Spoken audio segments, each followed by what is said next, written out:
Yo, what's good? Good morning. Good morning, party people. Good morning. Welcome to the Knicks Morning Drive. I'm your man, Uncle Freezy. What's good with you? I see y'all out there. I see y'all out there pillar-paddling around, trying to figure out what it is that's going on with this New York Knicks team.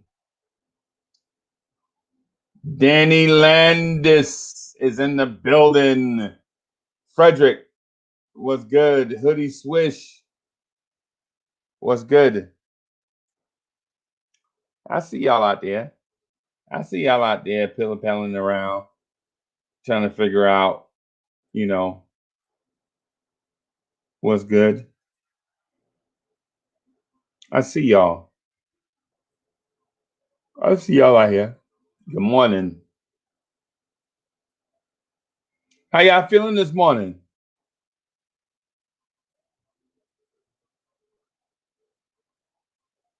How y'all feeling? Okay. Okay. Yeah. All right. Just browsing through a few things. Browsing through a few things. Checking out some stuff. Chris, what's good? The Knicks have a game tonight. Good, good, good. Yeah, man. The Knicks have a game tonight. So we play the Detroit Pistons tonight. Right? MIG, big. What's good? What's good? I see y'all in the chat, maneuvering, speaking to each other, saying hello to each other in the chat. That's dope. That's dope. Y'all excited? Are y'all excited about this Pistons game tonight? That's the question.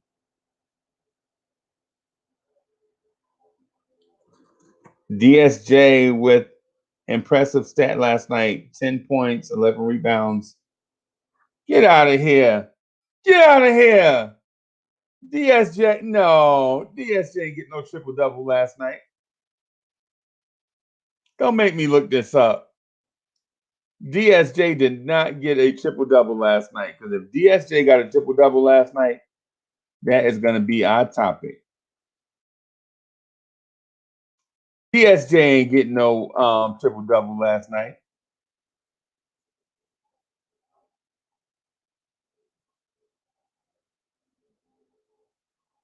I'm looking for it right now.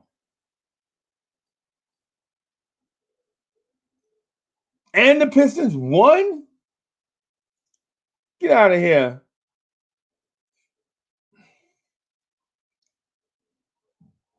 Let me check this out. So Dennis Smith Jr.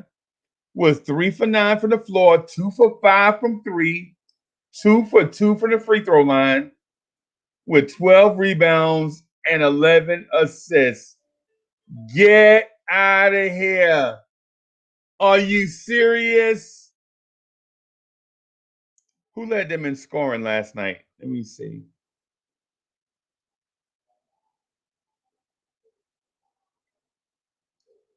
Wayne Ellington led them in scoring last night. Oh my God! What is the world coming to, man? Get out of here. Wayne Ellington led the Detroit Pistons in scoring last night. That name sounds so familiar. Where have we heard that name, Wayne Ellington, at before?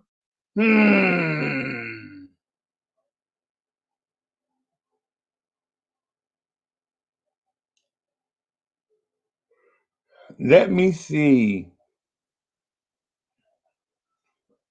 So two former Knicks go off for the same team last night.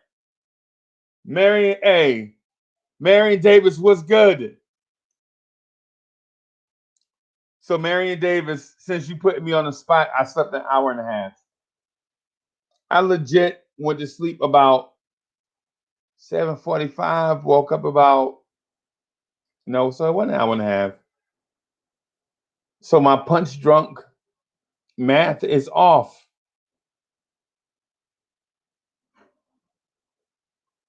So I slept like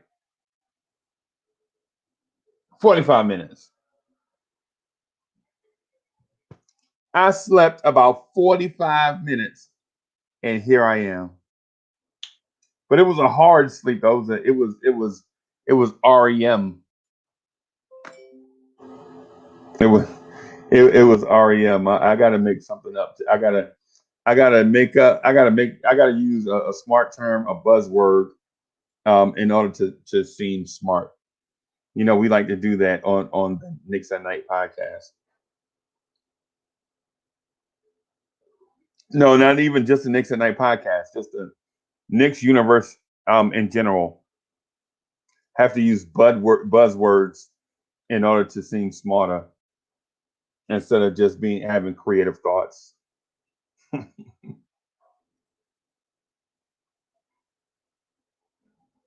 Oh, and Jeremy Grant is injured. This is going to be a Oh no! Don't jinx it.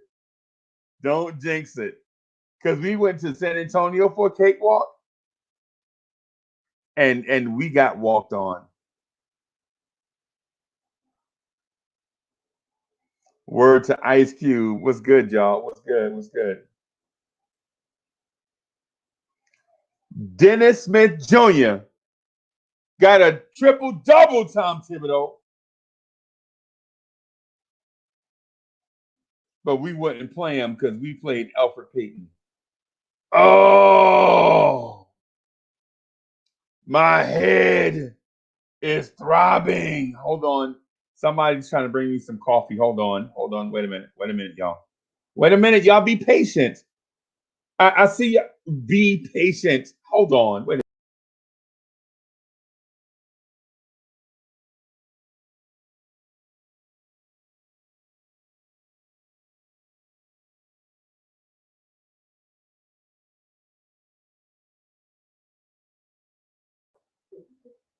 I needed this coffee. I really need this coffee right now. Dennis Smith Jr. got a triple double, Tom Thibodeau, and it's all Stephen Fox's fault. He kept co-signing that Alfred Payton is doing all right mess. And I'm just, of course, y'all know I'm just joking with Stephen Fox. What's good, Foxy? What's good, man? I hope you're doing well.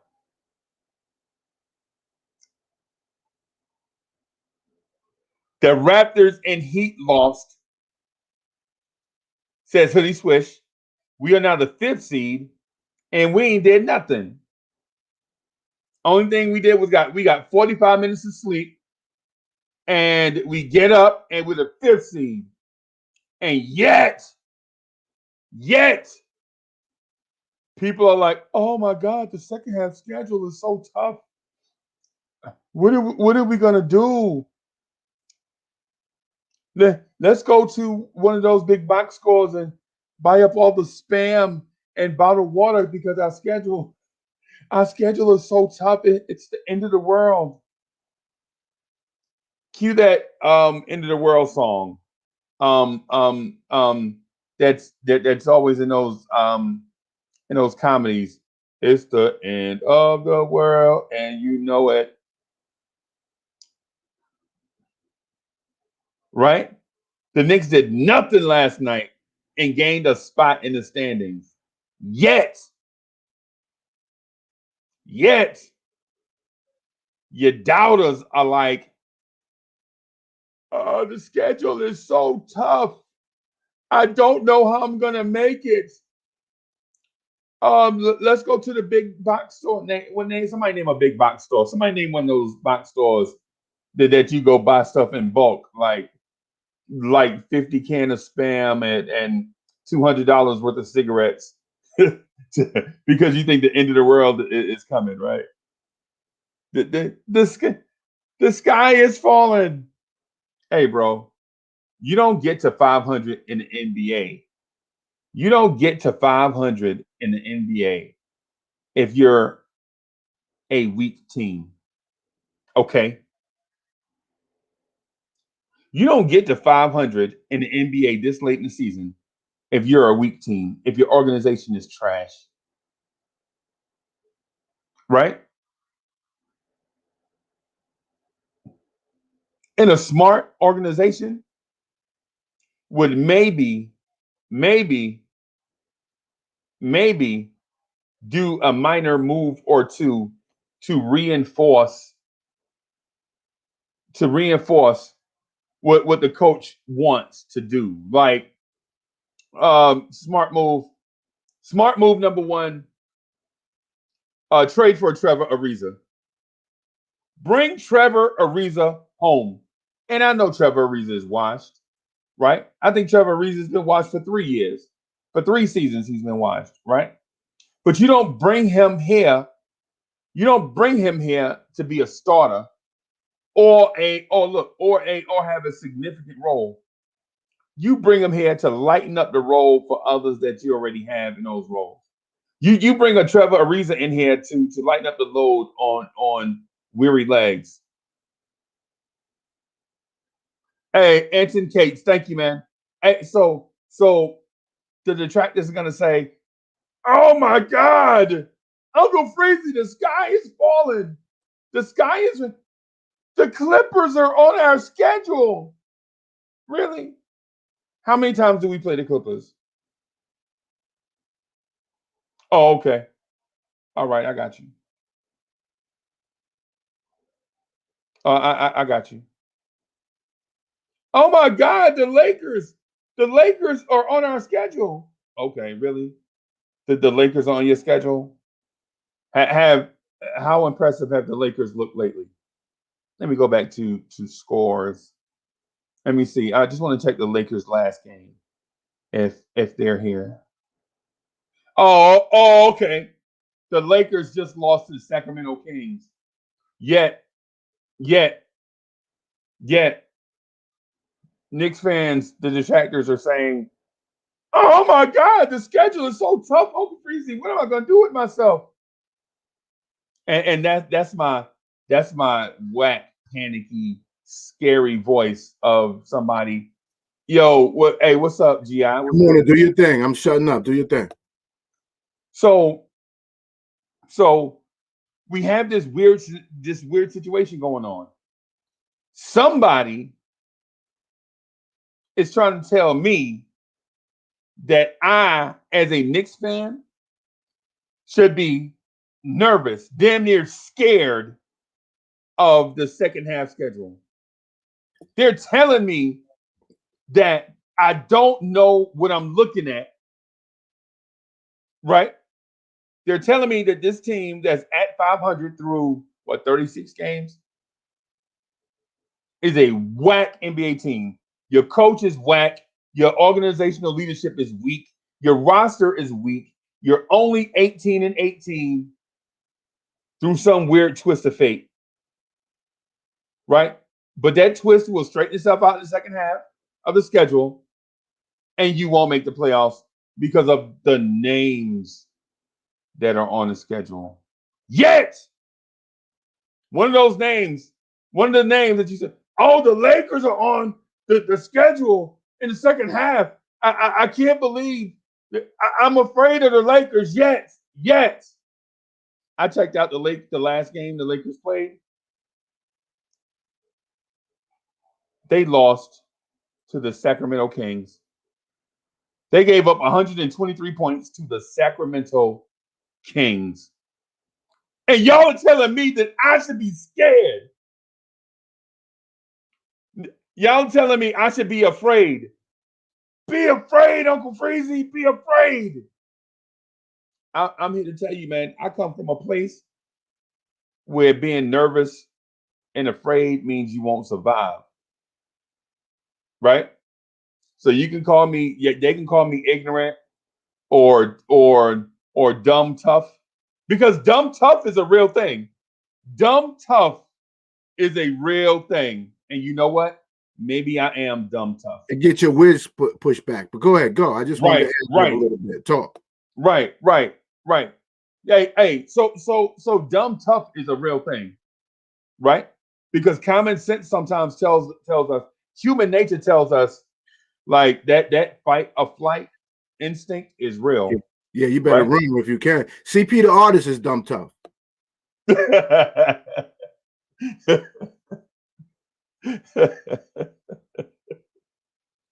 You see what I mean? This is why I can't stay focused right here. This is why I can't stay focused because because we legit. Hey, how do you? Hey. Good morning, CP the artist. Good morning, Ghetto Intellect. Right. So I have all these storylines and narratives running through my head. Right. Dennis Smith Jr. gets a triple double last night against a team that won an NBA championship a couple years ago. And sure, they're not exactly the same team. Right. They're not exactly the same team. But Dennis Smith Jr. showed the world last night that he can at least play a little bit. He can play a little bit. I'm not ready to call him the franchise, right? I'm not ready to call Dennis Smith Jr. the franchise. But what I will say is we could have used that triple double against the Spurs the other night. I mean, I like Derrick Rose. I like the Derrick Rose acquisition. I think it showed that this organization has balls. Some organizations don't have balls. They have fake balls. Like they have, yeah, yeah. I forgot Chuck B is introduced that to the show. Yeah, we got so this organization has shown that they have balls, right? And look, and look, I'll let you know how I know that they have balls, right? They traded for Ed Davis, knowing they wasn't going to use him. They traded and got a second round pick for Ed Davis, and then traded him away and got second round picks for Ed Davis. So Ed Davis, if you're listening, thank you. You are the team MVP to this point. Not Julius Randle, not All-Star Julius Randle, not you, RJ Barrett, the resurging Barrett, right? Not RJ Barrett, not Emmanuel Quickly who showed up out of nowhere. It's Ed Davis. Ed Davis got us 3 second-round picks.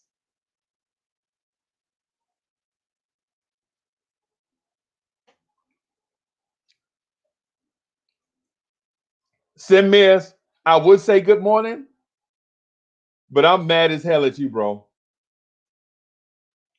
Sim Mears, I would say good morning, but I am mad as hell at you, right? So guess what I had for breakfast, Sim Mears? Hey, and for the rest of the chat, I promise you, I'm gonna get back to the two or three topics that I introduced. I'm gonna get back to it, but I just want to holler at Sim Mears real quick. Sim Mears, I'm mad at you, bro. I'm mad. There he is. Watch this, y'all. Yo, I'm mad at you, bro. What I do, huh? Hey, guess what I had for breakfast this morning? You had some prunes for breakfast this morning? No, I can't try that yet, man. I Which, can't try that yet. I which can't. you I did have the oatmeal though. you had the oatmeal. What you put in the oatmeal? Raisins.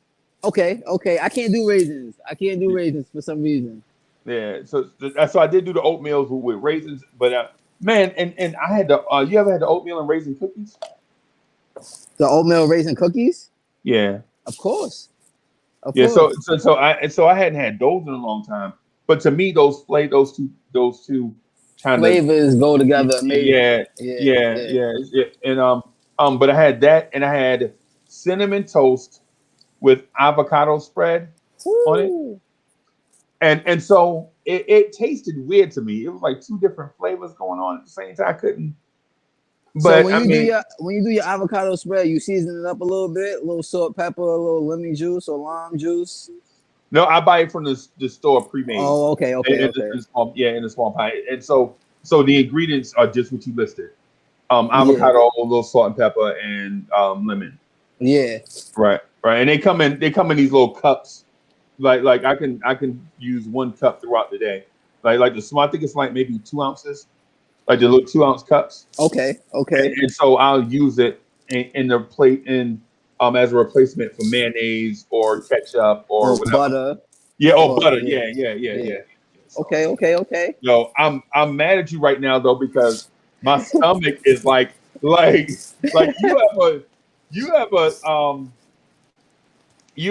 like been in the gym shooting basketball by yourself and you know how the echo is in there. Yeah. That's how that little bit of breakfast That's is how in it's my doing stomach. you right now. Yeah, That's it's how it's like doing you what right like now.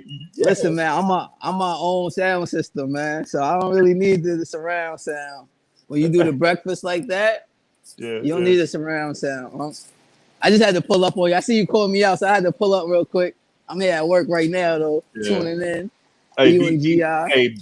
be safe, man, at work too, man. Of course. I be joking. I legit be joking about some stuff, but about this breakfast show, I'm mad as hell at you right now. I'm mad as hell. Like, yeah, Hey, where's y'all, the sustenance, brother? I had my oatmeal already, so I'm about to do the smoothie next, and then I'm gonna Okay, follow it up with a little orange. So what kind of smoothie is it? What's the ingredients I for the put smoothie? sea moss, coconut, almond milk, pumpkin seeds, and a little nutmeg and ginger. Okay, Yeah. okay. Hey, so did you prepare that last night and just let it get cold, or did you prepare it right Oh, now and maybe actually, put I'm at ice? work right now. I just whipped up like a few of them. Okay, For my boy about to come in. He about to come in to work next. So I like to make sure everybody had a little. make sure everybody be straight. Yes, sir. Yeah, man. Yeah, no doubt, no doubt, Yes, sir. So I'm no gonna get doubt. up out of here. Salute, salute CP, salute GI, and I'm Mhm. looking forward to tuning in, man. Yo, hey, so before you go, Yeah, I'm taking the All Star break off also. So I'm not gonna do any Knicks content during the All Star break, right? But what I want to yeah. do is get some time for you and I to go live. I got this other channel The that I can. lifestyle. I'm waiting. Yeah, I'm yeah, yeah, waiting. yeah. Whenever listen, I'm like Frank, man. I'm available already on this bitch whenever you need me. Hey man. So hey, how about we do it Saturday? We should schedule it like Saturday. Saturday, cool. We could go Saturday a little like around this time or a little afternoon. I got a pop-up shop in Brooklyn Saturday, but we could do it in the morning, definitely. Okay. Okay. Do you have my number? Nah, you got mine. I send it to the if you want, just send it in the private chat right now and I'll grab it. Or I'll Okay. send you mine. I send you mine real quick. All I right. And got your then number. I can give it to the chat. the entire chat, not just everybody, not just one person. Well, we're all family. Yeah. Yeah. You ready to make some good TV this morning? CP, you ready to make a nice podcast? Let's go, Yeah. baby. You ready? Yeah, let's Huh? go. Let's go. Let's go. Let's Let's go. go. All right, yeah. Send good salute. Big Salute, dog. GI, man. I'm waiting for the takes, man. I'm waiting to see you and CP. This is the battle I've been waiting for, man. Listen, I'm destroying him tomorrow. He's food. He's on the plate. He's menu. Tomorrow. Hey, Darren, Wait, time out. Hey, Tomorrow, Samir, you got it? anybody who I got you told on. my secretary Okay. who told my secretary anything about some battle tomorrow? My secretary didn't get to me. I don't know what you're talking about. Hey, No, so no hey, just more. send me a text and then I'll lock you in. All right, bet. Got you. Ain't no battle tomorrow. Today's got to be a great day because this is the last show before the break, man. Yeah, I'm canceling. Yeah, I'm canceling Saturday stuff. The ender. Yeah, I ain't doing. Yeah, The Hey, ender. tonight, the Knicks at Night podcast tonight. I'm gonna do that, and then after that, I'm not gonna do anything else until the games start back.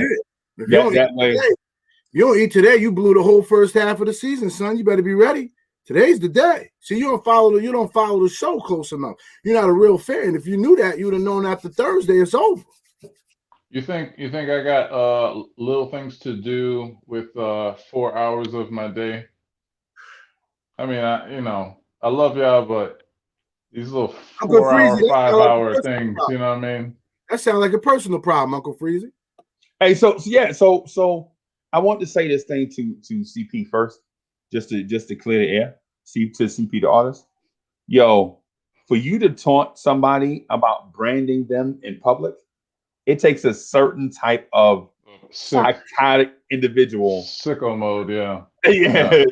to say, hey man, I'm gonna stick this hot metal on your skin in front of everybody, and you're gonna like it.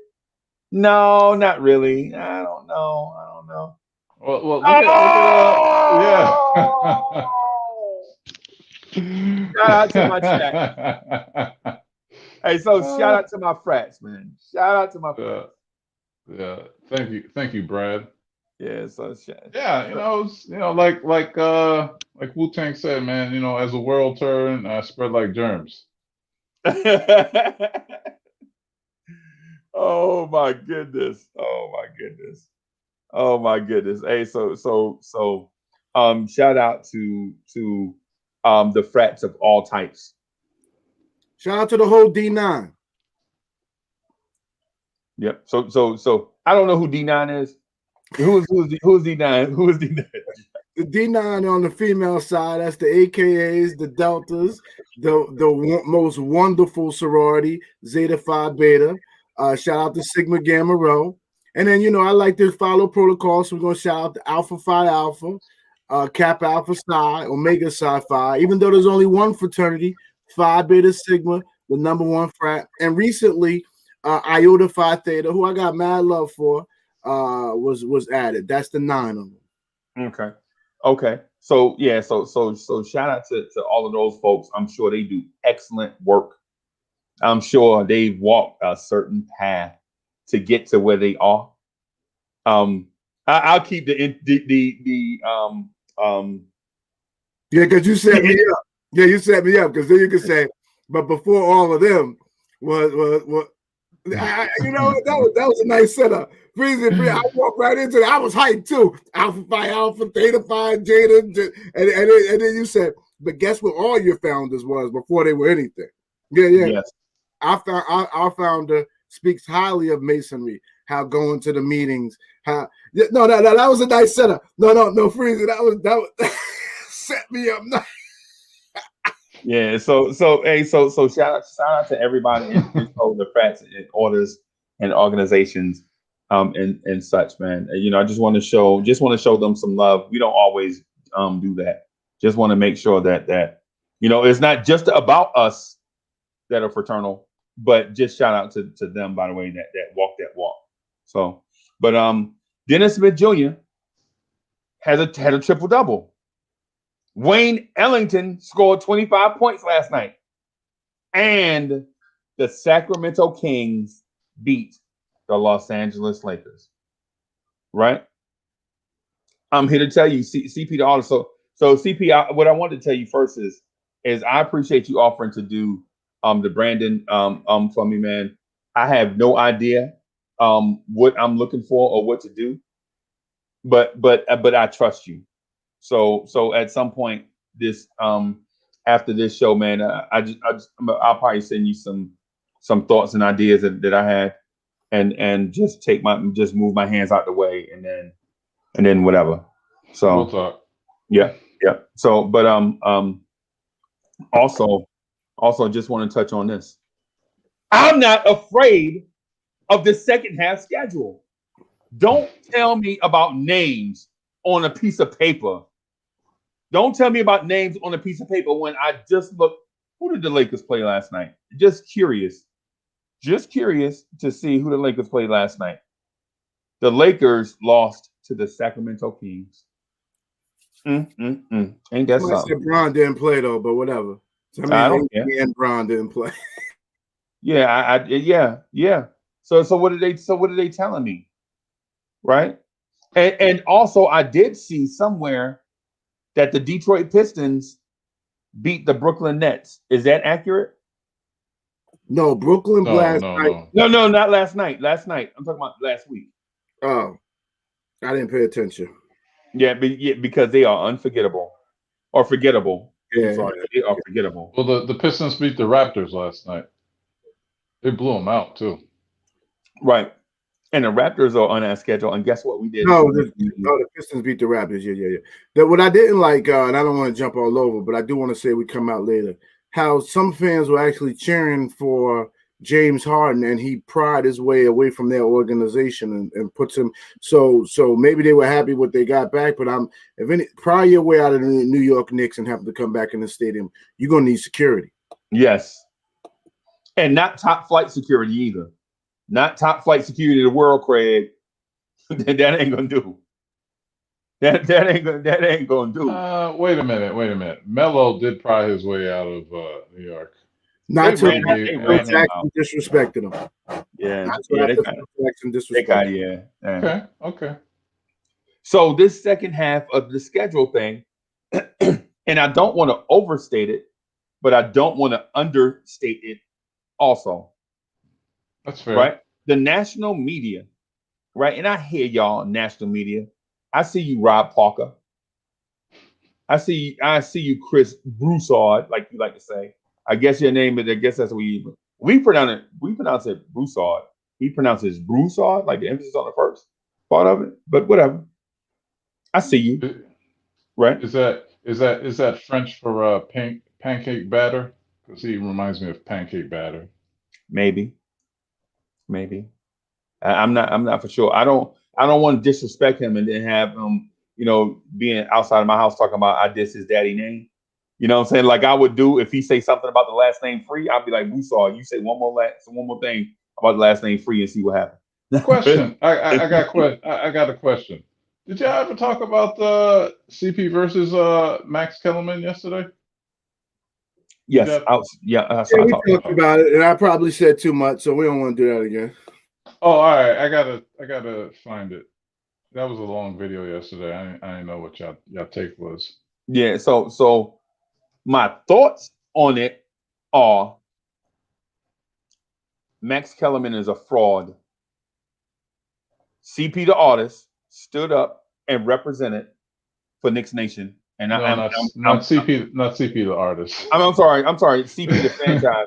CP the franchise stood up.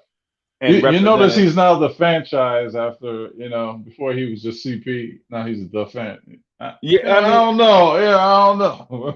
I'm saying, I killed him yesterday, so I'm gonna behave myself today. Man, I gotta hear this, man. So this is why this show needs timestamps. It'd be nice to put little timestamps, on the thing. CP, y'all working me to death, bro. Y'all working. It wouldn't be fair because it's not scripted. If it was scripted, it'd be easier to write the timestamp. But you guys talk for like maybe 15, 30 minutes on a topic. It'll be, put a little timestamp there. Bro, you know what I'm saying? The Kobe Bryant discussion. Man, I shared that video. I shared that video a lot. That was one of my great achievements this year. Yeah. Hey, so let me do this real quick. If Marion Davis, thank you for the super chat. If Anthony Towns asked for a trade to the Knicks, could he play the 4, Mr. 5, Randall the 3, RG 2, quickly the 1? No. Next question. I think absolutely. I'd be worried about them on the perimeter. I'd be worried about Randall on the perimeter a little bit, but you'd absolutely have to try. Let Randall play point forward. I mean, listen, that's if we couldn't get a point guard. That's if we couldn't get a distributing point guard. But go ahead. Well, for one, I would say no, because some of those pieces you mentioned in that lineup won't even be here if we get Carlton Towns. Right. And also, why would you want to have all those big guys chasing around little guys like G.I. said? Oh, you know what? I got confused. I thought that was AD. Wrong Anthony. My bad. I'm shutting up. I thought that was AD. No, Carl Anthony Towns couldn't do it. No. Carl Anthony Towns and Mitch wouldn't go well together on the floor. Right. I'm just curious who they were giving up. So Stephen Fox says, unless we have a second half collapse, we need to trade our 2 first-round picks this year and possibly another pick for an established player. Foxy, that's spicy. That's some Bronx. That's some Bronx stuff, man. You know what I'm saying? Anybody ever been to the Bronx? Anybody got family from the Bronx? People from, cats from the Bronx have what they call balls. Moxie. Yeah, or something. Yeah. Yeah, I had a meeting with a Bronx guy last night, and I'm like, bro, this do you think this plan is over ambitious? He's like, nah. Right. Come on, man. Right. So with me, like, so if I give CP an idea, I'll share it with everybody, and I'm sure somebody will probably steal it, like like they like to do or whatever. But so my idea for the logo is something really simple. I like something iconic, like how cats can rock a black and white Yankees hat with anything. They'll take the Yankees logo. It's simple and it's iconic, right? Or like the Nike swoosh on your fleece. It's something real simple, but when you see it, you recognize it.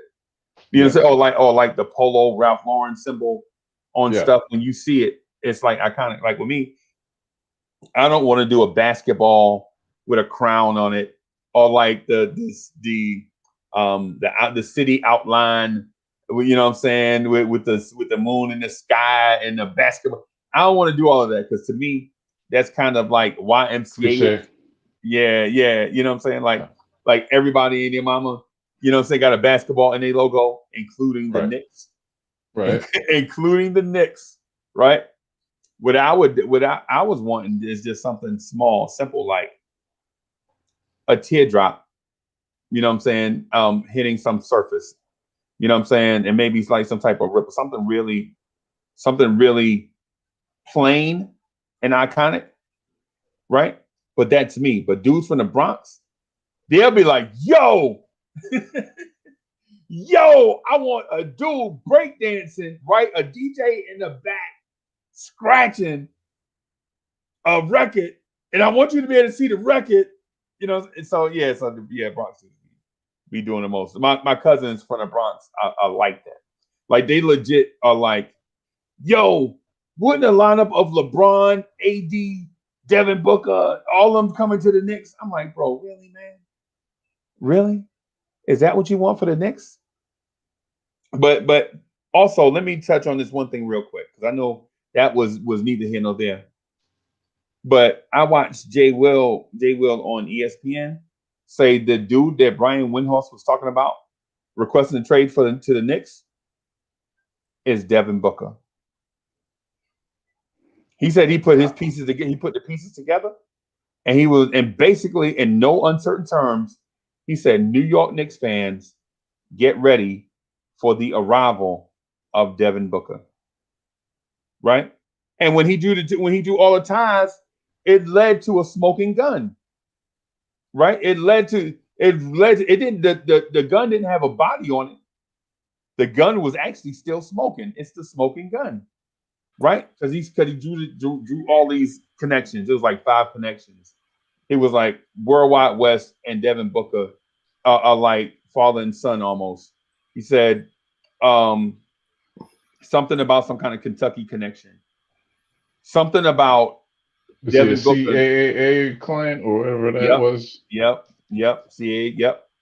Something about Devin Booker going to a place and attracting another star, somebody that he wanted to play with, a big man that played at Kentucky. That once he gets to a place, he can get the other guy to come once he gets here. And so I'm like, y'all know me.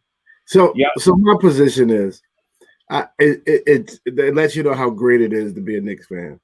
Because remember, only 8 months ago, 9 months ago, a year ago, this is where your basketball career came to die. And now we're the destination where all the greats want to come. I want to remind my brethren on the panel and the great supporters in the chat that I am a jaded Knicks fan.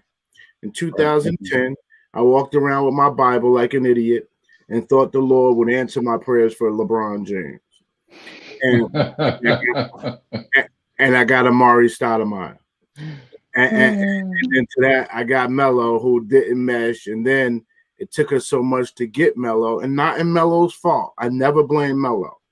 I just couldn't wait for the Melo years to end because I knew we had to strip all that down to get to this point again. So this lets you know that things are looking up. The Knicks have assets. They can be in these conversations. But Uncle Freezy and CPD Artists and to the folks in the chat, until somebody walks through that door, until the ink is dry, I'm not reading none of that stuff. Right. Maybe because I'm too old, but I'm not reading an ounce of it. I'm only focusing on the players that's in the locker room. Right. Shout out to the dude that made it to 50. Man, you know what shout out to the dude. What you got in your cup? What you got in your cup, Brad? You didn't know about 4 months ago we started drinking the Blanche tea. It just it made woo. Yes. Oh, yes. Okay. Because we get on and we talk so long and for so many days something in a row that you got to do something for the man. Listen. What is it? Coffee with sprinkled crack?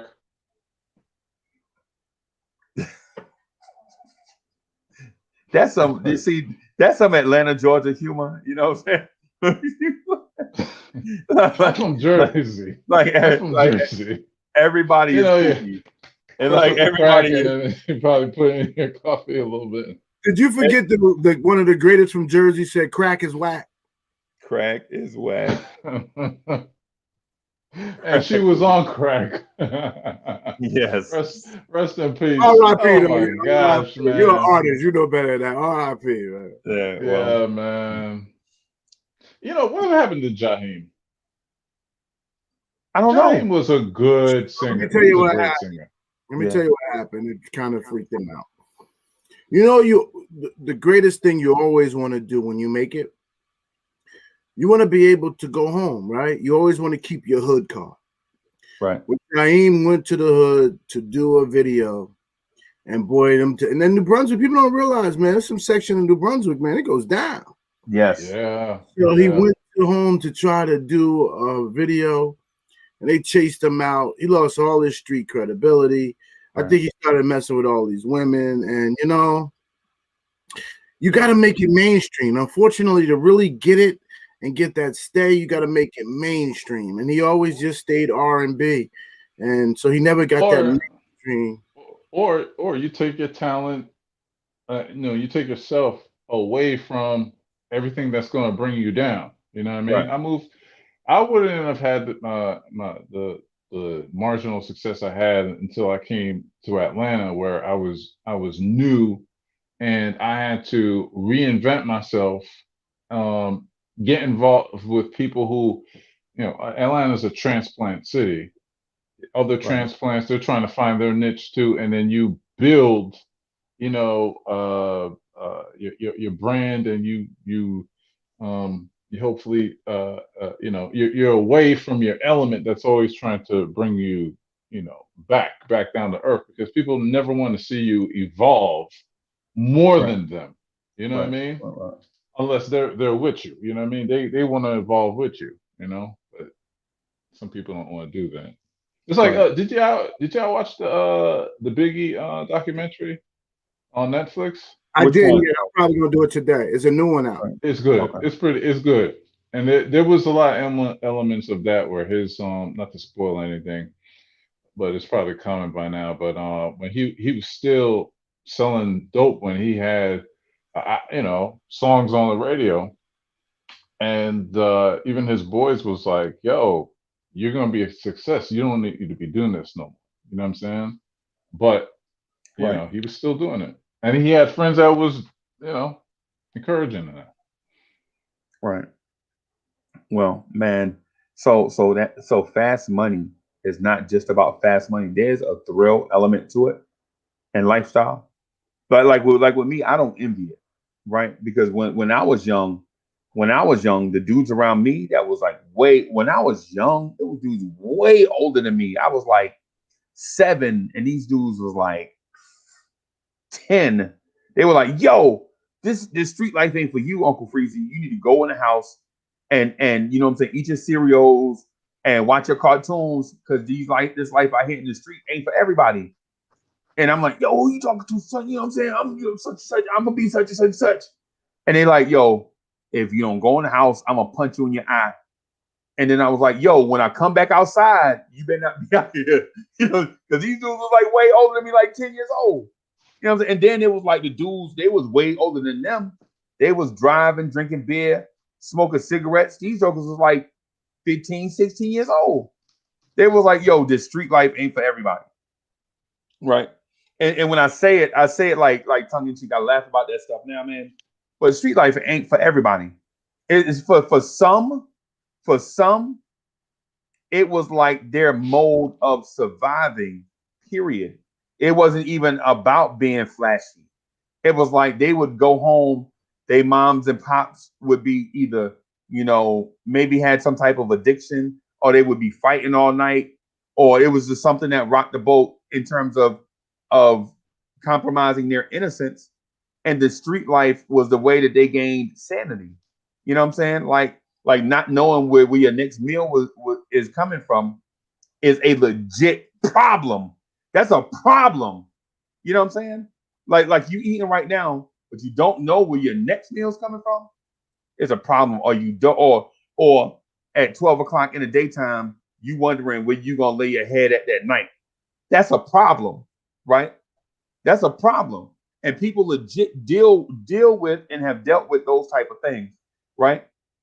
So when I hear people talk about, you know, the street life thing and the survival and all these things, my heart goes out to those that have been through that and are going through that. You know what I'm saying? So when Jaheim come back with his fancy car and his fur coat, pocket full of money, you know what I'm saying? All this stuff, people are like, yo, if I stick him one time, I'll be set for a while.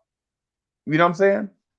These ain't dudes that got the same mink coat Jaheim got coming after him because they already got a mink and they don't care.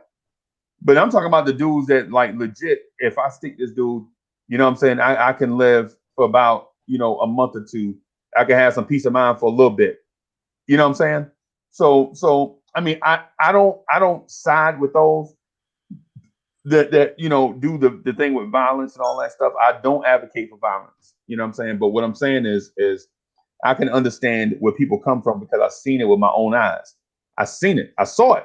Like I saw our street go from, you know what I'm saying, little kids slap boxing, playing double dutch. For those that remember double dutch is when the girls get the two rope, will get the long rope or the two ropes and be doing double and the boys out there on the street, we take a milk carton and cut the bottom out of the milk carton and get like an older dude to nail it to the so we can hoop a little bit or whatever.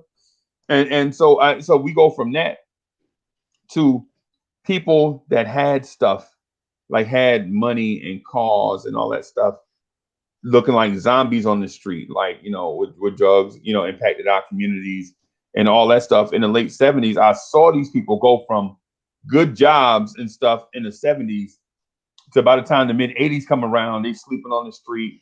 People, get out of here, you bum. You know, all kind of stuff. You know what I'm saying? So I saw that stuff with my own eyes, experienced some of that stuff.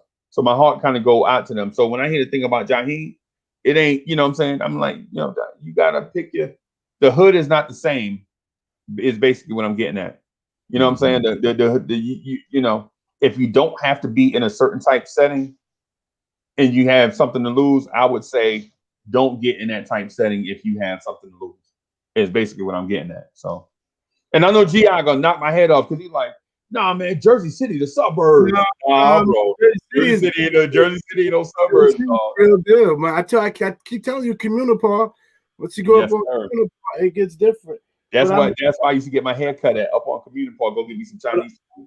You know what I'm saying? Since today's the last show, I'm not trying to share too much, but you definitely hitting on it, and I'm just gonna keep my personal experiences to myself and keep the show moving today. Maybe another day they'll come out. Yeah, man. Yeah, man. And I ain't mean to get on the soapbox, but I just heard you. So, anyways. So, what do y'all think about Dennis Smith Jr. getting a triple double? Just like many other Knicks, they do better outside of here than they do within the Knicks organization for some reason. Can you put it in context?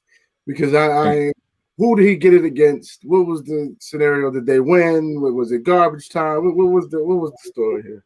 So they beat the Toronto Raptors, right? Who at the time was 17 and something. They were basically a winning team, right? And they blew out the Raptors, led by Dennis Smith Jr. No, I'm just Did everybody play? He's been playing better outside of New York. I think the thing is that Chuck D said it best. He said when you wear that jersey, the jersey is the heaviest jersey in the league, the New York Knicks jersey. He said something about like it's not Madison Square Garden, it's microwave Square Garden, because that heat is on.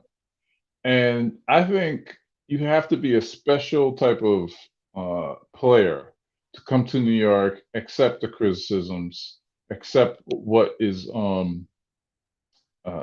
asked of you.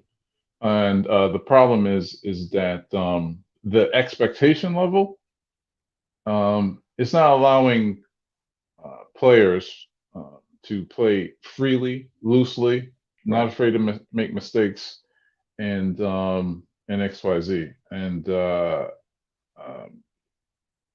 that's all I can say about that. Okay. Wayne Ellington got off last night too. I think Wayne Ellington scored 25 points last night. Both of those guys were here last year. Now I would have still liked Wayne Ellington because he could have spread the floor more. Right now, I could definitely see a team with Wayne Ellington over Alec Burks have at least 3 more wins. At least 3 more wins. And listen, I'm not just throwing some random arbitrary number out there. I'm telling you, I remember seeing the Oklahoma City game when we went ice cold. We saw the Spurs game where if a brother can knock down a shot, the Spurs don't go on the run or the 2 runs that they go on. You know what I'm saying? If we had a Knicks player that knew what a basket looked like in that Spurs game, then this team don't just jump out and just steamroll us. You know what I'm saying? Taking our long misses and go to other man. Listen, man. I'm more excited about this weekend. Little bothered about. I shouldn't say excited about this weekend, but because that isn't a fair adjective. Little upset about the quickly snub, but I understand how they changed the roster for the All-Star. I mean, for the Rising Suns game. Is that what it's called? Rising Stars game. Right. Rising Stars game. I don't think they're playing it anyway. So, but they wanted to give out the accolades. Makes sense. Quickly getting left off, but I get it. They had DeAndre Hunter on there. I thought he was off the Atlanta Falcons, but I guess I'm wrong. But they only took a couple of guards, so LaMelo was going to make it. They threw Anthony Edwards in there. It was a little biased because what quickly has helped us done is way more than what Anthony Edwards has done for his teams, hands down. But RJ did make it. He did get his recognition on the world team. So I guess to where there's positives, to where there's minuses, there's positives, and vice versa. Yep, it's blatant disrespect. Basically, what the NBA said is New York Knicks, every opportunity we get to slap you in your face with an open hand, we're going to do it. Every opportunity we get to slap you with an open hand straight to your face. All right, can I be objective? Can I be sure? I need my coffee because I feel like I'm off today. Who made it that shouldn't have made it over him? Let me pull up the roster. So it's Rising Stars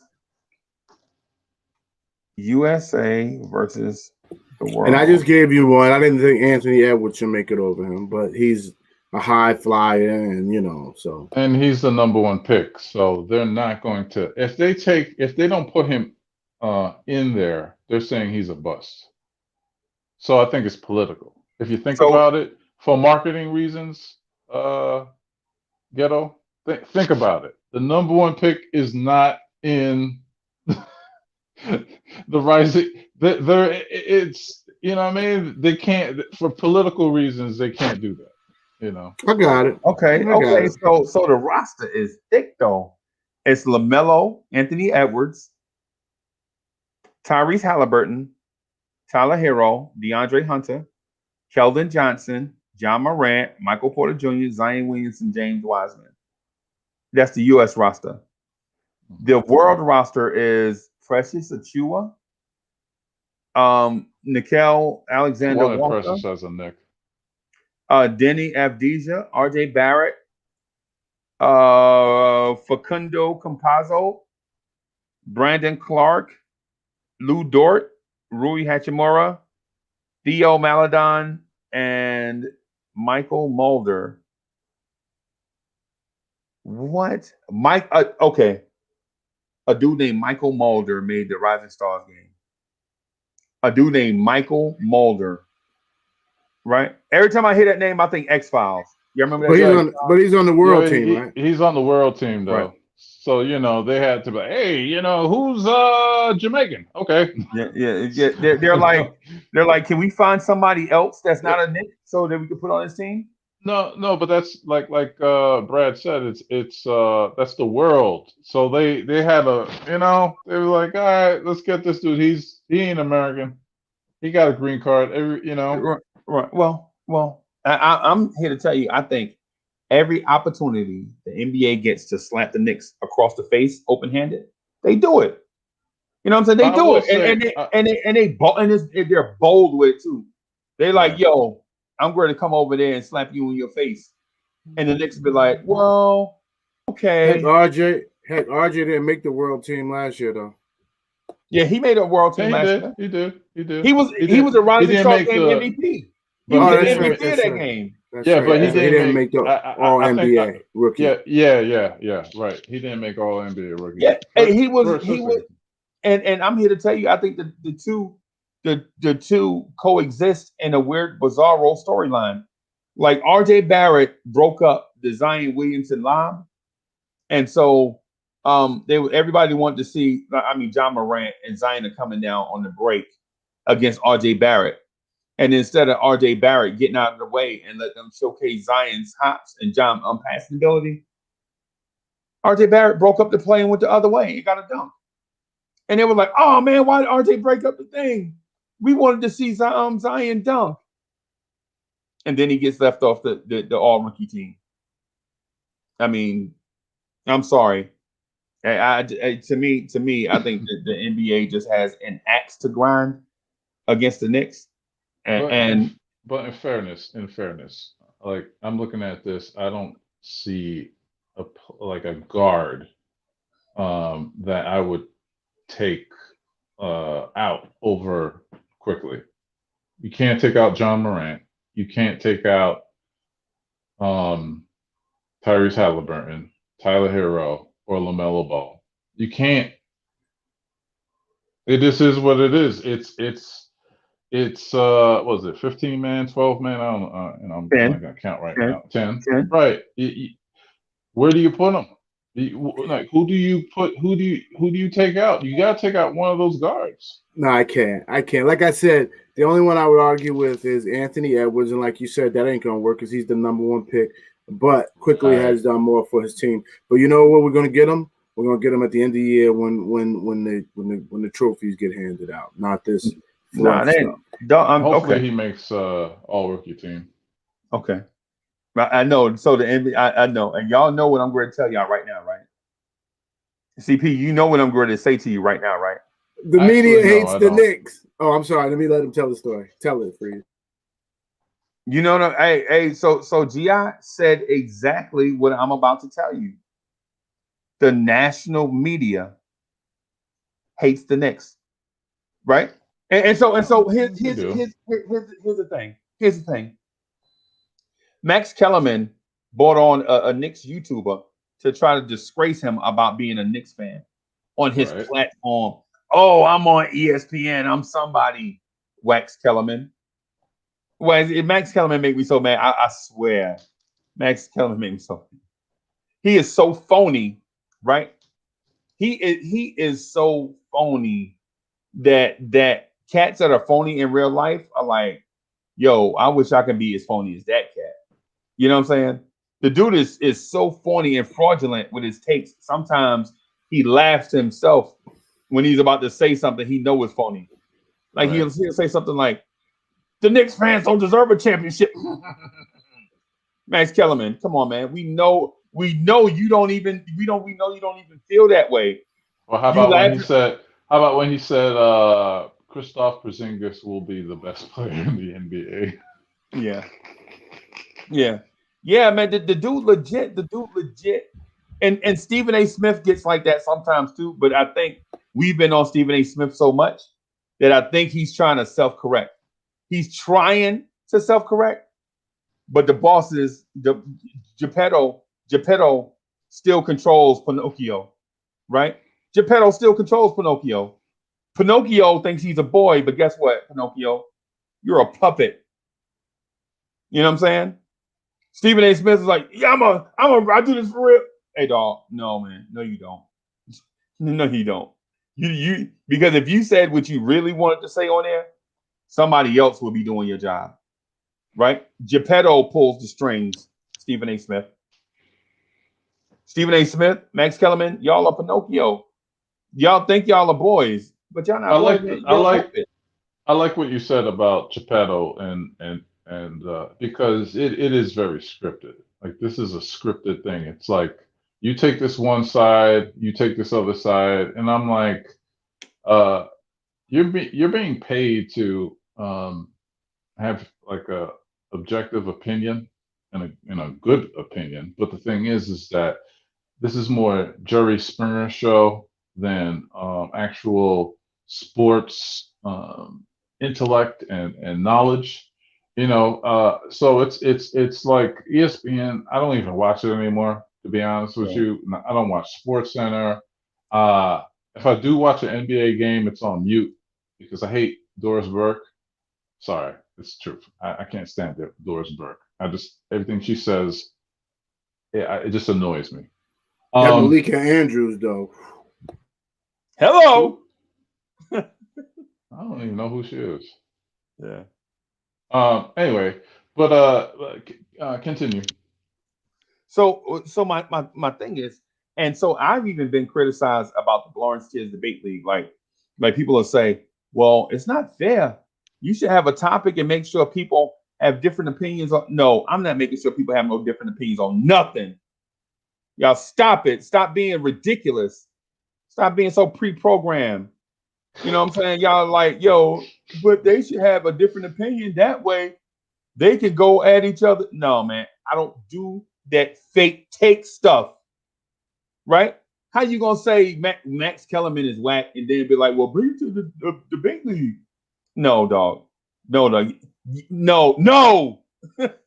No, we don't be. No, we ain't doing fake stuff. We gonna keep it 10 times 10, right? So like when CP the artist come on here and he says what's on his mind, I didn't call him 3 hours earlier and say, hey man, think about saying this when you come on. When you hear CP the artist talk, he is speaking from a place of thought for himself. And it's the Right or same thing. wrong? It's the same thing with Ghetto Intellect. I don't send GI no notes and be like, GI, say this stuff when you come on here.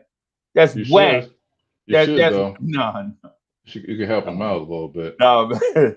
No, man, that's whack. We get on these live streams and we talk Knicks from our heart and from our minds, right?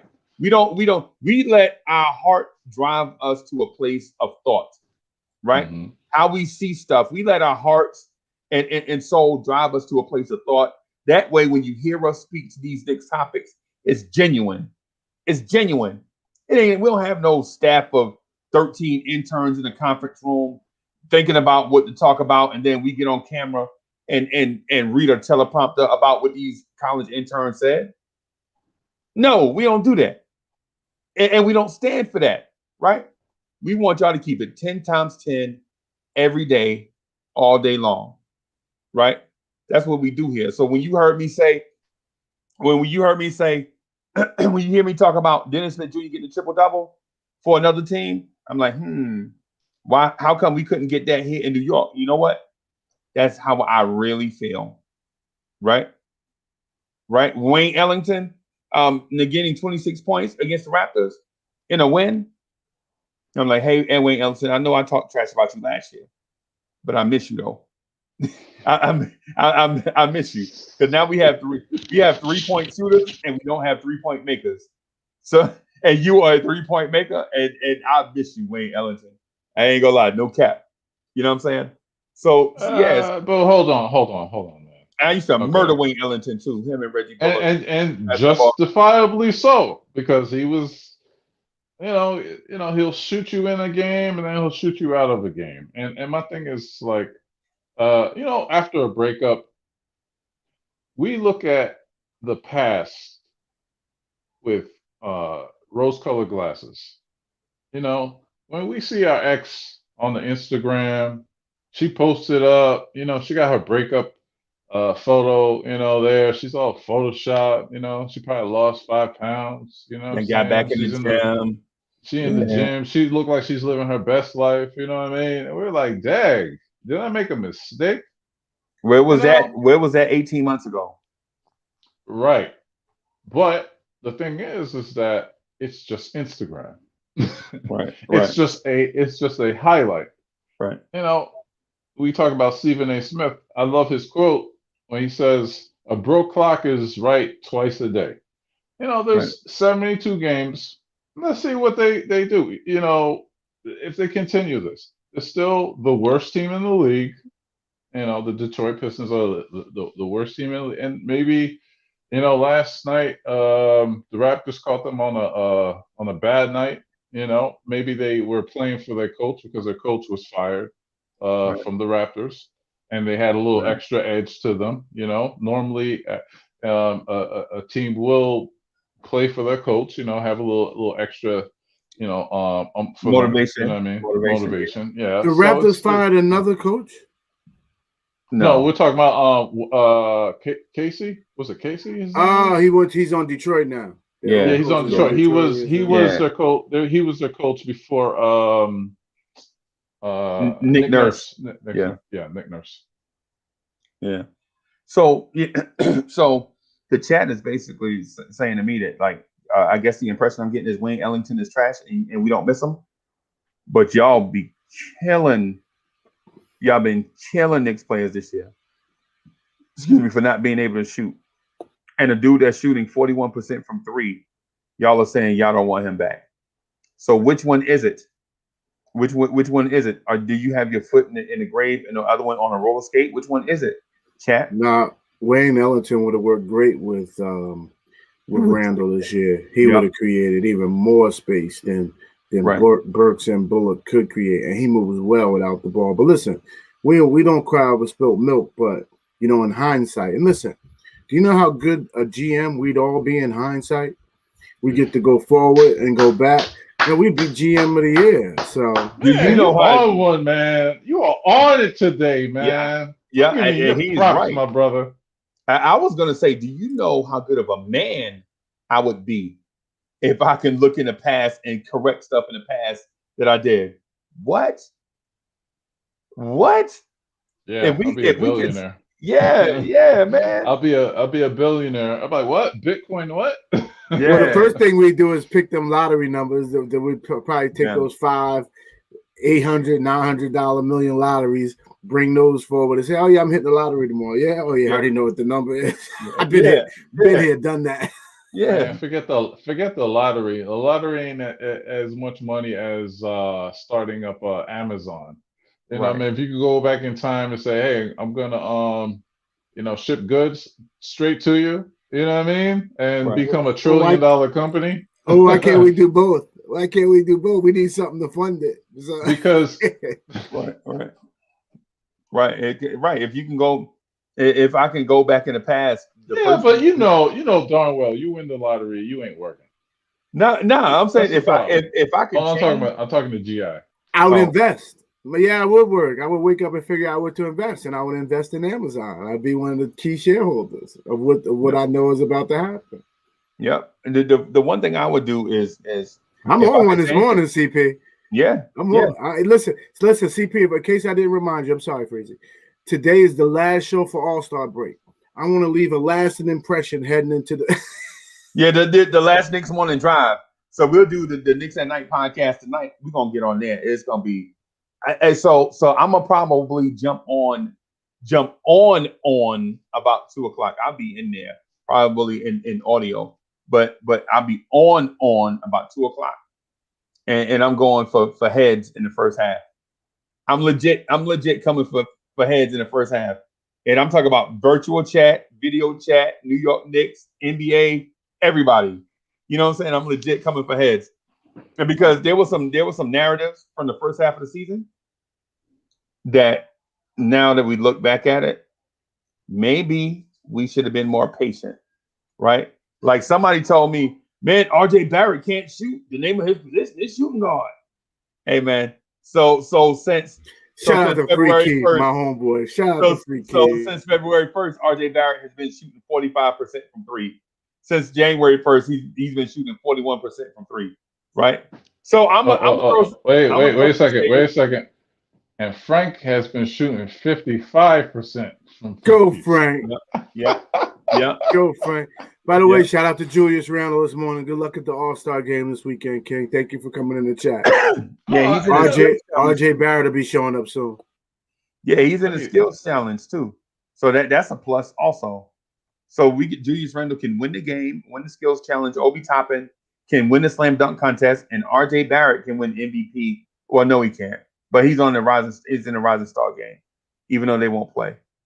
So we can be represented well in this second in this at the All-Star break. Hey, watch Obi's stock go up after this dunk competition. Oh, the Knicks should play him more. Oh, he can dunk. He can jump out the gym. Oh. Watch. I'm telling you, the cat is legit a special athletic specimen. To the likes of, I don't know if the Knicks have ever had a power forward with his athletic ability. Amari. I mean, I know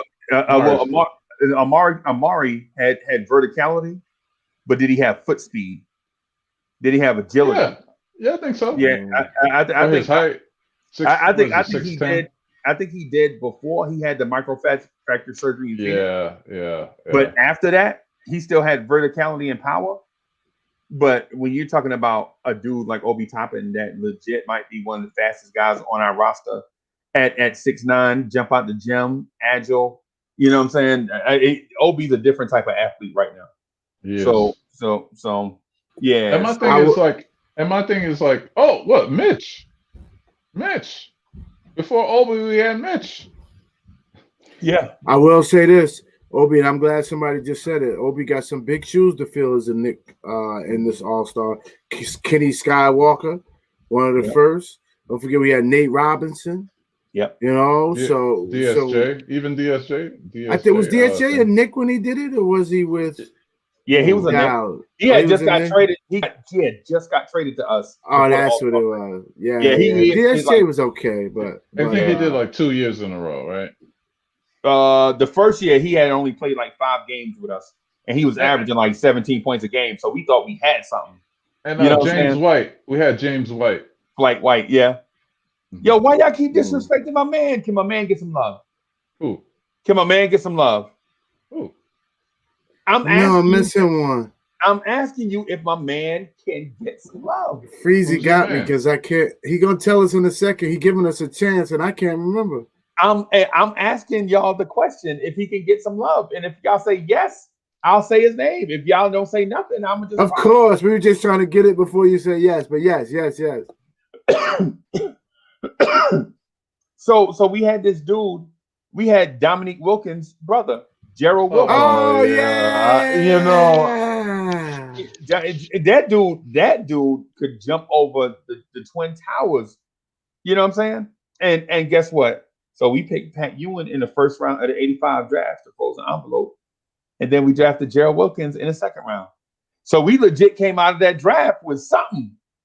You know what I mean? Like we didn't just get Pat and went home. You know? Time out. Gerald Wilkins was nothing like his brother, though. No, he was he was not that, but he started a lot of games for us. He had a solid NBA career. Yeah, he started a lot because I remember there was a time when people were like, "Yo, why are we still starting Gerald Wilkins? Why don't we start that Starks kid? That Starks kid got hot."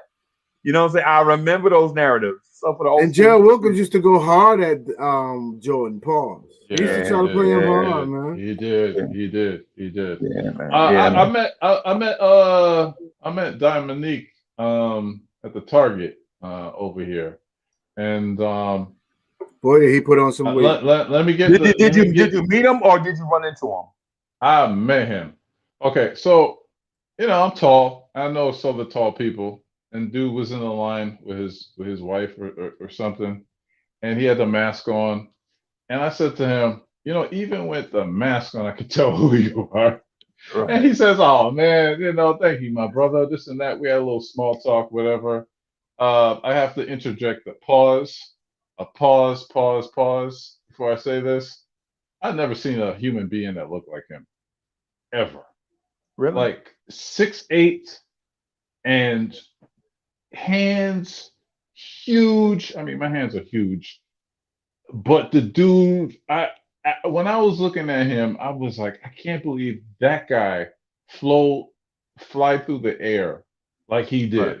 Like he is an amazing specimen. Pause. Right. And and a really, really, really good, nice guy. Really, really nice guy. Right. I thought you said you met him, so you ran into him. I thought you said you thought like it was a scheduled meeting. No. Yeah, that's what I'm saying. That's why I was asking because I was going like because in my mind I'm like, why he meet this dude at Target? What you doing? Selling shoes out the trunk or something? No, I was getting things for the house. No, I think he lives out here. Okay. He's been out of Atlanta probably 30 years now. Outside of Atlanta, yeah. Yeah. I got people outside of Atlanta, too. And we said, man. So I ain't gonna get into the Atlanta Hawks thing. I'm sure it'll be different after the pandemic is over. But I remember there was a time where you could wake up in the morning and buy almost courtside seats to the Atlanta Hawks or something. Yeah, to the Atlanta Hawks versus the LeBron James Cleveland Cavaliers. Like LeBron will be in Atlanta. And you could wake up that morning, and mind you, I live in northern South Carolina, right? And so it takes me 4 hours to get to Atlanta. So I could wake up that morning, buy the tickets, and sit like 3 rows behind LeBron, right? And I'm like, what are people in Atlanta doing? How in the world? It's because they most likely have low season ticket holders. This is a very fickle fan base. Yeah. Only when they are good, they will pay attention to them. Other than that, they could care less. They could care less about the team. Plus 50% of the people in Atlanta aren't from Atlanta. It was one of the largest growing cities at one time. Transplant. Yeah, it's a transplant city. It's a very transplant city. And the Hawks, they really, but they don't have like love here like the Braves and the Falcons. You know what I'm saying? Like those diehard fans, it's not in there's people who claim the Hawks, you know what I'm saying, but I don't think they root for them. A funny thing, I met Lloyd Pierce, the coach. Yeah, nicest guy in the world. I was at an art show, and he was there, looking at art. It was a silent auction. And I walked up to him. I said to him, "Hey, coach, good luck this season, but I don't want you to have." And he's like, "Oh man, thanks, brother." And I said, "Yeah, but except against my Knicks." And he's like, "Oh man." Yeah. But he was a great guy, and I'm kind of sorry he got fired by this terrible franchise here. He got fired? But that's why he got fired last week. That's why. And Nate McMillan's the coach now. But Monday, either Monday or Tuesday. We had. Oh, we must have. I must have been on. I was on another channel. We had that. I mean, he got that, but that's why he got fired, because the fans. He spent the owner spent all that money and expected immediate results. You don't turn 60% of the team overnight and expect to hit the ground running. Rondo hurt him. Rondo hurt him because Rondo got hurt. That would have made a big difference. We all know that. Yeah. He had like 6 players that they signed that were hurt. You know, Gallinari's always hurt. Rondo is always hurt. Right. Oh, I forgot about that. Yeah. And we even hear nothing about him the whole year. I don't even think he played much. I think he got hurt in a few preseason games. Wow. Okay. Yeah, and it's like you know, give the dude a chance, because you know you sign players that were hurt, right? You know, that had a history. I think that was Trae Young. I think Trae Young, because you could see the vibes coming from Trae Young. Like, why do you want to take the ball out of my hands, man? I'm putting up 33 points and 11 assists. But Trae Young, you don't play defense and y'all lose by 20 every night. I mean, this formula ain't working. And they kept trying to, and Trae Young kept getting the ball away from that young power forward they have. Jason Collins? John Collins. John Collins. Yeah, John Collins was 20 and 10, just like Julius Randle was last year, right? So instead of building on his 20 and 10, Trae Young want to get the ball even more. Trae Young, really? You want the ball even more? You 33 points and 11 assists, and you want the ball more, Trae Young. Though you don't play an ounce of defense. You're the worst of it. You got dunked on by Mitchell Robinson. Trae on a fast break, a point guard gets dunked on by a center. And why that's funny to me is that in a foot race to the basket, you would think the smaller guy would win, right? But you got outran by Mitchell Robinson, and Mitchell Robinson dunked on Trae Young. That's not a good look. You know what I'm saying? In a half, the Atlanta Hawks. Oh, I'm sorry, go ahead. The Atlanta Hawks is the reason I don't believe in all these draft picks, because they did decent in the draft. One year they was having 2 and 3 lottery picks, and at the end of the day, it still came down to they had to put vets around them. So, you know. Yeah. How about this? Right, Knicks fans wanted Bogdanovic, whatever. I'm not good with names.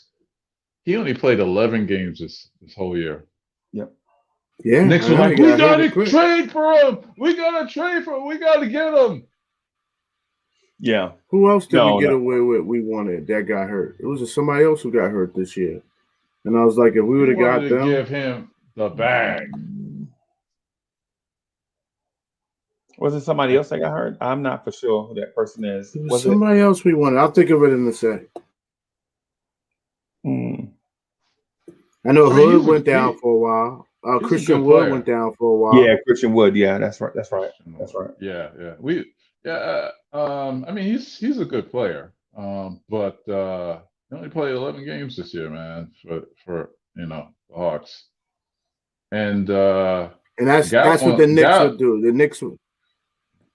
Gal only played 24.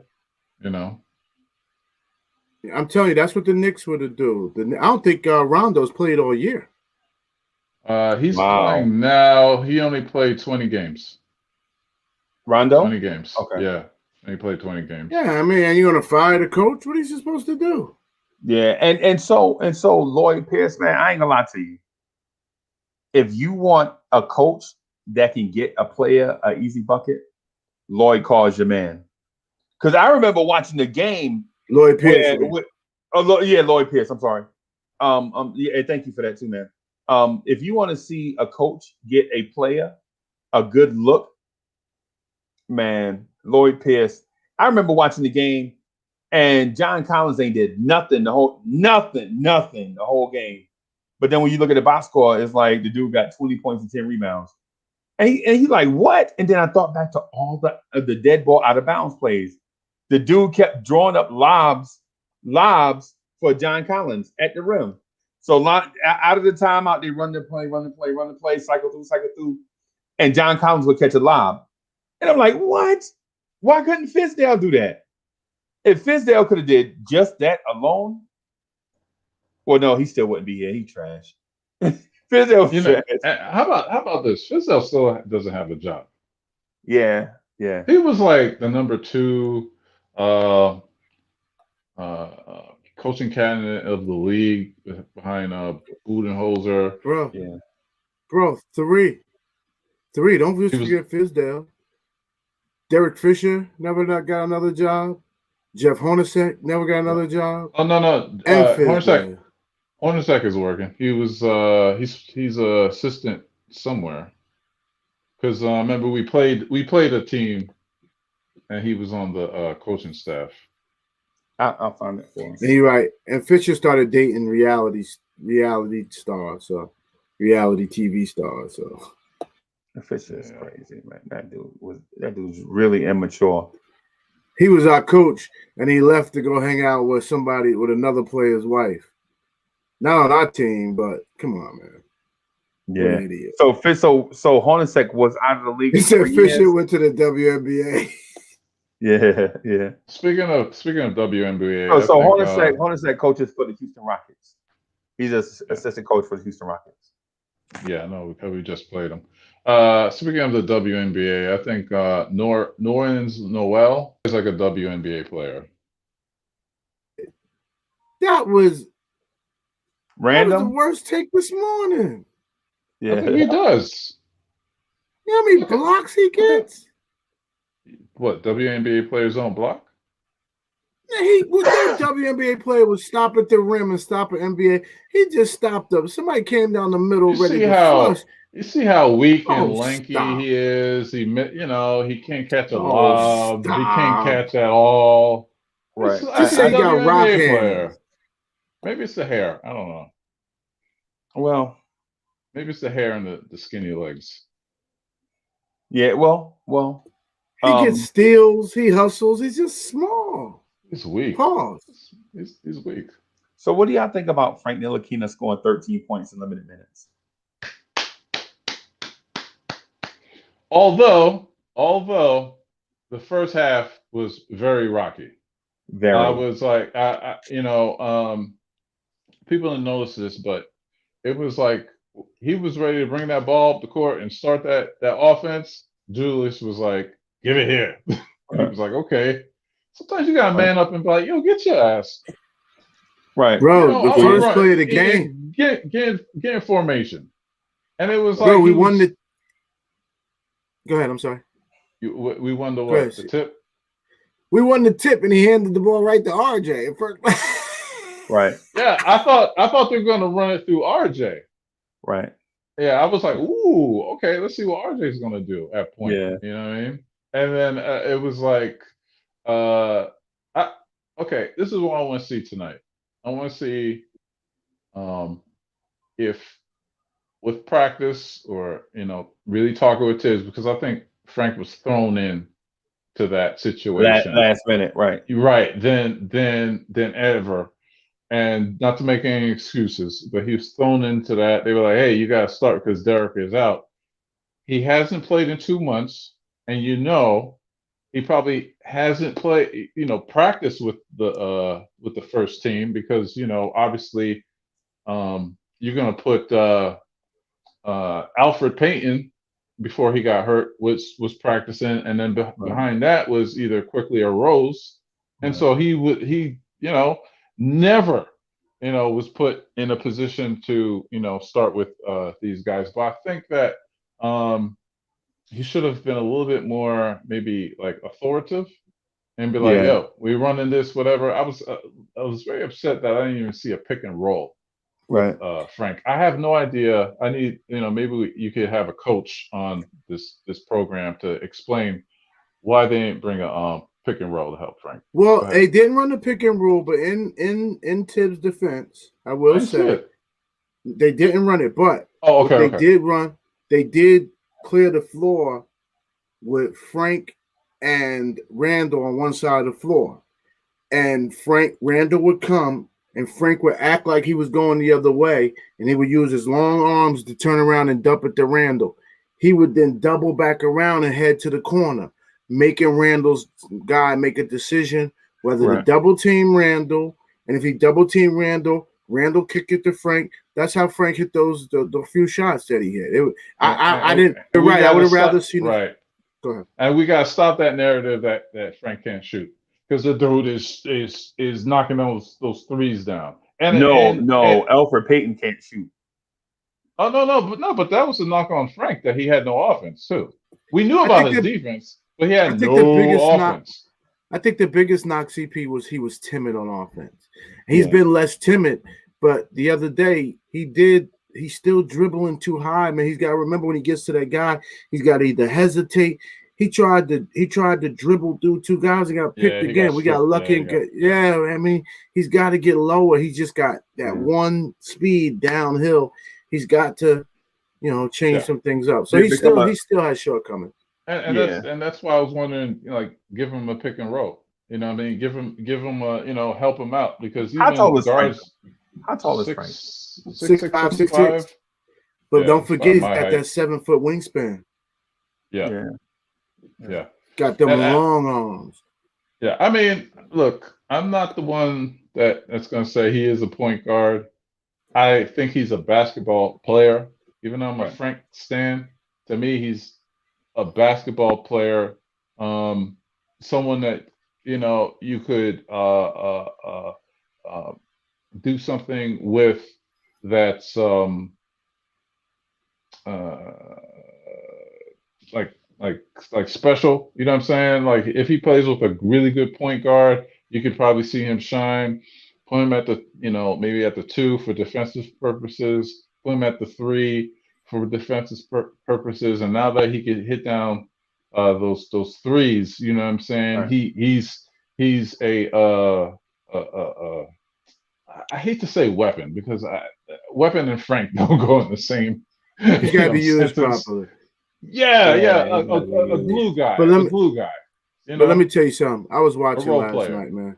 I was watching last night, Brooklyn and the Houston Rockets. Let me tell you something, man. Now don't forget, there's Harden out there, there's Kyrie out there, there's Oladipo out there, there's John Wall out there. But outside of those 4 guys, I saw 5 or 6 other players that could dribble with the ball, with the man in front of them, hesitate, cross. Now, maybe they wasn't finishers, but I seen on one game 8 ball handlers on the floor, better than the Knicks have 1 ball handler. I mean, we literally don't have anybody other than Rose, and Rose doesn't even do all that anymore. He uses his hesitation more than he just uses straight dribble, cross, get you off guard, cross, and keep the whole time moving. We just have no ball. Man, we got to get a ball handle on this team. And I never really was a fan of Oladipo. I remember he got hot that one, and I don't even think it was with the Pacers. It might have been with the Pacers, then he got hurt. But I can't lie, man. I think his best career was with the Pacers. Dude got handles. Dude, if he came to the Knicks, he'd be the best ball handler on the Knicks. I think the biggest he got some hesitation. Yeah, the biggest problem I have with the Knicks is that our pace of play is just way too slow. It's way too slow. I think if we would run the ball a lot more, I could have swear Tibbs did say that he wanted to run, and that this team would run, and that's the reason why we had to be in shape. They had to be in shape. Unfortunately, I'm not seeing enough of that on the team. And I agree. We probably need one more dribbler, out there that's gonna ball handle and get to the paint and all that other stuff to open up the offense. Because when Rose got to the team, it was like, whoa. It was Yeah, it was like, you're hungry, you have a cracker. That cracker is good. It was like, man, he seemed like a point guard that could actually, get into the paint and Yeah. give a nuance. I have a slightly different take than you. Because some teams just run for the sake of running. I like Tibbs half court offense. I really do. Now, does he have the players to? No, let me take that back. Let me make sure I say this properly. I like Tibbs' concept of drilling the ball in the half court. I really do. First of all, it makes your big man much more. It keeps him fresh. Because remember, a part of Embiid's problem is when they were playing fast, he wanted to get into the offense. He was breaking his neck to get into the offense, but then he wasn't getting back on D. Yeah, I remember. Yeah, a couple of times he got stuck at half court because he was hustling to get. Then the ball went back by him, and he just stopped. He just got frustrated. Embiid's biggest thing is his maturity. It really is. Somebody said it's his motor. It's not. It's his maturity. It's his being motivated to want to do it. Because when he wants to do it and he's in the flow of the offense, he's going to go bananas. His footwork is crazy too. But Tibbs' concept, I just want to make sure, and I find myself defending Tibbs a lot, but he's done such a great job. I'm okay with it. But the concept of bringing the ball up, going through the offense, getting a good shot. Now, he'll let the right shooter shoot early in the clock. Randall shoots early in the clock. RJ sometimes come right off the first move, not running past the ball a couple of times. His little rub play where he goes from right to left. Notice I always say right to left because that's what he likes to do, go right to left. But when you get up there and you grind it, and Randall grinds the ball a little bit and he kicks it, a lot of times Randall doesn't even get the ball back. He's okay with that. But we get a lot of open shots.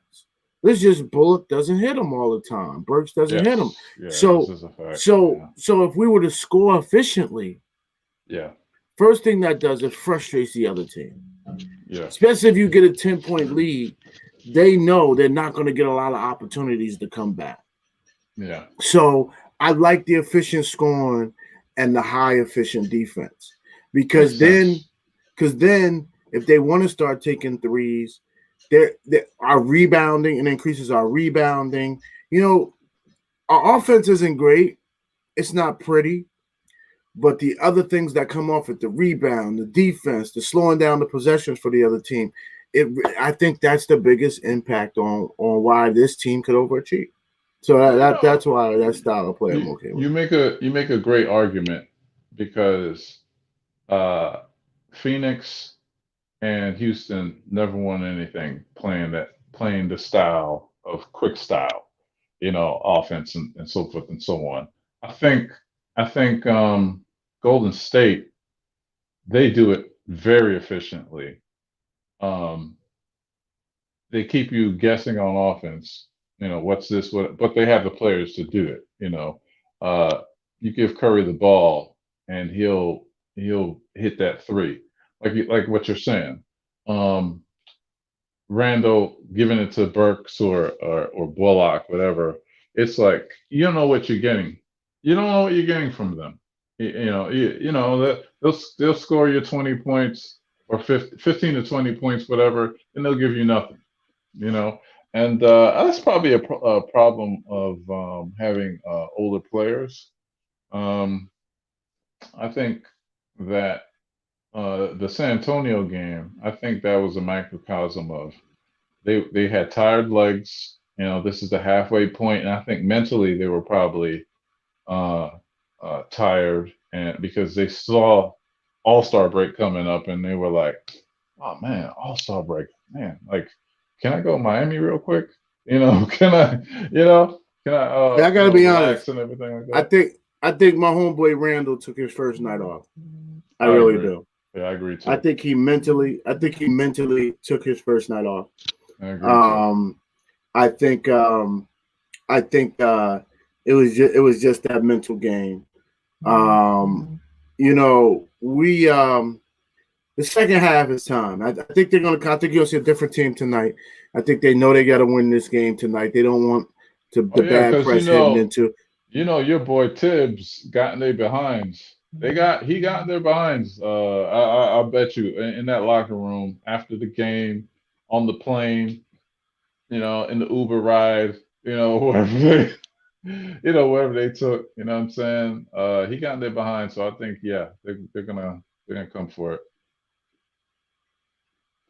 Hold on, my daughter. I gotta tell my daughter how to get her stimulus check. But I'm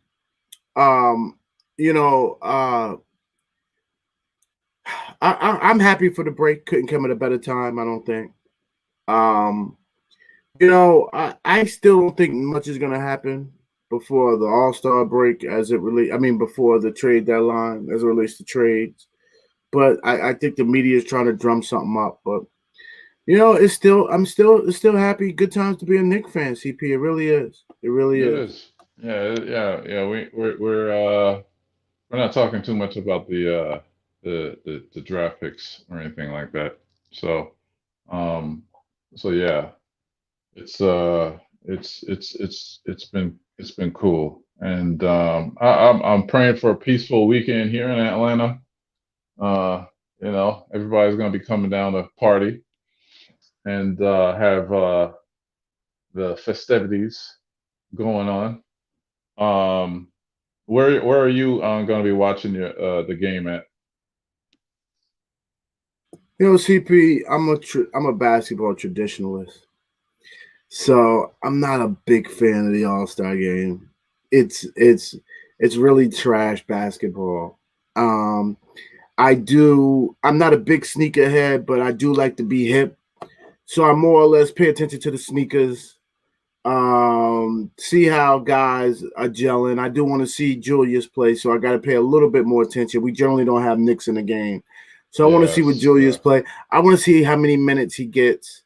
Because you remember there used to be some politics in that, in the sense that, depending on who the coach is, generally the coach picks some all-star players. Yeah. They'll probably play their guys, and then they start trying to burn out other guys. And so, you know what I mean? So, and letting their guys rest, getting the quality minutes. Yeah. So you're a sneakerhead. How many pairs do you have? No. I used to be a sneakerhead. Now, in my older age, so our first exciting rookies were Knox and RJ. I've always loved Clyde. I've always loved Clyde the Glide. So I said, I'm going to support my new guys. Puma's stepping in the game. For the last 3 years, I've only wore Pumas. And let me tell you something. The boys in the chat used to joke me, because remember, before we got to this, we'd be on Facebook. Pumas, nobody wears Pumas. Nike. Puma has stepped their game. Hold on, they got these new Puma glides. The one. Hold on, Well, I guess I can't. All right, so I'm taking questions in the chat. These the ones that Knox wear. Oh, these things are so comfortable. Oh, these are so super comfortable. These are the joints that Knox wear. Those are very nice. And you have a very small foot, by the way. Are those, you feel, more as a fashionable sneaker or an actual basketball sneaker when you put them on? I haven't played ball. Like I told you, I tried to play ball. What was it? 2013, 2014 for the first time in a few years. And my Achilles was like, yeah, buddy.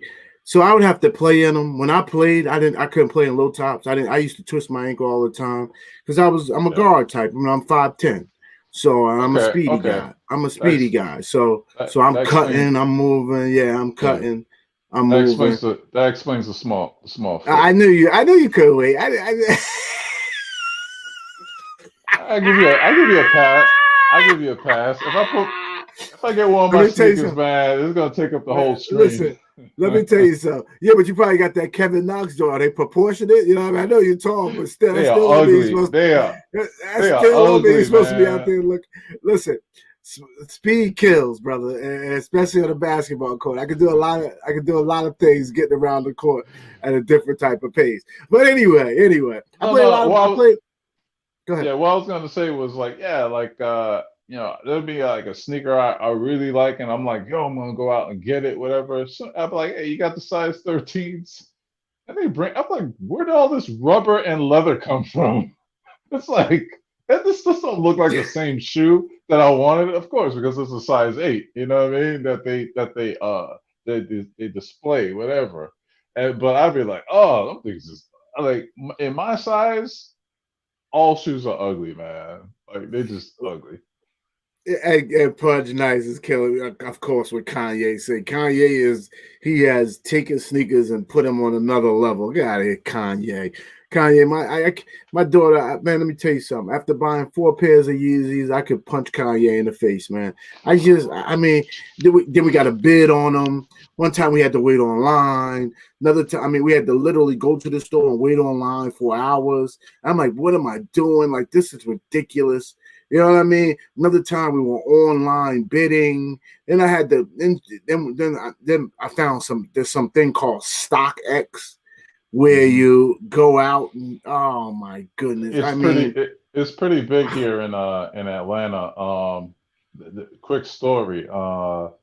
There's a place here called Wish, and there were people. The line was wrapped around the block waiting for sneakers, and somebody had the stupidest idea to rob somebody in line. And, we are a pistol packing state. Dude shot him and went right back in the line again to keep his place for the sneakers.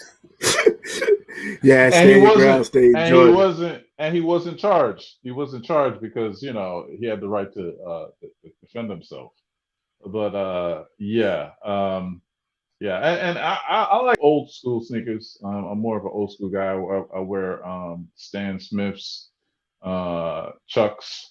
Those are the 2 sneakers I always get because they match with everything. There was a couple of sneakers I had my eyes on that I liked. I like the new Jordans, the last ones.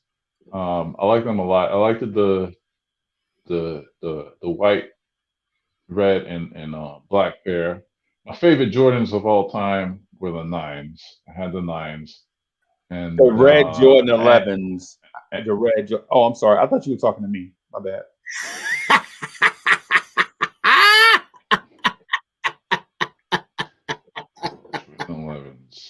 CP, you weren't talking to me? I thought you were talking to me. I was talking to GI. Okay, all right. No, so hold on. Let me public service announcement. Especially if you like my daughter and changes her bank account 5 times to try to hide from her mother how much money I'm giving her, but that's another story for another time. I got another child rant too because this is the last show before stimulus. I got to get it all off before All-Star break. But guys, the stimulus checks are out. And I just got a letter from my daughter because I do her taxes that she didn't get hers because she changed her bank account. So do me a favor, everyone. Go to irs.gov, type in stimulus in the Google search. Type in stimulus, get my payment. It will immediately update you to let you know what your status of your stimulus is. In case you got a wife, I don't qualify. My wife and I don't qualify, but another side story. That's another story. But wealth, baby, wealth. Anyway. It'll tell you what's the status of your stimulus in case your wife gets in there and downloads that money out the bank account and gets busy right before the All-Star break. Get in there, check stimulus update. They finally made the final rules, but CP, I just got cut. Me and my wife just got cut in the last changes they made. So it is what it is, man. As long as people are using their money appropriately. But yes, go on to irs.gov. In the search, type in get my stimulus payment, and there's a click link for get your payment. You type in your information and it'll tell you what your status of your stimulus is, whether you qualify or not. I'm sorry, it's just a public PSA for the people. Thank you. And don't not you, GI, but obviously, but don't spend your stimulus on weed and women, please. But at the put it same in time, the bank. Put it in the bank. But you get a little weed and you figure it out. You get a dime bag or something. And that's gonna turn into like 5 more, and then you gonna have a party. You know what I'm saying? Because you know you're gonna bring other people over. But my thing is like, man, I'm a big proponent of economic freedom, and money that we get, we have to be wise. Money is to be used, and it can't use you. And so the thing is that when you have like my stimmy last year, the $1,200, I put that in and bought this house. And it was part of my down payment. I was like, well, if I could offer more, so the seller could be like, your down payment. Oh, he's gonna, and more down payment, the better. I already had the money saved, but the more the merrier. And I was able to get that's not totally accurate, but I can understand where you're coming from. What are you talking about? What's totally the more down payment, the better. Well, that's not totally accurate. What you want to do is make sure that you pay down the P&I, the principal and interest, right? Because you'll have an amortization schedule that's interest heavy first.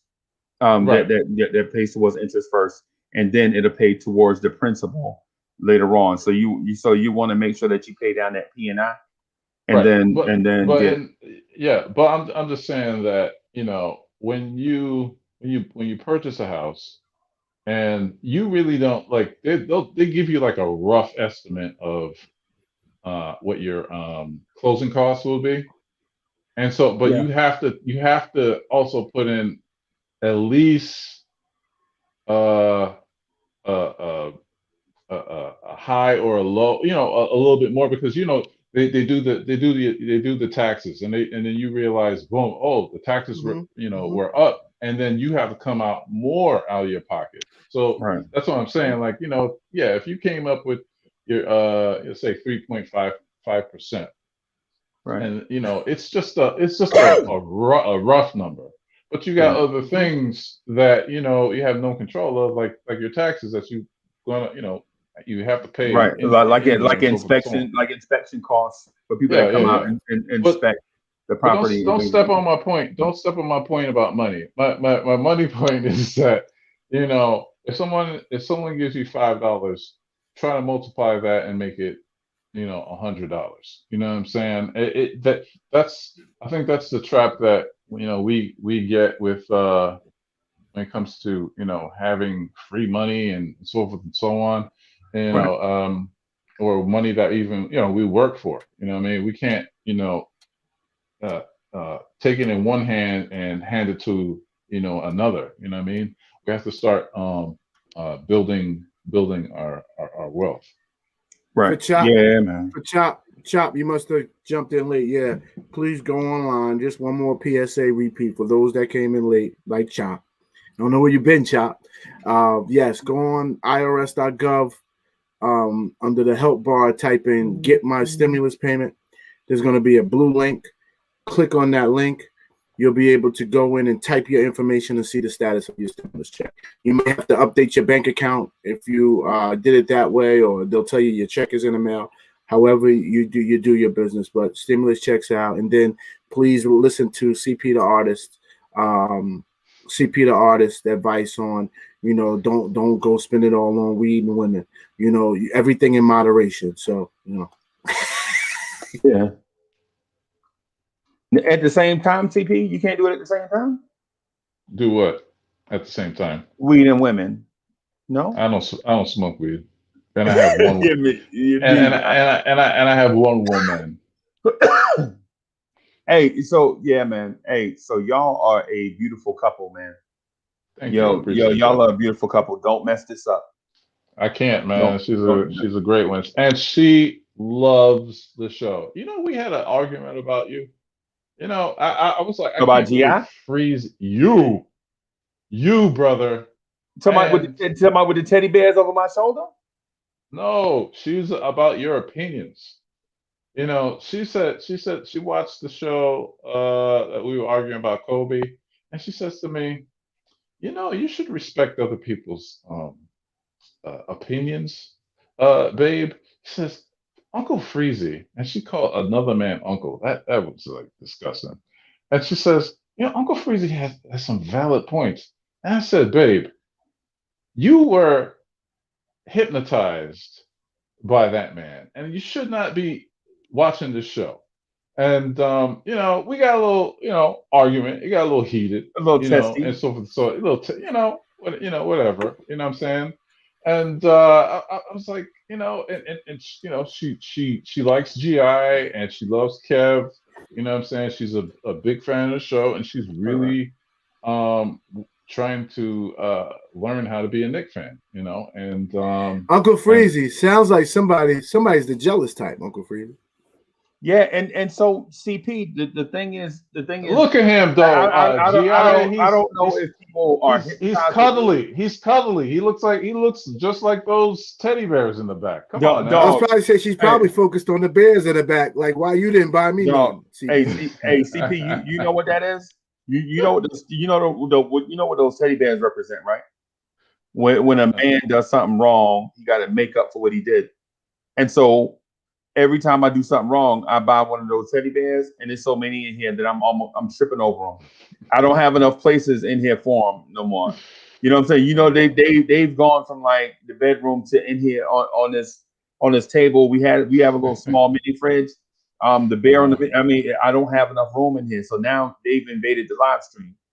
You know what I'm saying? I mean, and so the thing about it though, thing to the Mrs. point is this. I don't try to project a certain thing. All I ask from myself and from others is to be reasonable about the way that other people think. Like, right? So like when GI speaks, instead of cutting him off and talking over GI, I listen to what that brother has to say, right? And then I think about what he said, right? And then I apply my experiences to what I got from him, and then I respond, right? And so what it looks like is if GI say something and we pause, actually GI will say something, right?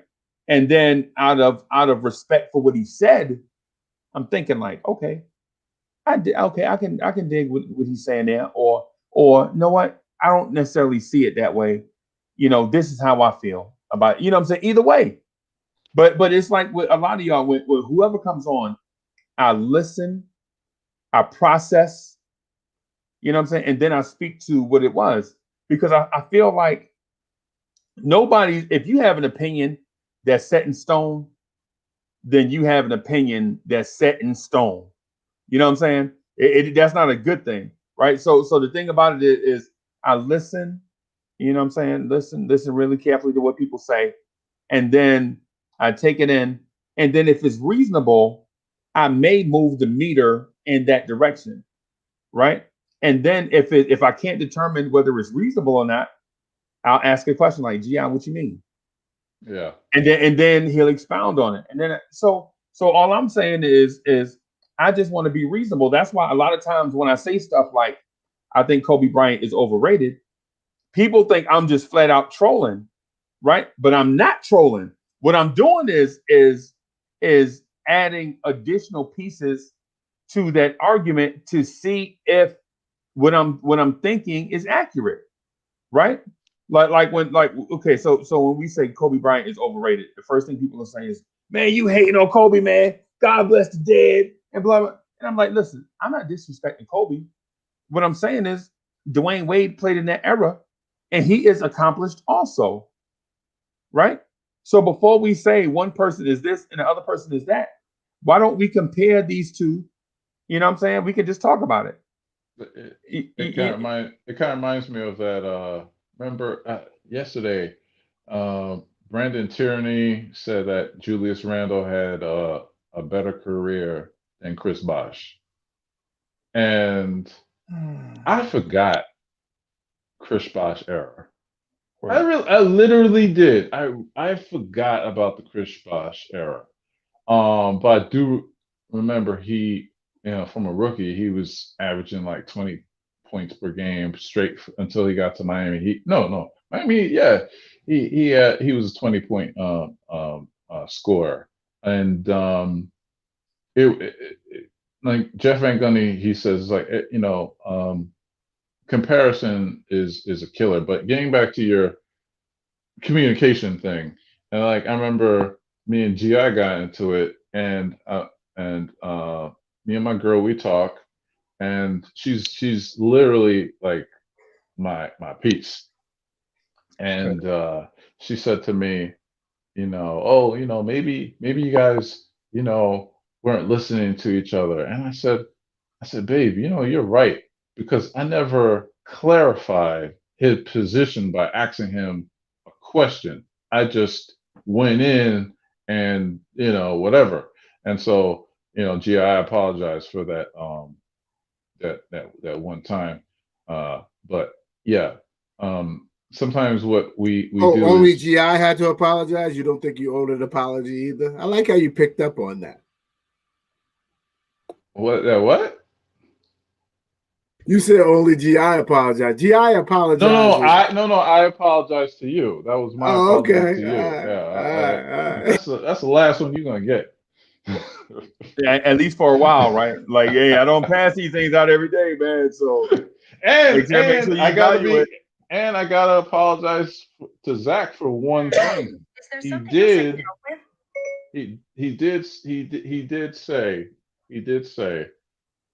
did ask you first, name 5 players better than Kobe Bryant in the whole entire league. But I did ask you name 5 Lakers. So I had to rewatch that again to make sure, and then me and him were arguing over that silly point. But that's the only apology he's gonna get, because Man, that hurt you. Man, that hurt. Yeah, Hold on. Let's yeah. stay here for Uncle. Let's not walk away from this, Uncle Freeze. Man, that hurt. That hurts. Right. Bro, I hate being wrong. I hate being wrong, Gi. I hate being wrong, man. Pinch yourself a little bit. Does that take a little? Do you bleed? Do you got red blood there? Have you been told you're a human being? Yo, let me tell you something, man. So Brooklyn Nets is in the building. Hey, hey, what's up, Brooklyn Nets? What's good? Yo, hey, is it just me? Podcast isn't there? Hey, girl, how are you? Yeah, this is hilarious to me. Like I feel so petty when somebody even mentions Brooklyn Nets. I feel like I have to get into my 5th grader bag. Like I could spit farther than you. You know what I'm saying? When I hear the name Brooklyn Nets, I don't know. It's so immature. We should get her. We should get her on the pod, and me and her could talk relationships. She was on one night. Relationships? No. Y'all go talk that somewhere else. I want to go viral, man. I need her for some followers. Come on now. I think she's having experience with that. Put this in the manosphere. Put this in the manosphere. You know what I'm saying? He's talking about you're talking about your podcast, right? Eventually, yeah. So no, and I think Is Me realizes that she doesn't want to do that again, because she has people like me who didn't understand her point, calling her a feminist. And when she told me she's not a feminist, I said, you know what? Then maybe I misunderstood. Maybe she got trolled, because all I know is she had to take on like 20 men that day. Pause. Well, no pause for her, but no freaky. Not calling her, not calling her out of her name. Right, so she's put in a tough situation. She was put in a tough situation where the average watcher like me, who's not a big fan of the manosphere, but I'm just trying to teach my 28-year daughter more about relationships. And I do believe in the fact that, and Freeze, if this is going too far, stop me. No, we good. All right, but I do want my daughter to be fit, feminine, and cooperative. And if she could find a man that shares 50% of with her, fine. But I don't want her to be as hardcore as Is It Just Me's podcast is, because see this is what I'm talking about. Kobe was the one, really. Is this where we going here? Don't start. Is this because I'm ready to fight. Don't start. No, I'm ready. Don't start, man. But GI, and I think the problem is that we all are not able to be honest with Kobe is not the one. Oh my God, I'm trying to change the subject, Freezy. You know what I'm saying? Don't just don't start this, because it's gonna start it, turn into something. But GI, I think the problem is that men and women, and I see what she's saying in the chat. It's that we are not we're not learning about ourselves as men and women, and we are not learning about the other side, the opposite side, the opposite sex, and we're so busy pointing the finger at the other sex as the problem when we could be doing as much damage. And I think that whether you're in the manosphere or you're pink pill or the lady in the chat, you have an opinion, but let's be pragmatic about everything. Is everything that we want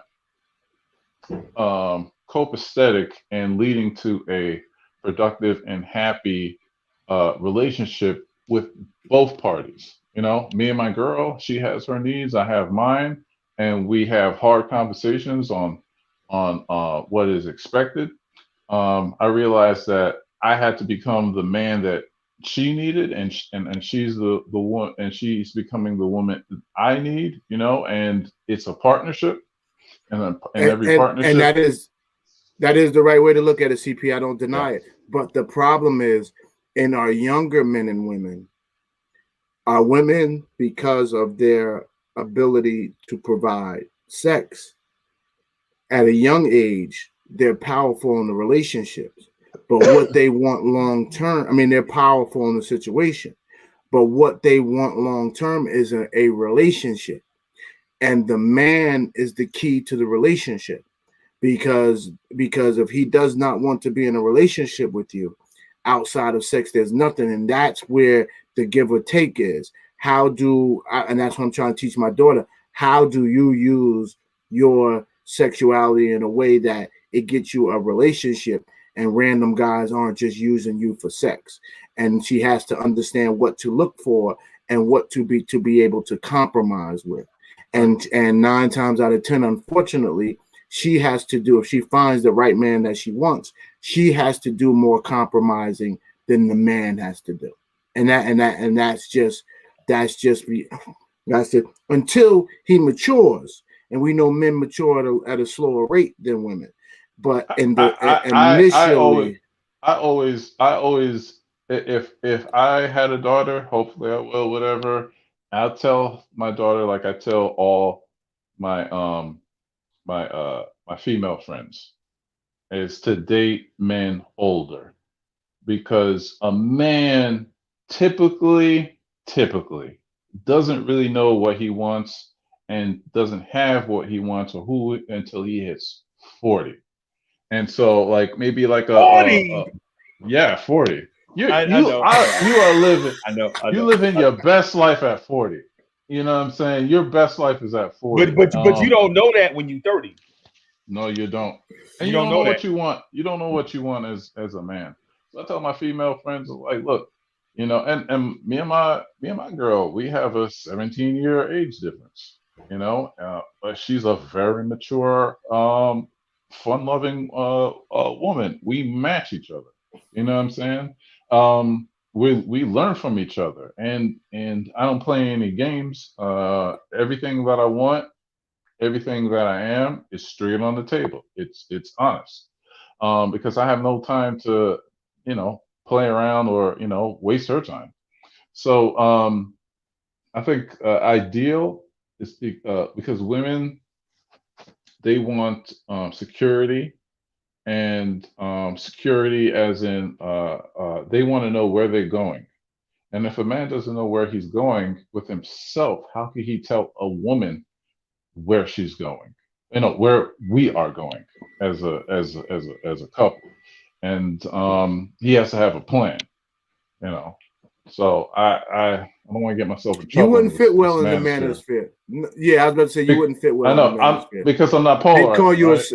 They'd call you a simp. Yeah, they'd call you a simp. I'm far from a simp. So is it just me far from who loves you right now? And I'm not. That's why I'm not 100% manosphere, which is why I don't think Kevin Samuels is 100% manosphere either. There's some other dudes that are just like, you walk behind me, you listen to me, you follow me, and I'm looking in the chat at these guys, all these people say, yeah. And I'm saying, yeah, but 60% of you dudes live with your mother and don't pay your own bills. Who are you kidding? You haven't done anything. You don't have a trade. You don't have a college degree. You're not out here putting in time on nobody's union. Like, who are you kidding? Your career, you're living check to check, and you expect my college-educated daughter to run behind you. I'm keeping her fit, feminine, and cooperative. Yeah, no, I'm getting her far away from you. So, but let's get away from this. I know Joe Madden is after. I know this chat has been so cool, so I don't know how many people you had. None of my business, but I know people are dying for it, and they're dying us to get back to Knicks. But so they would call you complete simp, and they would call me borderline simp. So, I'm not far from simp. Is it just me? I'm the cheapest of dates, and I'm very here's the thing. I'm a pragmatic person. You know what I'm saying? If you're a fine female, whatever, looking for a guy who has the bag, that ain't me. And my girl will tell you that, I'm far from a simp. I have friends who are simps. I'm trying to get them out of simping. You know what I'm saying? I'm just a pragmatic person. And here's the thing, attraction. You have to learn how to attract and maintain attraction, and you have to know what you want in life, whether people like it or not. And I'm a person, and I've always been a person. I'm going to say what I'm going to say, whether you like it. By the way, is it just me was with you until you said you was cheap? Did she cut you off? I tell you, boy, she's a man eater. But let's get off this topic. Oh, and she says CPU ruined it. Yeah, until you said you was off cheap. My side. Yeah, she was off your side too, because she was like, "Man, if I could get a man to think like you and then spend some money on me too," and you said, "I'm gonna be nice to you, but I ain't spending no money." She cut you off quick, brother. Yeah, I know. I told you, I ain't no simp. I ain't no simp. But let me do this. Let me segue this way. So Kobe ain't the one, right? Oh, goodness, you know man. Right. So Kobe ain't the one. Let's not do this. Let's not do this, man. I mean, this is gonna be like that Dame Lillard argument that won't die, or the Kevin Knox argument that won't die. Kobe is not the one. Clearly, Michael Jordan is the one. Oh yeah.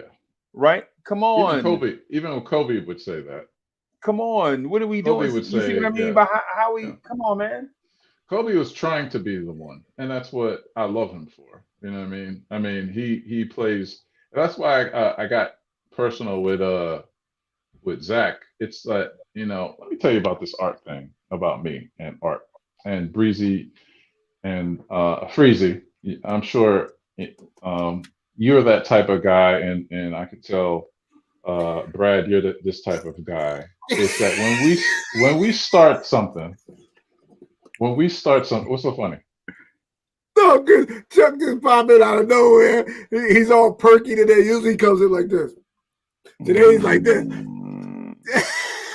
So I think we should go back to the, now that old girl, I think we should go to hear Chuck's views on relationships, man. I want to hear this. Let's go this morning. Chuck, this is the last podcast before break. So we're getting it all off our chest. Let's go. But I'm sorry, CP, for cutting you off. No, I'm just saying that, we go hard for our lifestyles. We go hard for the things we do because we wake up in the morning and we try to accomplish things. And the thing is, like, I hope that we are men that when we see other men do the same thing, that we respect that. You know what I'm saying? And I'm a Knicks fan, but I always respect the efforts of a hard worker. That's why whenever Kobe played in the Garden, or any player that played in the Garden that did well, we respected them. We hated what Michael Jordan did, but you know what? Deep down inside, we had respect for who he was, and to the league and the person. Because as Knicks fans, we respect hard work and we respect effort. You know what I mean? Because that's in our pedigree. All right, I went on my long rant. Go ahead. Good morning, Chuck. Let me let Chuck. Yeah, let me let Chuck. Good morning, son. How are you? They do want me to ask you before you get into it. What are your thoughts on DSJ? That did come from the chat. Oh, triple double. Yeah, that's it. Triple double. The last Knicks guard to have a triple double probably was Alfred Payton. Let's say Alfred Payton got one last year, not right. this year. Okay. All right. That's cute. But yeah, DSJ is doing work over there. But Tibbs couldn't find time for him. CP's a simp.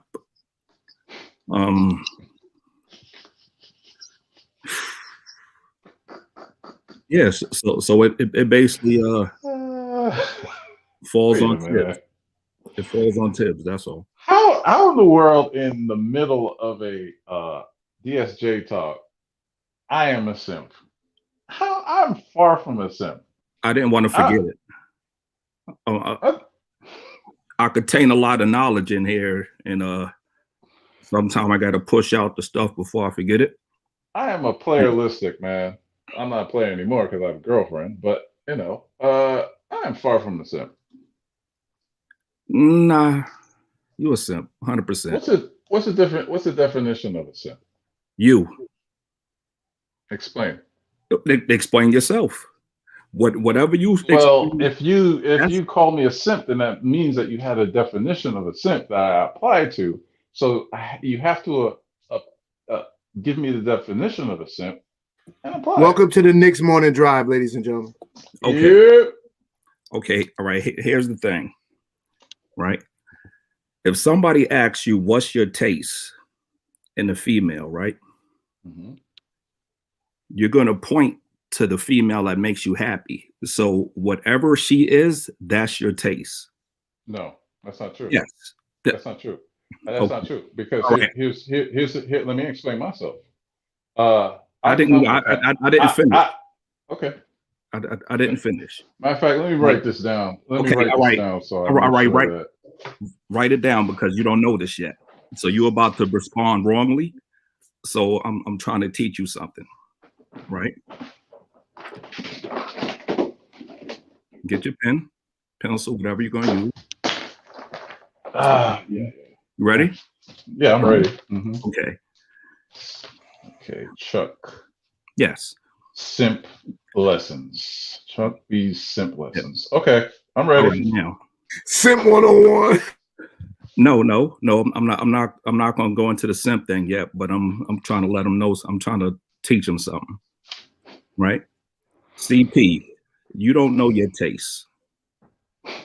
Right? You thought you knew your taste, and those adventures you've been through failed. So once you get with the right one, and everything about her will be your taste. Okay. Or type, or we could say type. That'll be your type. The person that makes you happy is your type. Now, before that person, everybody else you was with You a simp daddy. Okay? You have a lot of simp about you. I wasn't going to say it until GI said it, but it comes off of you. You are a simp. So once you explain yourself, that's what a simp is. You. So I never spoke about my illustrious dating career here. So how is it that you know so much about my simp life if I never told you? You Because didn't. the game, because I think that you see a debonair, handsome individual that is very good with mirror. women. My mirror. It's very great with women. And no, to your first point, you said CP doesn't know his taste until he meets that person that makes him happy. I have to correct you because type would have fit different though. Go ahead, but go ahead. Type instead of taste. Okay. All right, go ahead. Okay. My only type is this: cute face, small waist. That's my type. And I live in Atlanta, the beauty capital of the world. I've dated models. I've dated a not Miss America, Miss Universe woman. All my exes are above 8. Most of the women I date, they are into men with money. Most of the women I date are just for fun. Until I met the one I'm with today, where she fits everything of a woman that I'm looking for. And I came in this relationship with happiness. So the thing is that there's no woman on this earth that makes me happy. The second my girl makes me unhappy is the second she's gone.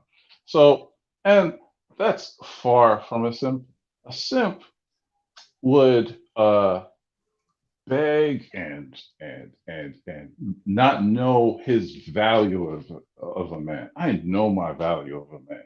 That I'm a value man, a high value man. When I walk into any room, because I'm tall, dashing, and sexy, and I clean up very nicely, I have my pick of the litter. From the Instagram model to the lawyer, the female lawyer or doctor, I've dated them all. You should look at my social media platform, where most of my most of my fans are women, and I'm far from the simp. I'm not even a guy that looks like you. I'm not even offended, because I know most of this is not coming from fact. It's coming from projection. No. Take the floor, sir. No. I think you mixing up preference with type, right? I think your preference is the small waist, and what else you said? Small waist and what? Big head? Pretty face. Okay. But your type, that fits a lot of people, right? So all of those people ain't gonna be the one to make you happy. I'm the one that makes me happy, sir. No. All right. All those people ain't gonna be the ones that you're happy with, because they all are different people. So you pointing out a physical trait, right? That's your preference. Because us men, we are visual creatures. Are we? Okay. Or are we not? Okay, but a lot of people fall under that, right? So your type, which will be somebody that you're happy with for the long run, a lot of people ain't gonna fall under that, right? That's gonna be like one person. when you say the small waist and pretty face, that's a million people. Yeah, but here's the thing though. In order to be a high valued man, not a low valued man, you have to be a man that's able to attract these high level women. And high level women want a man that that all other women want. And I'm that guy. Okay. What are you gonna do when the vanity wears off?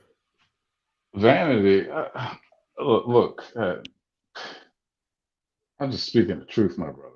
You know, I'm talented. I own. I have my potential is through the roof. You know, and women see this. I'm a charmer. You know, I'm far from a simp, but I ain't a bully. So, Chuck. Yep. I think you did a very poor explanation of what how you would describe me as a simp. But you know, I think it's through projection, but it's okay. You know, I don't think y'all gonna be able to do this long. Uncle Freezy almost fell asleep on y'all. I've been called worse. Nah, man, I don't know. I was looking at something, but yeah, man. Okay, I hear y'all. I hear Chuck B and I hear CP. I hear y'all. I never paid my way through a relationship. Me neither. Me neither. I have no idea what's that like. I charisma my way into a relationship. You know. Yeah, it's just an art. It's an art form to me. You know. Well, hence the last name, the artist. Okay. Well, I think you present flowers on every date. No, I don't. I present myself. Well, you draw pictures of flowers. Either way, you're giving her a visual of flowers. No, because that would turn a woman off. You see, the thing is, like I'm a man that knows that women like a chase and they like a challenge, and simps are no challenge, and you have to be a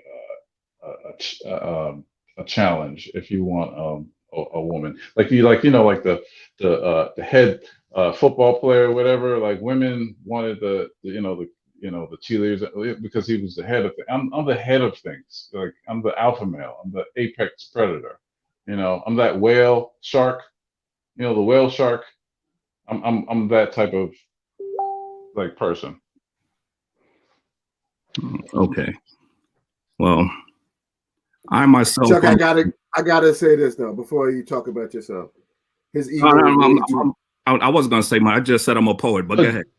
His ego is way too big. His ego is way too big to be a simp. GI, this is facts, man. Look, I had to recreate my life, man.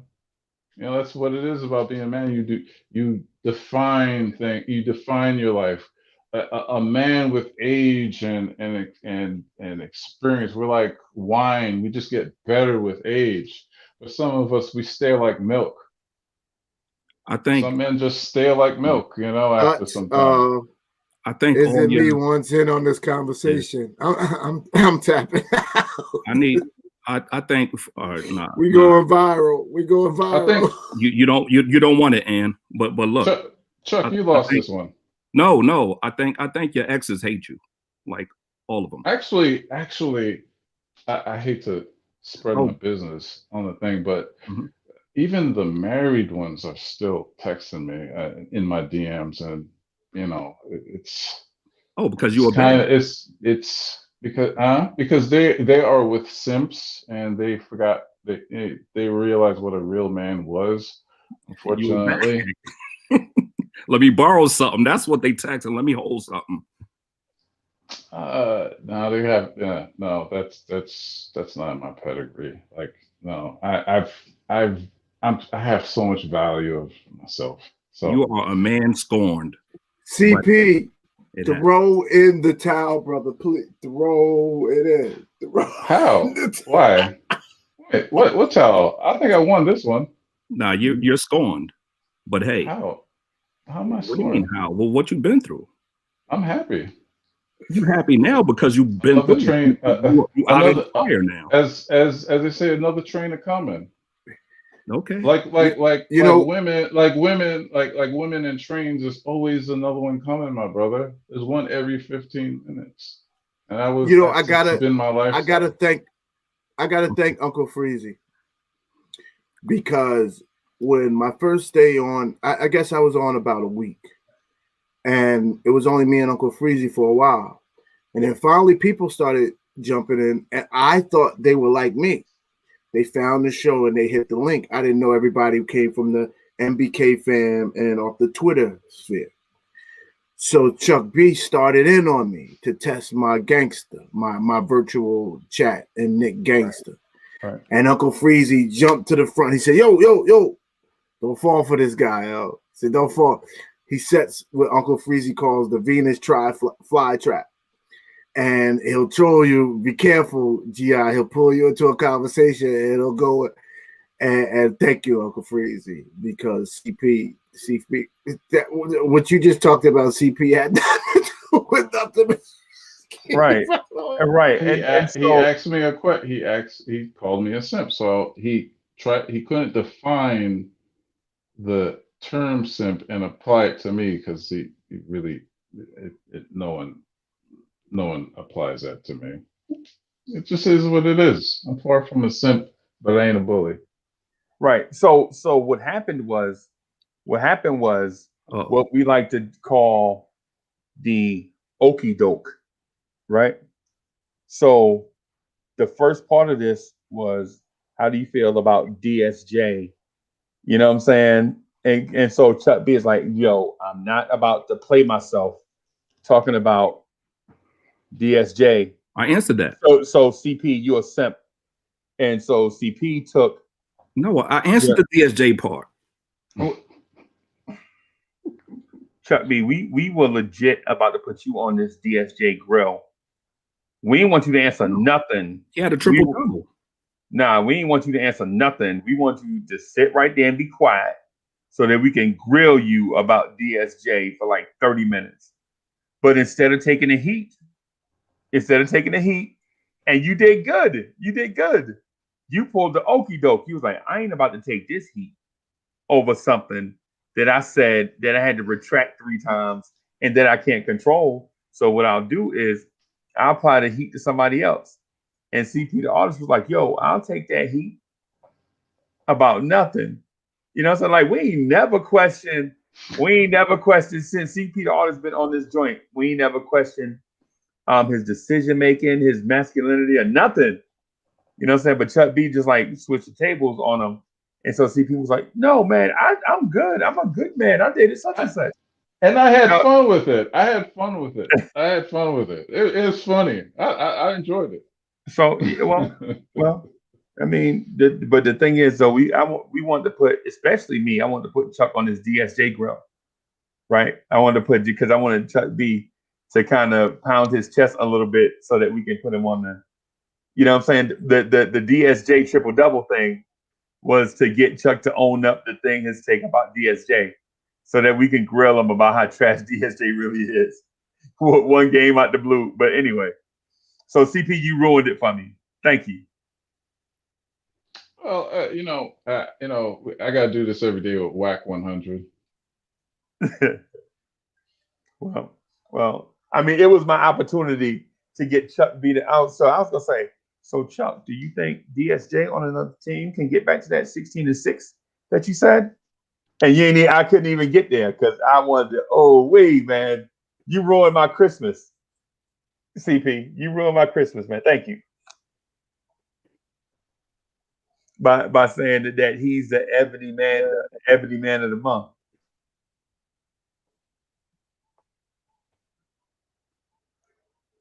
So Chuck, do you still believe Dennis Smith Jr. can do that 16-6 like you boldly predicted at the beginning of the year? Can he reach it this year? No,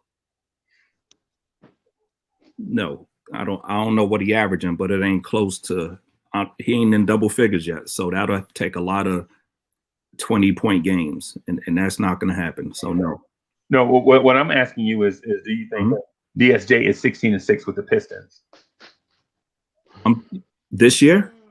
Yeah, 16-6 with the Pistons. Okay. Just all right. I get it. No. Okay. No, I'll go 13-4. I think that's doable. Yeah.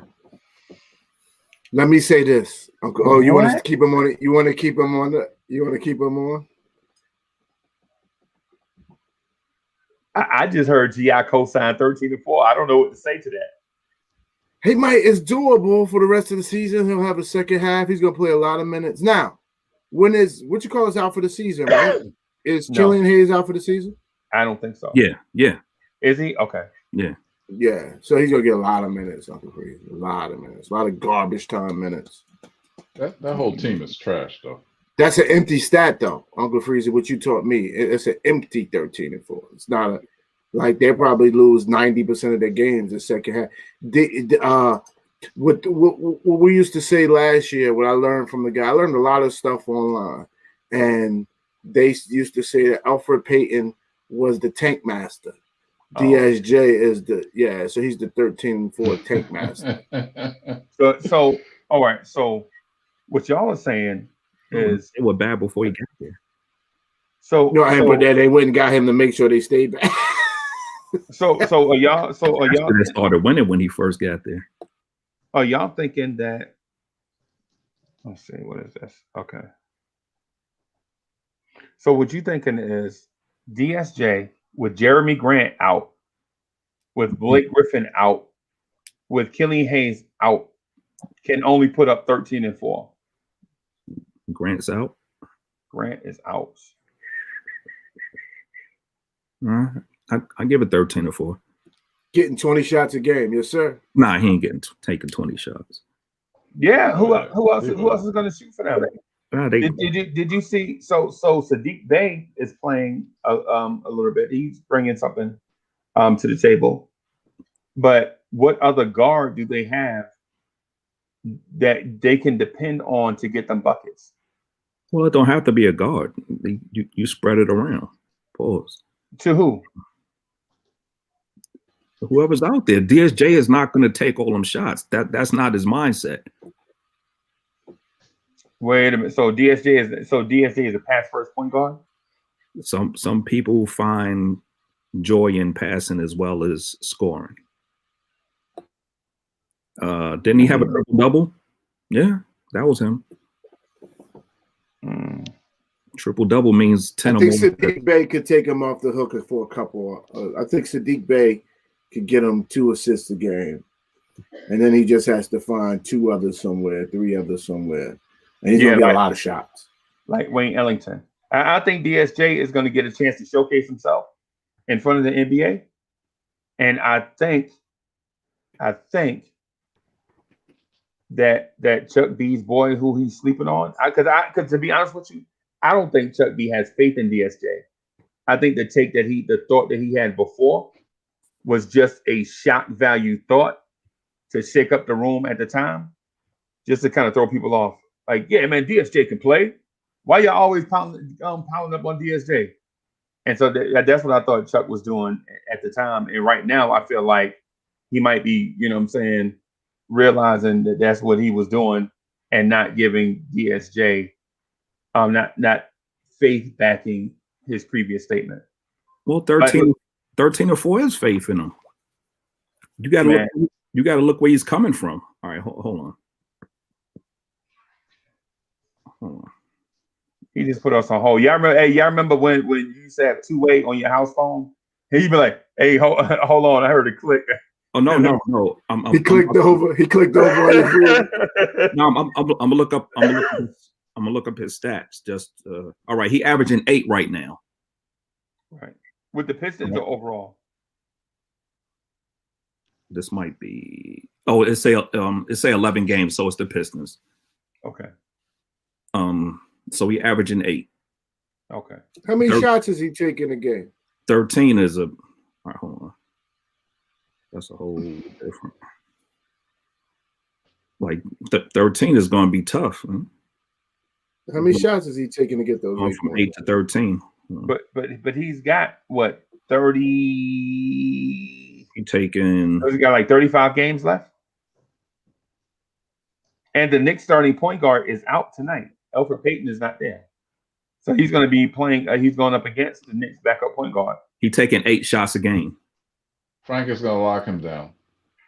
Frank Campbell. 13 is a stretch. If he's only taking 8 shots a game, that might raise to about 14, 15 shots a game at most. Frank is going to lock him down. Going from 8. Rose is back tonight. He is? Yep.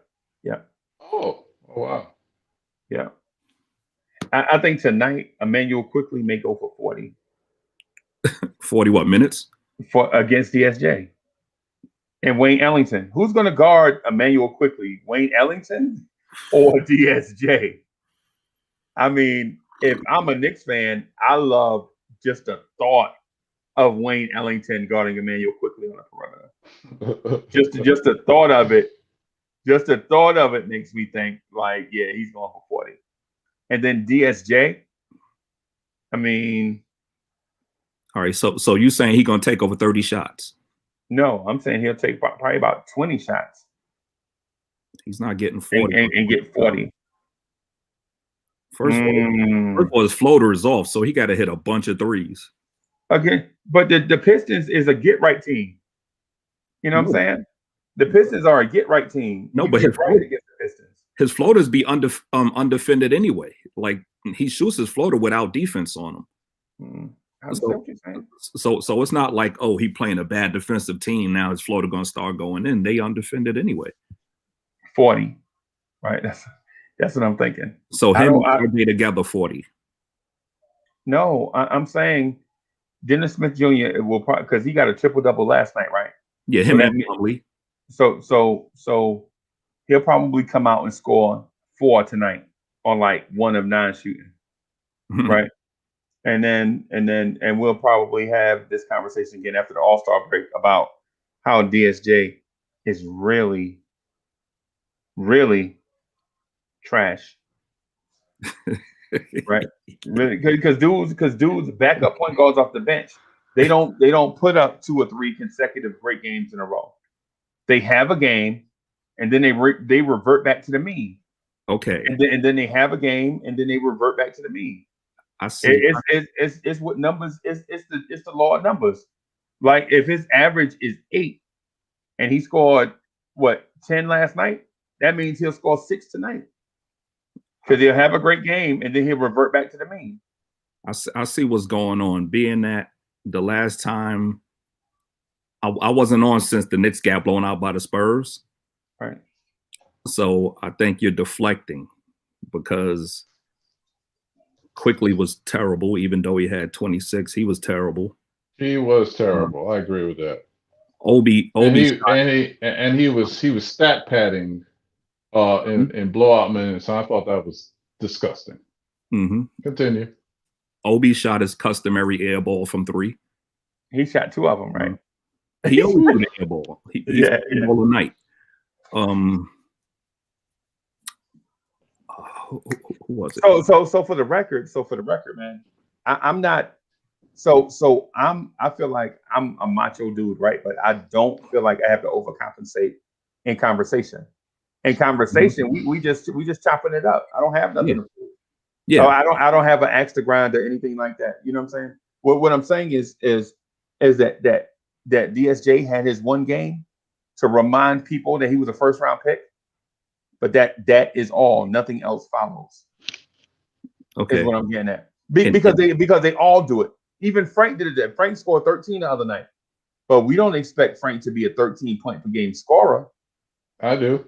If he wants to stay at Knicks, no, I'm just saying. I'm talking about like if he wants to stay in the league, he has to do that every night. So who scores more points tonight, Frank or DSJ? Frank. Here's why. DSJ played last night. They're going to be tired. They're undermanned. If I'm hearing you guys say that such and such is out and this, and we're playing at home and Tibbs is mad. So yeah, I expect Frank to and plus Frank is probably going to play in the second unit if you guys are saying that Derrick Rose is going to be starting. He's going to be playing in the second unit, so he should. No, we said he's back. We don't know if he's going to start though. We just if he's back, he's going to start for Tibbs because that's Tibbs' man. Okay. So I think Frank will be in the second lineup and doing work against second lineup guys. So he should. And for that reason, DSJ will have more points than Frank. For one, he's going to play more minutes. That's for one. For two, when Frank come in, he's going to play the majority of his minutes with Quickly, who don't pass. Right? All I need is two. That's it. Quickly ain't pass for Frank the ball. Frank ain't gonna get the opportunities, the shot attempt. So DSJ gonna have more than Frank.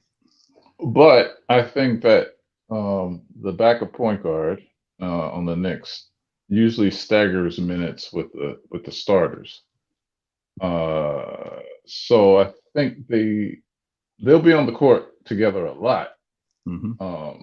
But Frank is still going to have some of his opportunities. He's going to have his opportunities. Well, Frank got to be. I could be wrong. Yeah, Frank got to be left wide open to score. It's not like he hit his on his own. He don't. Well, do you remember when he hit that three over? Was it Lamb? And I think Lamb is like a 6'8" forward, and he shot it right over him during that Pacers game. Continue. Anomaly. Yeah, Lamb is a 6'5" guard. But yeah, I see what you. No, he's not 6'5". He's like 6. Yeah, no, he ain't. He's 6. Yeah. No, and okay, let me double check. Let me do a little fact check right here. I'll look for you. Jeremy Lamb. Okay. Is it Jeremy Lamb? Yeah. Jeremy Lamb, Basketball Reference. Jeremy Lamb is 6'5", 180. Yes. Yes. Yep. So, but I stand corrected. Yeah. No, ain't nothing to it. But the thing with DSJ, I think DSJ will probably come into this game, and I think it could go either way. I think DSJ could probably score either 28 or 7. You know what I'm saying? That's what I'm thinking. You know what I mean? It depends on if his shot is going. If his shot is going, the dude, I think he can cook. You know what I'm saying? And he'll be in a situation where the Pistons can feature him. But if his shot's not going, he have to depend on getting by Frank to get to the basket.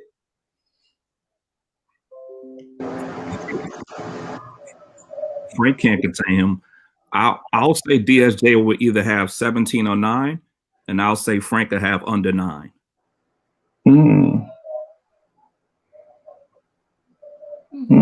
Okay. The Knicks should win. That's a possibility. I can't even argue it.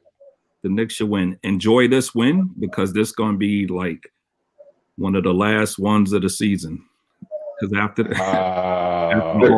you mean against the Pistons or in general? No, in general. After the All-Star break, it's going to get real ugly. Hey man, so I have your PO box address, right? Mm-hmm. So what I'm gonna do is mail you a dog since you scared, right? But you got to hurry up and get to the post office because dogs don't sit well in the post office, right? So make sure as soon as I text you and say it's on the way, you got to hurry up and get to the post office. Why am I scared? Dog, because I can sense it. What? I can sense the fear. What fear of what? The fear of the second half. So you scared of names. I want to lose. What are you talking about? I'm not. It's no fear. You're a tanker, Chuck? Yes, I want to lose every game. Man, it's just they're gonna spoil it by winning 8 of them. But I want to lose. I want Cade. Oh, I got a question. Do you own a Mercedes Benz? Yes, I do. Okay. Yeah. All right, good. You're not just wearing the hat. No. I'm too Yeah, cool. no, come on, man. You got no Chuck, man. You fell right into that one. As soon as I saw the Benz, I knew what he drove. You got no Chuck style. Come on, Steve. And you know, Shorty's in the chat, so you know he. Yeah, What Shorty? Come on, man. Come on, so Chuck B, you don't have to tell me the year, but what model is it? S550. S550. Okay. Mm-hmm. Okay. Sweet. Big boy. I can't fit in this. Yeah, I was gonna clown you. Yeah, I can't fit in this now. Yeah, he's in the C class. Yeah, you see, it was 6'4" in the C class. Yeah, that's what I was going to do. I was going to C class, got that little teeny Mercedes. It's E69 and that little teeny Mercedes. Nah, you know I was gonna clown you for that, right? Come on, CP the artist, snap out of it. No. Snap out of what?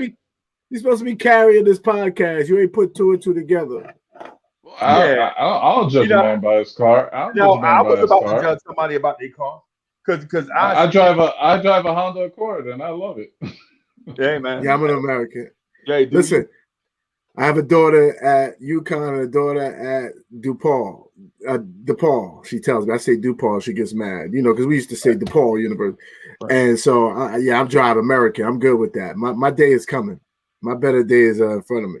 No, behind me. In front of me. Wait. I don't have to compensate. I don't have to compensate with a luxury car. What I lack. No. What I'm saying is because I don't want to get into people's finances and all that. But I don't believe in getting into a man's. Chuck heard that. Chuck ain't let that. But what I will say though is I was gonna clown Chuck D if he's 6'9" and got that little teeny Mercedes just because it was a Mercedes. A man's supposed to get a car, get what he like and comfortable with, not what he want to show off to somebody with.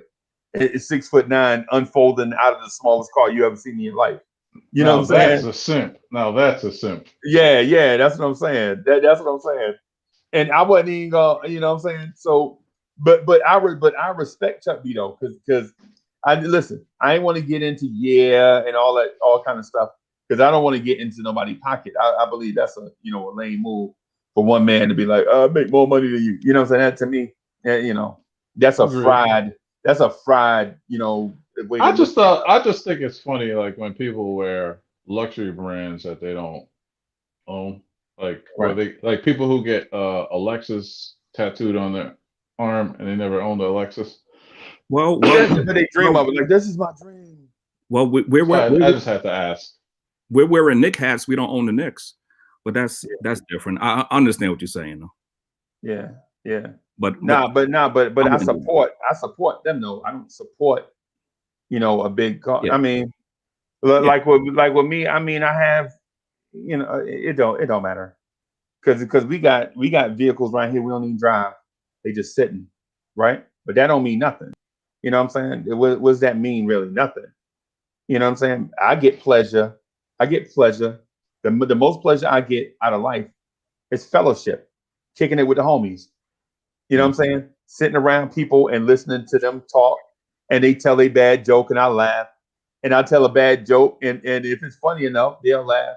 You know what I'm saying? Or they'll give me some advice, or or I listen to their life experience and get some, and learn something from that. I mean, that's what I mean in terms of bankroll and all that stuff, man. Everybody will be at different stages, different places in their life and their finances, and it depends on their life experiences. I think Peter Griffin is getting at me in the chat. Stephen Fox. Bro, it wasn't a. Oh, hey. Man, chill out. I'm just asking a question. You could tease me. You could tease Freezy. The consigliere I'm asking a question. The consigliere is off of. He's off limits. Yeah, and I tried to have Chuck. I ain't off limits. I tried to put legit. I legit tried to put Chuck B off limits as far back as January, and Chuck be like, "Man, you ain't got to protect me for nobody." And I'm like, Chuck B, man, listen, man, just chill out, man. Just let me insulate you, son. Let me protect you for some of these haters. You like, man, I don't care about no haters. Yeah, well, let me tell you, the biggest reveal ever just happened to me. Paris Duggar's 58. He's my OG. Paris Duggar, you are the most down-to-earth 58-year-old in the chat. I thought you was 24 tops the way you be trolling, brother. You are next level. You imagine if we had the internet in our day, Paris, how hard we would have been trolling. These kids don't know nothing. How hard we would have been coming, man. Paris Duggar, salute. Hey, CP, to all this for the record, I'll lie about my age in a heartbeat. I don't be wanting people to know. Because trolls, they troll you. The trolls will troll you like legit. I was about to say it one night. I was about to tell everybody, like, yo, you know. And they like, man, you was alive when Clyde Frazier was playing basketball? And I'm like, never mind. I ain't even gonna go there. Because I don't want people, you know what I'm saying? You don't want to give trolls ammo. I embrace it, man. I embrace my age. Because I told them, I was like, yo, we was at school and our teacher came in the classroom and slammed the Daily News on the table. We like, yo, what's the matter with Mr. Williams? And he like, y'all do whatever it is y'all want to do. Man, get some graph paper and draw. And I'm like, get some graph paper and draw. You know what I'm saying? And this is the 70s now. So we're like, yo, get some graph paper and draw. What's the matter with him? So I go up to the desk. I'm like, hey, what's the matter with you? He like, Uncle Freezy, look, I'm not up for this today. I'm not up for it. And I'm like, yo, you yelling at Uncle Freezy, what's the deal? He like, yo, Uncle Freezy, Clyde Frazier just got traded to the Cleveland Cavaliers. And the room got hot, right? So the room, it was like somebody opened the oven door, right? And I legit started sweating. And tears started coming down my face. And he like, man, you crying? And I'm like, no, I ain't crying, Mr. Williams. But I'm sobbing like, no, I ain't crying. You know what I'm saying? He's like, yo, Uncle Freezy, you crying. And I'm like, man, I told you I ain't crying, Mr. Williams. I'm going to go get some graph paper and go in the bag and draw. And you know what I'm saying?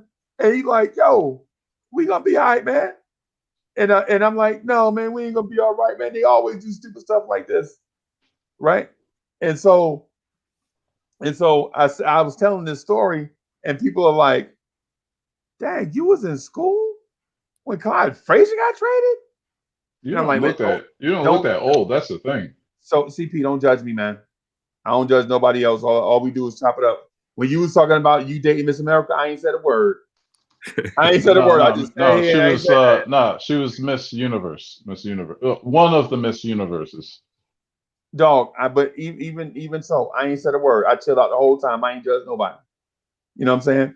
When Chuck B be talking about Rob slipping and falling into the Henny bottle, I don't say nothing. I just chill out. I don't say a word. But as soon as I say I cried when Clyde Frazier got traded, everybody like, yo, how you old, man?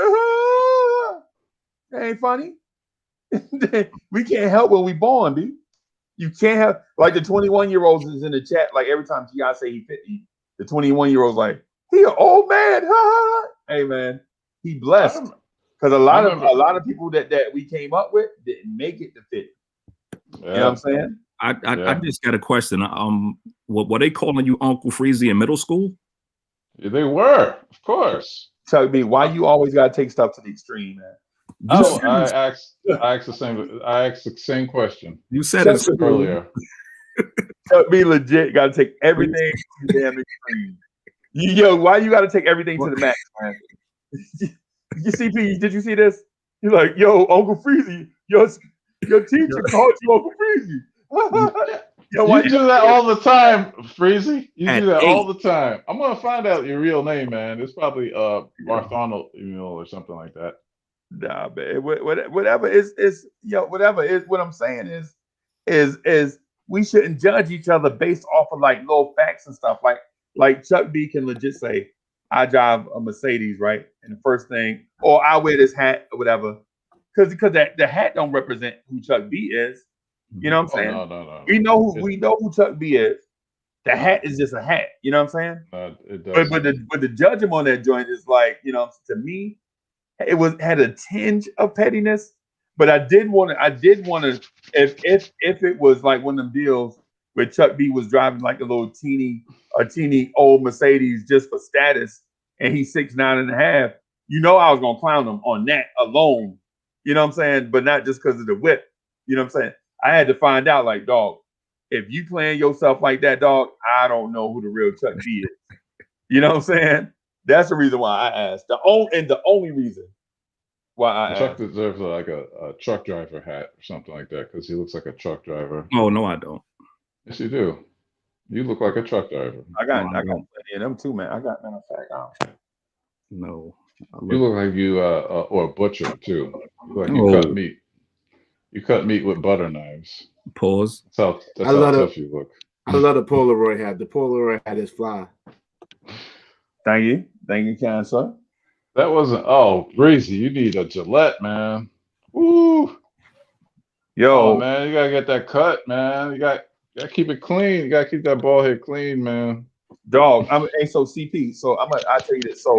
So I worked in customer facing, in customer facing situations for like 35 years, right? So every day, you don't need to see people. Yeah. So every day, no customer facing. I'm talking about like outdoor sales, internal sales. Oh. You know what I'm saying? Like just joints like that, like wealth management stuff, portfolio management. It's just a whole bunch of stuff where I had to do relationships and build relationships and a rapport with people, and so they can trust you, and so that your goal lines up with their dream.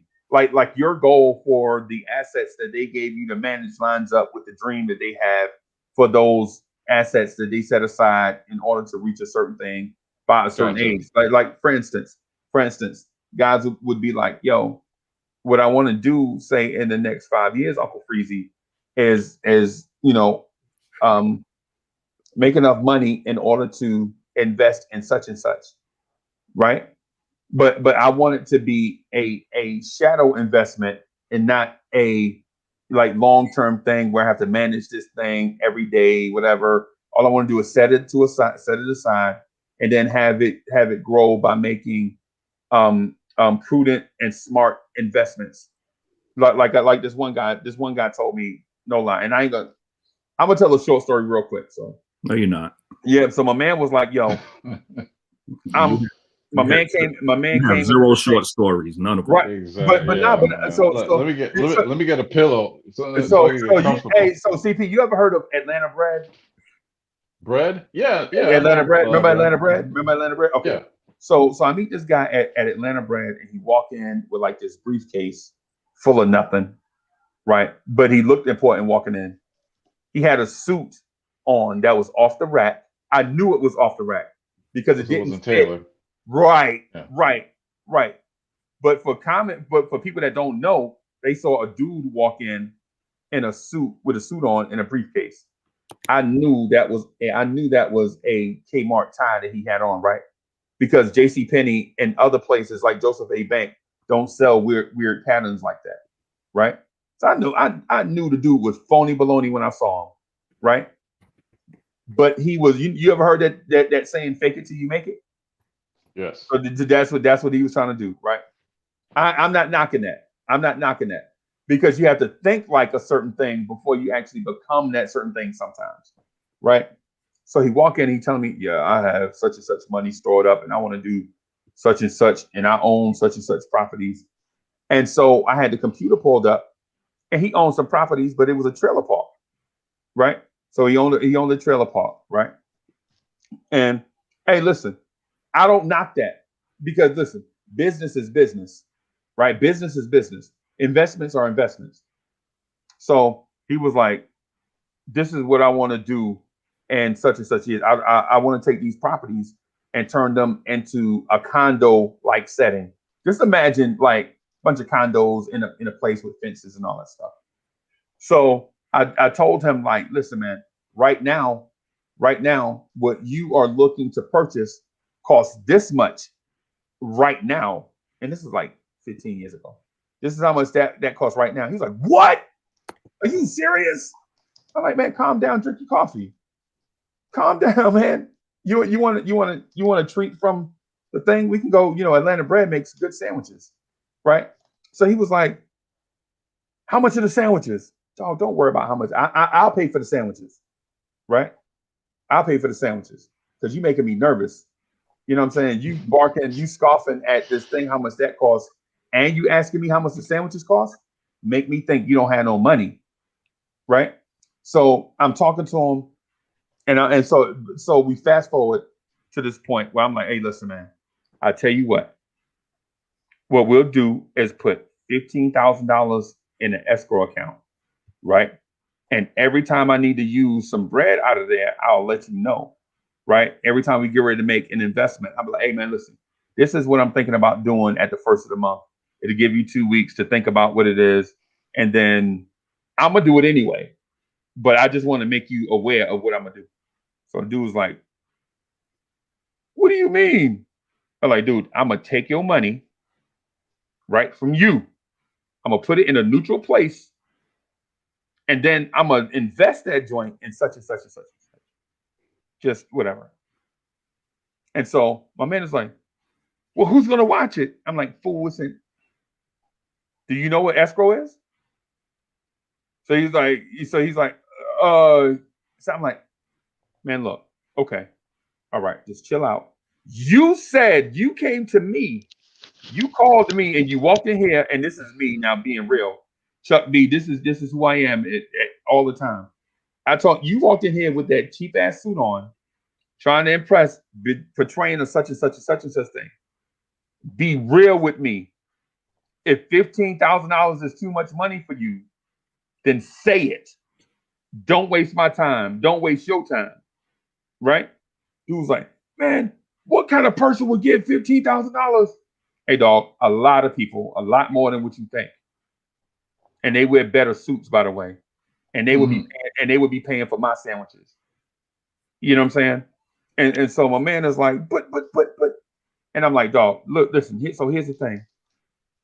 Just be real, right? You don't have to front. If you're not at a place where you want to be, where you think you can do this, tell me now. But don't front and make this thing awkward, and then we fail, and then you want to put the blame on me when you know you were not ready from the start with. So we do this. So we talk him through it. I talk him through it. Right? He mad at me too now because I'm not supposed to talk about him because he is wealthy, but he don't know that he's not wealthy. He think he's rich because his neighbors don't have as much stuff as him. So he's got one more car than his neighbor, and one more house than his neighbor, and then inherited this trailer park or whatever, and he think that makes him rich. Dog, that don't, just because you have one more dollar than the next person doesn't make you rich, right? So what we do is we get the $15,000, right? And he like, hey man, I'm broke. I can't pay you this. Can we pay you? Can we start paying you like, every 3 months? What? Pay me there every 3 months? Is you crazy? You want me to work 3 months without getting paid from you? Are you nuts? And so anyway, we do this thing. So what happens is the trailer park stuff, the trailer park that was in there was like old. So what we did was replace the trailers with newer models of mobile homes, right? Single wides, go to double wides, newer. You get to charge more rent, more lot rent. You don't sell any of the stuff. So anyway, so we up the income coming in, and to fast forward because Chuck looked like he about to doze off. So I'll fast forward to this. So anyway, we meet the goal. We meet the goal in about 3.5 years instead of 5, right? And he want to pull out the stuff like, man, we met the goal. And I'm like, no, dog. The goal was not the money. The goal was the term, because you have the principal and you have a term. So we met the principal amount that you wanted to meet, but we didn't meet the term. Let's let this thing play out until then, and then we could, blah blah blah blah blah. So we mess around and we wait, and the dude after that, the dude is like, yo, this cat, Uncle Freezy, I swear, I swear, I had no faith in you in the beginning, but we met the goal and blah, blah, blah, blah, blah. So anyway, I said all of that to say this, you can't put your hand in another man's pocket. and all that stuff. And cheap suits don't, just because you wear a cheap suit don't mean that you're rich. That last part right there is all you had to say. And basically, don't be trying to diss his beard, because just because his beard ain't as sharp as you think it is, he's still doing the damn thing, homie. Right. And so CP, the reason why I don't do it now is because for 35 years I had to do it every day. You know what I'm saying? So I mean, the reason why I got on sleeveless t-shirts is because for a while I had to wear a shirt and tie every day, and now I don't. Yeah, I you don't know where I was going with that, we're right? talking about. I knew where you was going. I knew you was going. I knew you was going to take the short walk to get there. Let me start a topic before Uncle Freezy shuts it down for today. Go ahead, Uncle Freeze. I'm sorry. Oh, well, what I was gonna say is the DSJ thing is vastly overrated. Chuck B, I don't think DSJ is gonna average 13-4. I think DSJ is probably gonna miss the rest of the season due to injury, like Stephen Fox said, because he does have the back injury thing going on. And I don't know if DSJ is actually a 13-point scorer in the NBA if healthy. Right. Freeze, you because so when I do my impersonations of you I think empty stats he could get him. You 6'8" or 6'6"? I'm not no 6'8". I'm 6'5.5". I thought you said you was. I ain't no 6'8". 6'8", Chuck. You said something. You said something. No, he said I'm taller than him. So yeah, he never said 6'8". No, not recently. But I thought at one point you said something like that. No, the big dog. I used to be like 400 something pounds, like 6'5" and like 400 something pounds. Okay. And man, I used to go out and listen. I got disciplined, got back in the gym, started eating this, and lost a whole bunch of weight. Man, I lost 125 pounds one time, and then 60 pounds the other time, and I gained some of that back, but whatever. But it's. Hold on for a second. I got an emergency happening. Hold on. Oh, I got it. So let me take this somewhere. Hold on, real quick. CP is 6'6", right? Yep. All right, that's not a good height for the women. Like they love 6'4". 6'4" is like the cutoff. So anything over 6'4", they say, "Oh, that's too tall. That's too tall." So all I'm gonna say is all right, go ahead. The extra 2 inches matters. That's a pause moment. Hey, pause. So let me do this. Since it's the last podcast of the first, don't be jealous about the extra 2 inches. I want to give a pause. No, the ladies don't like it. Ladies, because they look like that's too tall. Too tall. Ladies don't like you for some reason. No, they love it because I never had that problem, man. I never had that problem. My name is Chuck Love. I just don't use it here. Please don't. 6'4" is the perfect height. Actually, my whole physique is the perfect measurements for women. Like okay, 6'6". We got a lady in the chat. What? Oh, she says we love 6'6". Oh, man. Oh, that's bad. That's bad taste. No, I could see that. I could see 6'4" being because when you taller than 6'4", everything gets real awkward, man. Like when you buy dress shirts. Mm-hmm. When you buy dress shirts, you got to make sure your sleeves ain't coming up your arm. You know what I'm saying? And CP the artist might know what I'm talking about. Yeah, what are you talking about? Yes, all my clothes is long. Yeah, all your pants are high waters. Like I got the perfect height. Nah.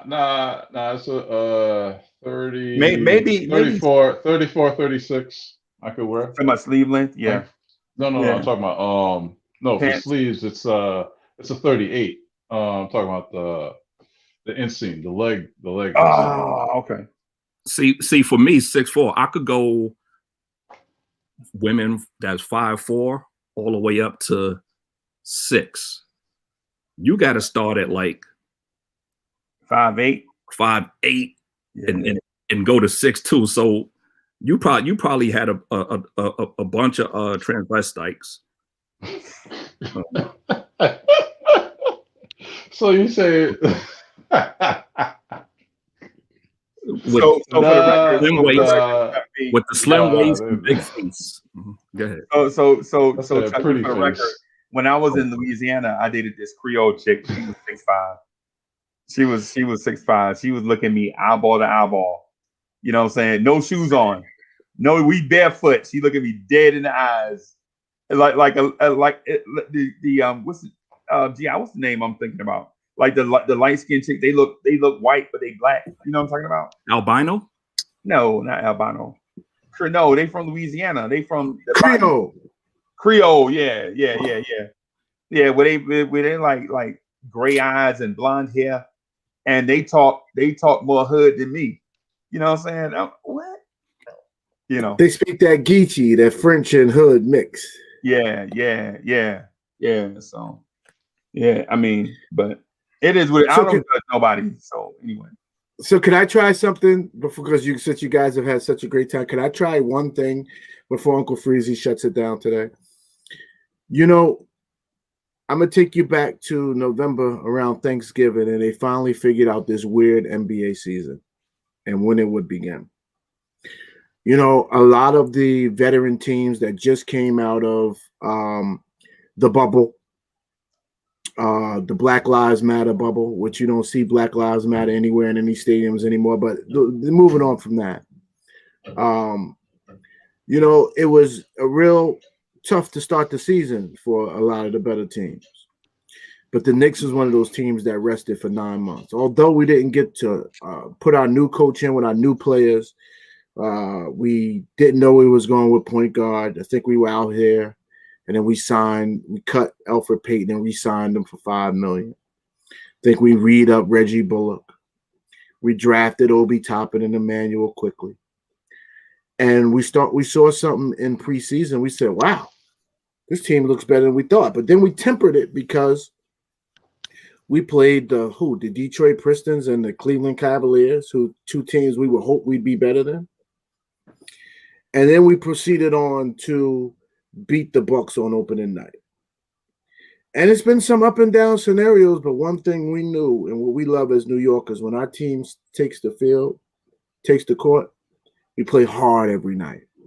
We had a couple of downers. We lost to some teams who didn't have their stars. One team might have had 6-7 players on the bench due to COVID or something weird.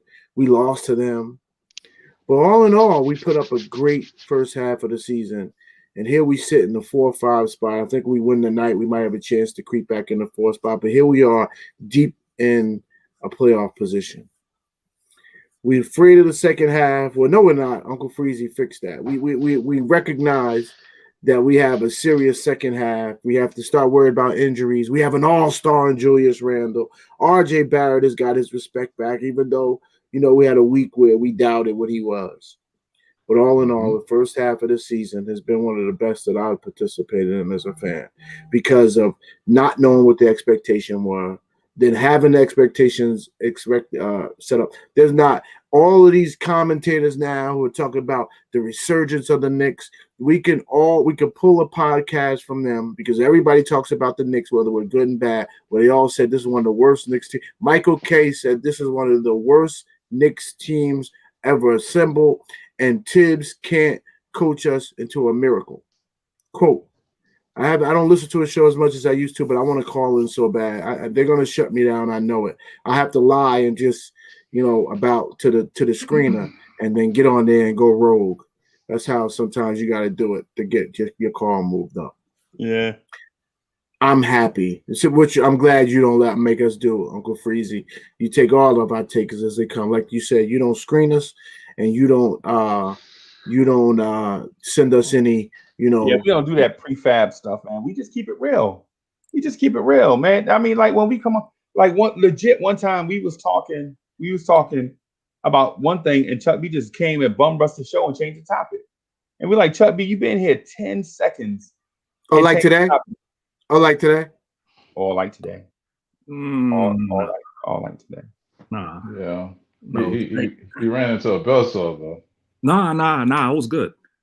Ran into that buzzsaw. So I just want to say this one thing, just reiterate or touch on this topic. Didn't see that coming though. Feel bad for the guy. So I just want to say this one thing, man. Just touch on it really quick one more time. So the Knicks' second half schedule is not what y'all think it is. Like people that are nervous and that are fear mongers for or against, they'll say, "Man, there ain't no way we can win such amount of games, such." And I just gave you an example of how the Sacramento Kings beat the Lakers, right? And how the Detroit Pistons beat the Nets. But we, for some reason, think no good thing can happen to us. For some reason, and I don't know if it strictly comes from all the years of losing, It is. or for what? Because the thing about Knicks fans is what we should do is embrace this moment.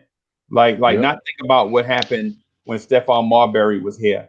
You know, like, oh my God, Kevin Seraphin was trash. Well, he ain't here no more. You know what I'm saying? Now Mitch is our center. You know what I'm saying? What I'm getting at is we should enjoy this moment. As a matter of fact, I've been on Twitter saying that this team actually needs a nickname. Like we should nickname this season. Like there was a season, I think it was 2012, 2013, where it was the Knicks tape season. You know what I'm saying? We need to come up with a nickname for this season because it's vastly different from seasons in the past. Chuck got one. I got one. First, I want to say that I'm happy too, just like Ghetto. We're going in the right direction, and that direction is straight toward Cade or Suggs. So you could pick one of those players for the nickname. I'm gonna go with Cade. We will be in the lottery immediately. It's not gonna take long. It won't take long for y'all to be like, oh, what happened? It's gonna be very quick. Right after the All-Star break, the losses are gonna pile up tremendously. I'm gonna love it. Y'all are gonna hate it. That's fine. So you're gonna love us losing, huh? Okay. Yeah, because I love what's in the lottery. My thing is to get better, right? Well, Chuck, let me ask you something though. We have Dallas's pick. Shouldn't you be rooting for Dallas to be losing instead of your own team? Couldn't you have good things like a playoff berth and Dallas in the lottery? Okay, now for one, I'll prefer both of us to lose, right? But Dallas is a better team, so I believe they're going to pick it up and start winning games. We're not. We're going in the other direction.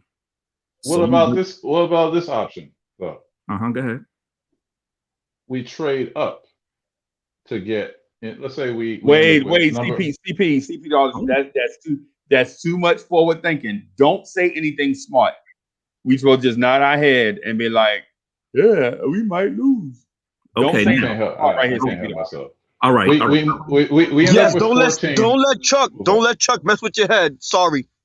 So Don't mess with my head, man. Come on now. He ain't Charles Xavier. Come on now. All right. For one, pause that. How? Am I gonna pause Charles Xavier? No, he said don't let Chuck mess with your head. Pause, please. Please pause that. Pause. Thank you. Oh my God. So shout out to Chop Low. Chop Low in the building. What up, Chop?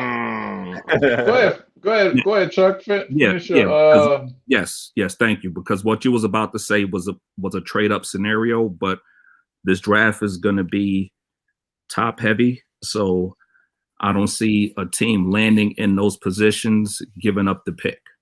You're missing my point. All right, go ahead. We will end up with, let's say, 14th pick. Mm-hmm. Okay. And Dallas is wherever Dallas lands. We could package those 2 picks to move up somewhere and throw in a player. So it's not all gloom and doom, as you're saying. We can move up. We can move up into that top 10. Well, too bad we don't have DSJ because we could have traded DSJ for King. Yeah, but my scenario isn't gloom or doom. My scenario is we're in the lottery for the position to get the first pick, we're gonna really be bad.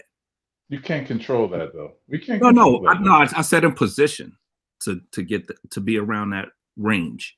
Okay, so you can't control it, but I don't think we're going to be no 14. No, we're going to get a much higher pick than that. So Chuck B, what happens in this scenario where, say, the Knicks finish 7 and the lottery comes and we fall to 11? What happens in that scenario? Finish 7th in the lottery? Yes, finish 7 in the standings. And fall backwards like we normally do. Either stay the same or fall backwards like we normally do. When you say 7th, are you saying the 7th worst team? Yep. Or 7th in the playoff seat? No, 7th team. Oh, then get pushed back 4 spots? Yeah. I'll take that over making the playoffs. Yeah. Wow. I'll take the 11th pick over a 1-round knockout in the playoffs. Wow. It's about getting better. What's one more year of no playoff experience going to do? I'd rather get the player that could take us to the 2nd round this year than get knocked out in the 1st round this year. So you're saying a rookie could do that? Depends who it is. Okay. So thank you, Wacko Knicks fanatic. He says Chuck had us at 4 wins at this point. Well, that's not true. Yeah, that's. But I understand.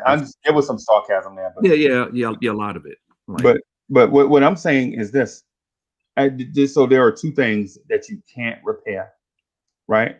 Mm-hmm. You can't repair a losing mentality, right? If you reinforce losing, you've reinforced losing, right? Yep. And so here's the other thing too.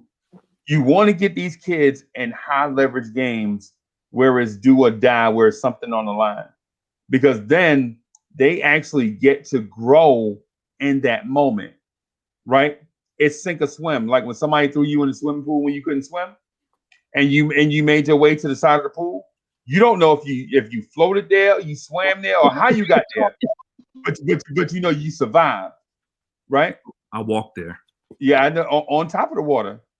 On top of the water. But what I'm saying is when you put players in these situations where they have to sink or swim, they either learn how to swim or learn how to survive.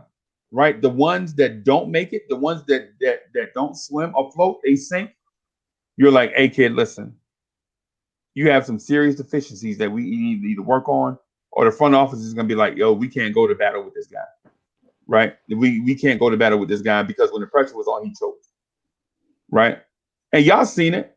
Y'all been in situations where the dude that you thought was tough got in that pressure situation and he panicked. You know what I'm saying? Everybody has been in that situation before. Like something real serious. Somebody you thought was still, and they got in that situation. Like I'll give you an example. My cousin, right? I got a cousin who's like a few days older than me, right? Like I ain't gonna say his age, because then the mathematicians will start trying to calculate other people's ages. Right? He like, yo, Uncle Freezy, when we go in this church and we see Uncle in that casket, you better not break down. And you too big, man. You too big. You 8 foot tall. You 900 pounds. If you fall on that floor in the church, ain't nobody gonna be able to pick you up. Right? Joking, right?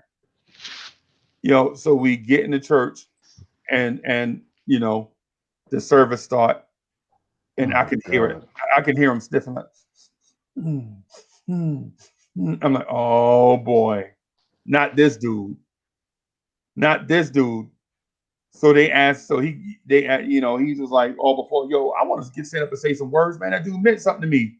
I got some words that I want to say. Right. So it come his time. He crying. Now he flat out crying. He walked past the casket and falls on the floor, can't control himself. All the ladies, all my female cousins, is scooping him up off the floor, fanning him, dragging him to the first pew because they can't eat too heavy to take some else. Right? And after the thing, he like, yo, And I don't know what happened in there, man. I was good until I was like, right, you was good until. And that's what and I'm not saying a funeral situation, but I'm saying kids need to be in a high leverage situation to see what you have. Because some of the ones that y'all sleeping on are going to wind up being something when you put them in that high pressure situation. They're going to have that fortitude to withstand. They're going to become something. And then others that y'all depending on, y'all thought they were straight. They getting that, them Alec Burks type dudes. They're going to get a situation and they're going to be like 3 for 14. And you're going to be like, yo, you almost shot us out of this game. And the reason why I bring up an Alec Burks is because he's been on so many teams that people have figured it out. That's why he's not sticking around. Because if he did have that fortitude, he would have stuck with one of those other teams. It's not just about money, right? It's not just about money. Because if you have that requisite talent to stick, people will pay the cost. Like they pay CP the artist for his art. They know he's good. He's excellent at what he does. So when it comes time for them to pay up, they pay up. Like when it comes to GI and the numbers, right? They know GI is super straight. They know he's great at what he do. So when it comes to time to pay that man, guess what they do? They pay that man. And right? he cooks the best crack. Well, okay.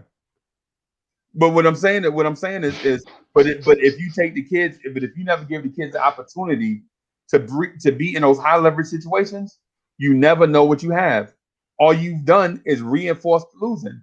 Because if you fade for Cade this year, right? And Cade is just starting point guard, what happens when he struggle? Then y'all gonna be like, we only need one more piece. We only need one more piece, so we're gonna get a piece out of the 2022 draft, right? Then RJ's a free agent. Y'all like, well, I don't know if I want to give RJ the max money. You know what I'm saying? Maybe we should just go with Cade and the guy that we got in the 22 draft, move forward with that, and then see what we can do with those 2 Dallas picks and the 2 picks in the 2023 draft.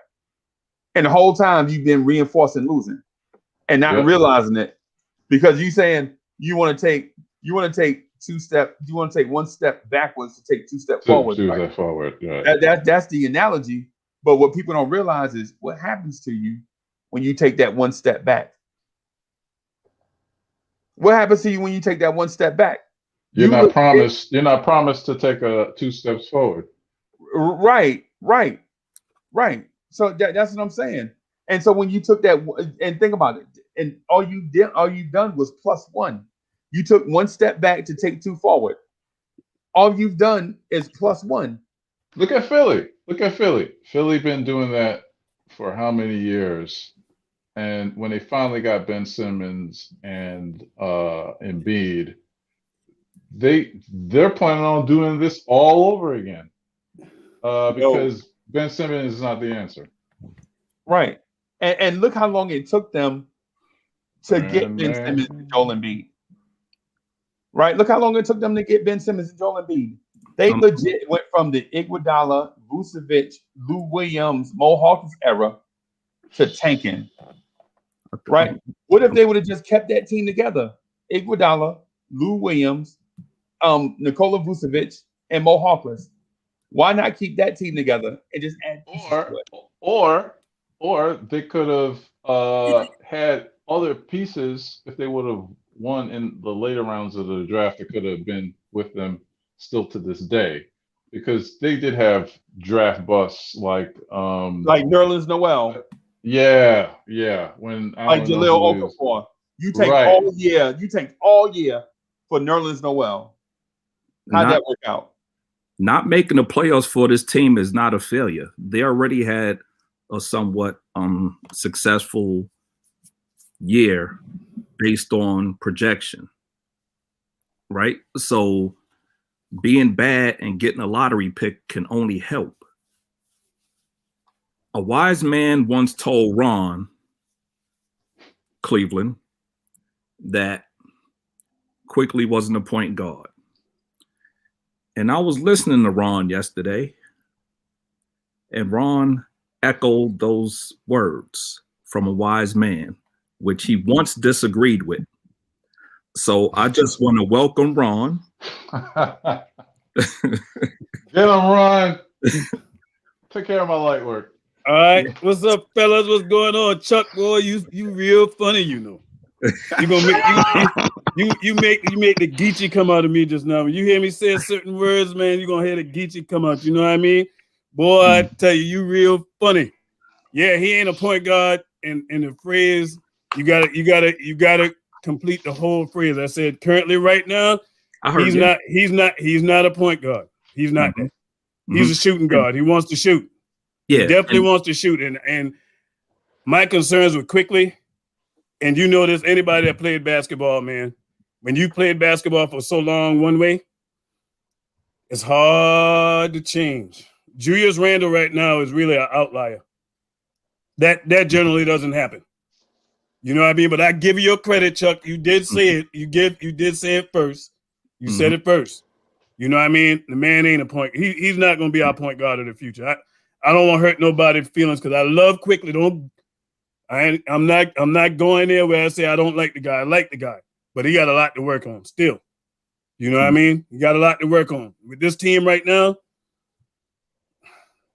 The main thing is that small forward position. And Freezy is funny, man, because I noticed after I said, me and Freezy was thinking alike, but Frank, you did a show on Frank yesterday, and I woke up with Frank on my mind. I was like, because you know what happened to me yesterday? You know what happened to me yesterday, man, when I was in the middle of the show and somebody reported. You hit the number yesterday? And you know what? you hit the scratch off? But so what happened? Somebody put in the chat, they said Frank's starting. So you know what happened? I got blinded by the light. You know what I mean? When I heard that Frank was starting, I totally forgot about, okay, ain't no D Rose tonight. Ain't no Alfred Payton going up against Pop. You think you're gonna win tonight? Hey, so you know what I mean? But that thing messed me up. But hey, Uncle Chop, man, I'm glad to see you, man. Hey, like I told you, I don't know if you heard me, man. Hey, ain't nothing but love from me to you, man. You know what I mean? Don't. Hey, you always welcome. You know what I mean? Don't take that thing personal the other day now. Because one thing about me, anybody knows about me, I don't hold no grudges. I ain't built like that. My mom ain't raised me like that. Right. You know what I mean? Yeah, I'm so sorry. I didn't even know what happened. Okay, well, that's good. That's good. You know what I mean? Yeah. That's good. That's good. Because I seriously thought you was mad at me. But you know, no, I wasn't mad at you, Unc. Okay, we good then. You know what I mean? Like I say, it takes too much energy to be mad than to be happy, man. Exactly, there's a lot of energy to be angry and mad and hold grudges and be vindictive. Remember, this lady told me this morning her mother passed away from coronavirus, and she said that the health aide that come and take care of her mother had the corona and gave it to her. She passed away. So listen, make sure everybody is staying healthy and safe. You heard? Yeah, man. Yeah, my cousin dealing with it again for the second time. Yeah, but it is what it is. So Freezy, man, hey, what you think right now? What we need to do, man, with this team? So I think the answer is easy. We're gonna play the second half of the schedule one game at a time. We ain't gonna worry about next week. If we playing the Lakers, we ain't worried about the Clippers. Right? We're gonna try to beat the Lakers on the night that we play that team. Right? And then the next night, we're gonna focus on the next opponent. But if we get over our skis and try to do load management and worry about who down the road and all that stuff, you know, I think that'll be to our detriment. You know what I'm saying? I think the Knicks should just worry about taking that roster that they got and be the best version of themselves one game at a time. And I think we can do small moves. There are small moves out there that we can do in order to help ourselves get better. Like bringing in another wing defender like Trevor Ariza. And I know Ariza is washed. So I'm not saying that bring him in as a starter, right? And I'm not saying bring him in for heavy minutes. What I'm saying is bring him in as depth at the 3 position maybe that 10, 12, 13 minutes a game to give guys a blow. And then that way you won't have to worry about heavy minutes for guys and injuries down the road. Plus, by having a championship level veteran at the wing position in your locker room helps guys like RJ Barrett, Kevin Knox, and the other guys that play the wing positions. I tell you what I think really right now, I'm in agreement with you about not making no major moves, just a small tweak. And as much as people have heard me in the past few days, I talked about Harrison Barnes. I think he would be a great fit, but that money, you know what I mean? The money he's getting, it ain't bad money, you know what I mean? But I understand for the situation, the Knicks going big game hunting at the end of the season. We know that. They're going big game hunting. So if you were to get Harrison Barnes, they're going to eliminate that big game hunting from that same position. Kawhi Leonard. Exactly. So, but would he be a great fit on this team? I would love to have Harrison Barnes on this team right now. Like if Kawhi wasn't out there at the end of the season, potentially, because of course we know he can re-sign with him, but the fact that potential out there, if he wasn't there, because I looked at Harrison Barnes' numbers and I didn't know Harrison Barnes was still under 30.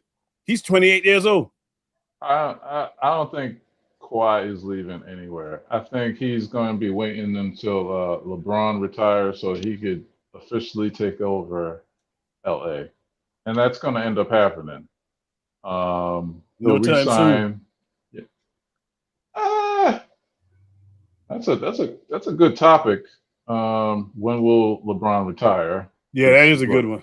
You know what I mean? Lakers podcasters, y'all heard CP the artist give y'all that one. So when y'all make that sure y'all give my man his credit. You know what I mean? Keep rocking, CP. All y'all real Lakers fans out there, all 17 of y'all. Max Kellerman, when you do that Lakers show on when will LeBron resign, go ahead and give CP my man the artist his credit for that one. Not Casey Powell, CP artist. Well, CP ate his lunch yesterday, man. I was laughing about that thing. Right. Wow. Yeah, for real. That was good. That was a good one. Yeah, but that's a good one. But I'm gonna tell you with Kawhi, what I think with Kawhi though, the guy is so unpredictable, man. Because if anybody would have told me he would have left San Antonio the way he did, I would have been like, nah. Yeah, that was the most stable. That is the most stable franchise in basketball. And you walked away from that with that was your team. By the way, he a strange bird. He walked his own beat, man. And then you leave there, and then look what he had on his resume as a potential destination. Then, and we were trash. He had us on the list. We were on our list. You know what I mean? And then he goes. Go ahead, Ron. Then he goes to Toronto. You the man there, and you win a championship with him. And your first year. And then you pop smoke. You know what I mean? No pun intended. But if anybody been in the military, they know the phrase what pop smoke mean. Yeah. You know what I mean? Yeah. You know what that mean, Freezy. Yep. You know what I mean? So, you know what I mean? He up and dipped from there when he was the man that won a championship, and that thing could have kept rolling. They could have won like 2 or 3 straight. Right. You know what I mean? So I'm like, man, I'm like, so this dude go home. You get the guy you want in PG, and now you ain't signed no extension. After PG basically wet the bed in that playoffs. You know what I mean? Why are you holding out? Why aren't you signing that contract? It's obvious. Hey, Ron, you know what? You know what the biggest question mark to me was? The thing that has me paused the most with Kawhi Leonard is he left Jordan Brand when he had one of the richest contracts with Jordan Brand over the way the sneakers look. He turned down all that money with Jordan Brand, right? People would die for a contract with Jordan Brand, but he left Jordan Brand because he was like, man, they're not letting me design these shoes like I want. So he left Jordan Brand. So what that makes me think is he's not afraid to end a relationship if he's not comfortable in that relationship, regardless if it's the team, the shoe company, whoever. You know what I'm saying? Because with Jordan Brand, like if Jordan Brand did the sneaker for me, I wouldn't care how it looked, long as the check's clear. You know what I'm saying? But the thing is, if he has his own shoe with his own name on the back, that's a bigger IP than having wearing Jordan's brand, because he's an ambassador of Jordan. It's better to be an ambassador of yourself, like LeBron. LeBron's shoes are made by Nike, but it's his own LeBron shoes with his Zoom logo Soldier. on it. Right. So the thing is, it's like it's better, and that's what makes like LeBron's net worth is $500 million, thanks to those LeBrons and his other things. But his LeBrons are making money. It's better to have your own shoe. As ugly as those New Balances are, whatever, I think that's a better financial move than to wear someone else's shoe. Yeah, I ain't never thought to even buy a pair of those shoes. I've never owned a pair of New Balances. Never. But yeah, the only thing I will say about Kawhi in San Antonio, it wasn't. We do got to remember, Pop didn't believe in load management. Pop's old school, and it looked like there was, that he was saying, they misdiagnosed him. So there was a little more to it than he just got up and walked away. And then his uncle got involved in that. So he is fickle, but it wasn't like it was a beautiful marriage and he just got up and walked away. There was some ruffle in the feathers. Can I say something? He just sure, but I want to strike. So Uncle Freezy has his own shoe, his own signature joint, right? It's called the Uncle Freezy Down South Special. You know what I'm saying? I wear this to church or to the club. I wear this to church or to the club. You know what I'm saying? I tell you what, you wear them up in church. What are those rhinestones? Oh, fam. I'm a cowboy. Those are figure skating shoes. Those are like what a figure skating skater would wear. What was that? Blades of Thunder? What was that movie with Pharaoh? Yeah. You wear them up in church. Like you wear them up in church. The Holy Ghost is showing up. Them the Holy Ghost ones. I can see Freezy with a matching. Well, you silly ghetto. He got matching shirt and hat with that. Nah. I'm wearing. I'm gonna wear a white dress shirt. That white. L. Jordan said them the John Witherspoons. The dog catchers. Bang, bang, bang. Yeah, hey man. Hey, you know what I didn't talk about, man. And I got to do the young fella, give him his credit, man.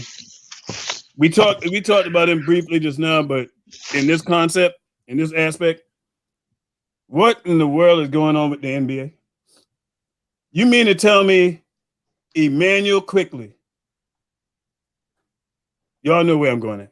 Finish. Yeah, we talked about it this morning a little bit. Go ahead. So we want to hear your point. Every opportunity the NBA gets to slap us across the face with an open hand, they do it. It's fun for them. What I said was he did more for his team than Edwards has done for his team. Yes, big time. Yes, it's unbelievable to me, man. The man even got a record dating back 20 years, which no rookie has done in the last 20 years. 94 of 100 out of 100 free throws made. Yeah. The guys got 20 or 25 point games as a rookie. 5, yep. Come on, man. What else this man got to do? You snubbed RJ last year, and I can kind of understand why you didn't take RJ last year, because free throws pretty much, I think, killed his chances. When you can't shoot free throws, you don't deserve to go nowhere. Yeah. You know what I mean? You barely deserve to be on a team, in my opinion, if you can't shoot free throws. You shouldn't even be playing. You shouldn't even be playing. Basketball ain't for you. Especially if you a guard. Yeah, if you're a guard. Okay, Freezy. You know exactly what I'm saying. Man, come on, man. If you a guard man. And you can't shoot free throws, on, man. You don't need to be in here. Come on, man. Hey, David Silver. You need to do somebody needs some Adam Silver. Adam Silver, David Silver, Quicksilver, whatever you want to call him. Whoever's in charge. What's the other man? Stu Jackson? Ain't Stu Jackson still up in that office? Yeah. And you are ex Knicks man. Yeah. Come on now, man. Hey, right is right. My mom always said right is right and wrong is wrong. You heard me? And that is plain out wrong. It's foul. It's disrespectful. Ron, I said earlier, we talked about this. We looked at the roster. There's not many that you could take out and put quickly in. And we could argue, Edwards, but he's the #1 pick. There's no way. Nah, man. I ain't making and after that dunk that he did on that 7-footer, there's no way they could have done it. I don't care about no one shining moment.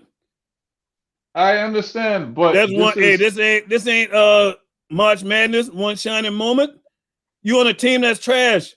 That should count for something that you shouldn't be there.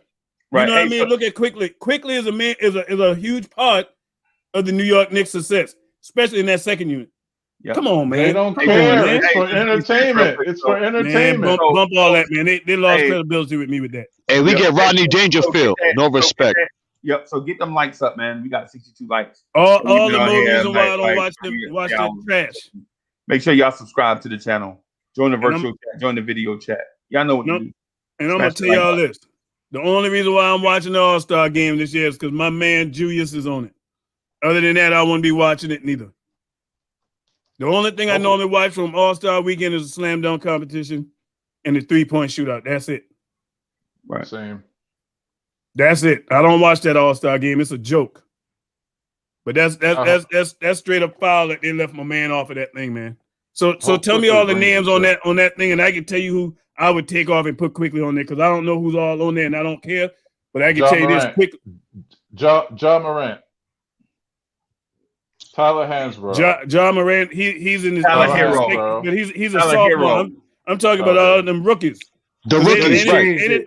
It's just LaMelo, Halliburton, and Edwards are the rookie guards that went in over Quickly.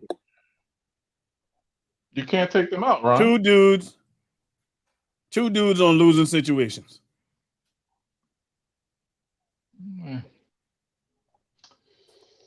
And what are their numbers against Quickly numbers thus far this half of season? Yeah, better. Yeah, better than Quickly.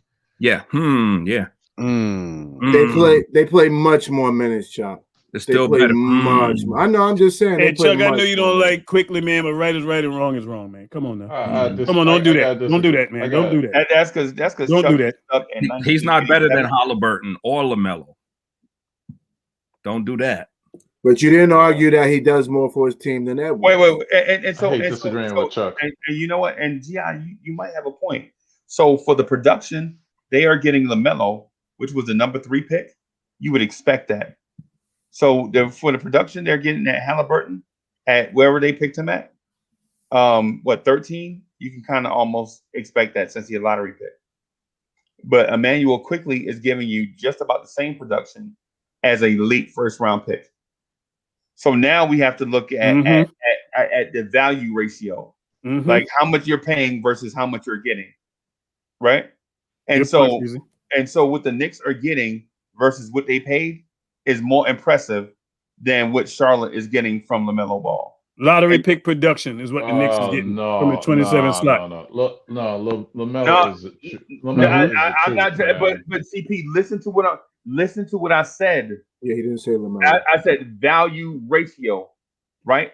If you'd have took that #3 pick and traded back in the draft, you could have got, say, 3 additional picks, right? Yeah. So you could have got 3 players. You could have got Quickly and 2 others, right? Are you saying that those 3 players could not give you more production than LaMelo Ball? That's crazy. LaMelo Ball is taking that Charlotte team into the playoffs. He is doing it. I mean, I'm not like. So where are the Knicks in the standings right now? I'm not going to take LaMelo off, but that Halliburton shouldn't be on there. Him and Edwards, them boys in losing situations, man. What do you mean, what, Chuck? I see how you looking like you about to bust an egg or something on the screen, man. And them boys in losing situations. Whatever happened to this, man? Come on, Ghetto. Whatever happened to this? You don't get rewarded for losing, right? Right. If you putting up numbers and they're talking about a person for MVP of the league. If you're on a losing situation, you putting up numbers, are you going to be an MVP? But That's what they always used to say about us. Come on, man. All right. So what about the rookies? What about the rookies that's on winning situations but rarely playing? There you go. Nah, come on, Look Chuck. at that winning situations, but really playing. But they ain't gonna be on nothing. Right, and so Quickly's helping us win. But you can't base it on a team. Not only is Anthony Edwards not doing nothing, he is contributing to the worst team in the league. And the coach about to get fired. Come on, man. Who fault is that? Quickly's helping us win. Hey, CP. Yo. Hey, CP. Darn it. I forget what did you just say? Oh my goodness, I got it. It was something. Is it with the number 3 pick? Oh, what did you just say? I said I lost it. I missed it. What was it about? Oh, you said LaMelo's taking this team other places. So you don't think LaMelo would give Scary Terry any props? Because he's playing out of his mind too, and he plays the same position. Yeah, I got you, but LaMelo. What point guards just quickly have to fall back on to help him get the job done? Wait, time out. I thought he was a point guard. Taking them places, right? Taking them places. They're 5-5 in their last 10 games. Quickly, I thought quickly. The Knicks are 7-3 in their last 10 games, even with that disaster of a loss to San Antonio. Yeah, but the thing is that LaMelo is scoring his points and also making his teammates better. That Charlotte squad is going to be dangerous. He's making highlight, not even just a highlight plays, whatever. Now, if anybody that we probably take out, Halliburton, but that's even arguable because he's a good player too, and he makes his teammates better. I'm honestly not arguing Halliburton. I'm arguing Edwards. Edwards should be off of there. He should be off of there. Because CB, your argument when you talk about Edwards, you talk about a dunk. John Starks had a dunk. Hey, listen. The NBA is about money. Point blank. They want advertisers. They need people to watch. If I gave you an option, would you? Well, no. You're smart. You're smart basketball. You guys are smart basketball people, and I know you guys will say you would rather watch quickly than to watch. No, but here's the question. The question is glorified. Are you changing your argument though? We're talking about deserving, and you're talking about the politics. We know the politics that got him there. We get it. We understand. That's a great point, G.I. But we're asking you: is he deserving or not? Not the politics of it. We get the politics of it. No, I think I'm comfortable with saying they did the right decision. Edwards is on a team that's dead last. I get it in the conference, dead last. I get it, but this is not a metric-based thing. It's based off of entertainment. The All-Star game is entertainment. That's why it doesn't count for nothing. It's entertainment. This is an entertainment weekend to show the league. But Ron, we did say earlier in our argument, Quickly must make either first team. That's what he should be looking to think. Make the first team all rookie team. And I think if he doesn't make that, then this is a conspiracy and so forth and so on. But it is a conspiracy. I'm just saying that this is an entertainment game. No one really cares. I mean, they're not even playing the game. Not playing. Hey, CP, I'm gonna tell you if this is a game, right, and we know it's entertainment, I would rather watch because it's entertainment, right? Mm-hmm. One night only, basically. Mm-hmm. If they were having the game and there was no COVID situation, I would rather watch Quickly pull up from the logo than to watch Edwards dunk a basketball. Let me actually we had another rising star besides RJ Barrett. You know who that person is? Quickly or Obi? Just tell us. Oh, Kevin Knox made the game one time. And Frank Ntilikina. Yeah, made not it. Ntilikina. Frankie So that doesn't mean anything. And they put him on because he was born in France. That's why. So you're supporting us that he got snubbed. Then you agree? Yeah. No, it's not being snubbed on the talent level. It's entertainment. It's entertainment. That's all it is. Can I ask one question? CP, can I ask you a question, CP? Yeah, of course. When RJ was a rookie, right? Mm-hmm. Was his numbers as well, or the eye test when we see Quickly play? Was Quickly better as a rookie than RJ being number 3, or that's just me? Oh God, Chop, I love you. Damn, you changed the conversation again. Yeah. I love you. You changed the conversation. I mean, they're both good. They're both good. Hold on. Quickly was snubbed, so who looked better as a rookie? Time out. Chop. RJ made the Rising Stars competition, but he was snubbed for the all rookie team. 2 different things we're talking about. You know, I'm just talking about the numbers and how their players look as rookies. I think Quickly looked better than RJ as a rookie. That's all I was saying. I want to ask that. I'm sorry. Okay, we'll get to that in a sec. Let me cap my point. So Frank made it just because he's a foreign-born player to the Rising Stars competition. Money means, and I love Frank. Everybody knows I love Frank. That this is just an entertainment, and we should stop taking this so personally. Now, at the end of the year, but that doesn't. I love you to death, but that doesn't address whether he was snubbed or not. We shouldn't take it personally. It's about entertainment. But in those names, did he deserve to be there? Is what we're trying to pencil you into. No. And one more thing is, they got the world team is kind of because they wanted to hype up that at one point the world players were growing. I get it, but you notice that slowed down because they got some guy named Jason Mulder at the bottom. Nobody even knows where he is, where he got drafted. So that would make sense why Ntilikina would make it. Playing in New York City, playing a lot of minutes. At least people knew who he was. The world team is struggling to fill out their team. The American side is not. So that would make sense why Frankie made it. Right, but they should get rid of that because you have 10 to 12 players on the world side, whatever, are just in there because they're born in another country. That should be. It should. That's a good point, CP. That's a good point. Just get rid of that whole thing. So if they got rid of that whole thing, of course, Manuel Quickly would have been on this. That's a good point. That's a good point.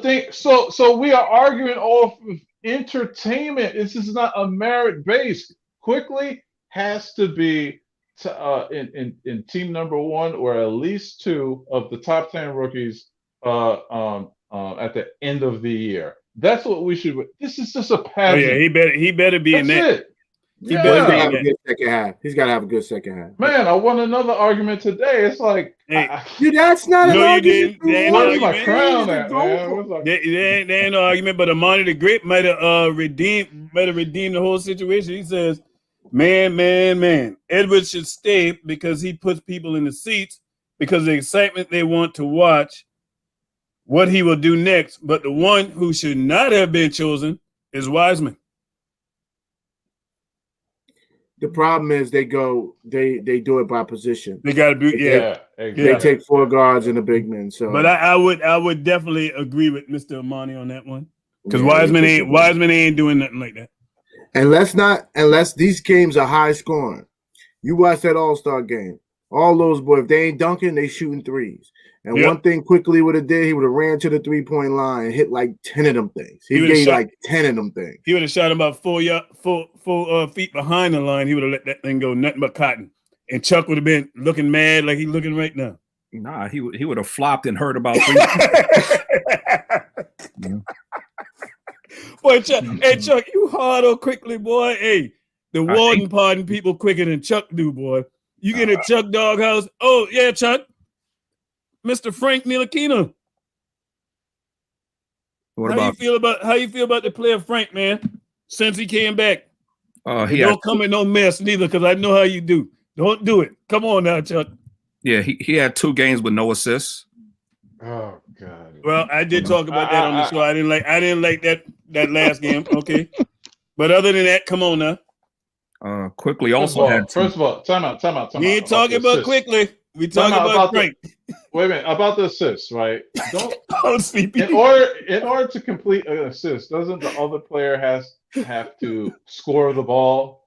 And that day we weren't scoring jack. And they were rebuilding Madison Garden. Yeah, it was like a bricklaying thing, and it's like we have to find something to hate on Frank. It's like he got his offense. He finally got his offense off the ground. We know he could pass and defer. He was actually aggressive the other day. And I'm gonna tell you, I ain't hating on Frank because I did a take on Frank yesterday. I really do feel, and I'm gonna stick on this. They need to let Frank play small forward for the rest of the season. I love it. He doesn't want to though, but he ain't got no choice. And I'm gonna tell you why. Lottery. It gets Bullock out the way, and it gets Alex Burks out the way, and it gets Knox out the way because all three of them guys, they're the three Houdini amigos. They disappear just like Houdini. You don't know what you're gonna get from them guys night in and night out. They are not consistent. Frank right now through 8 games is shooting 55% from 3. And I know his defense is better. I remember people kept saying, "Oh, he only shoot corner threes," or they say, "Well, he hadn't taken enough threes." 18 threes is enough sample size for me to see what the man doing. Numbers don't lie. Numbers don't lie. And even dating back to the end of last season, before that thing came and shut the season down, Frank had a good game to end the season. And Ron, what I love too is he's shooting it with confidence. He's not being timid. He is letting it go. And he came in the lane and pull up and did a little float game almost. So hold on, Ron. I gotta do some protocol. Chuck, get out the comments arguing with people. You up on the video virtual chat. Get out the comments arguing with people. Chuck, you like to argue, boy. Starting Chuck. Yeah. Hey, I should have known he was doing something, man. Bro, he on the virtual chat down there arguing. I'm glad you called him GI. He was too quiet, man. Hey, you know what it's like? You remember when you be in the house, man, and you know your cousin and them, everybody making noise, everybody. Then all of a sudden the house gets go quiet. And that one person like, oh, where little Johnny at? Johnny, get in here. He outside fighting with somebody. Chuck, you gotta relax. Yo, I seen him looking down, but I wasn't paying attention. Next thing you know, I looked over. Anytime Delano comment, that's my homeboy. I always catch his comment. He like, Chuck, you got to be rude to people. I'm like, wait, what is he doing? I started scrolling up. I'm like, Chuck, we up here talking. You down the chat arguing with people like a big kid. Keep your attention up here. That was 2 minutes ago. What I was doing was looking up these stats because CP said you can't get the assist if you don't make the shot. Now, one game. Well, the last game versus the Spurs, none, 0. Where Frank had no assists, Quickly had 4. We talking about a dude that never passed. Even he had 4 assists. So don't give me Frank couldn't get an assist in that game. You know, Frank played 21 minutes and Quickly 25 to get 1 assist. He played 25 minutes. Okay, 25 and Quickly played 29. He had 4. It's a 4 assist difference. He had. But I'm gonna tell you, I'm of the mindset. Frank, we gonna stop this conversation about Frank being a point guard too. He's not a point guard. Yeah, he's not a point guard. He is at best he would be 2 guard or play him at the small forward. And I hear a lot of people say no, not that small forward, but the guy is about 6'5" and got a 7-foot wingspan. This is why Randall gets. I would play him, and his defense is better than advertised. He's probably our best wing defender. This is why I give Randall the props I give Randall this year, what he's been able to do. Look at the teams that are clearly better than us. I know, Chuck, you're going to argue the second half, but we ain't there yet. We can only go by the standings today. You're only good as where you stand right now. Look at all the teams that are better than us, that have better records than us. They all got somebody who can control the rock, control the game. We are literally doing this with a skeleton crew. I mean, it doesn't get – you go I mean, we have Burks, Bullocks, and Rivers we brought in to be our vets. Come on, they would barely get. They wouldn't get burned with the late. They take the 4 or 5 top teams. They wouldn't even get off the bench.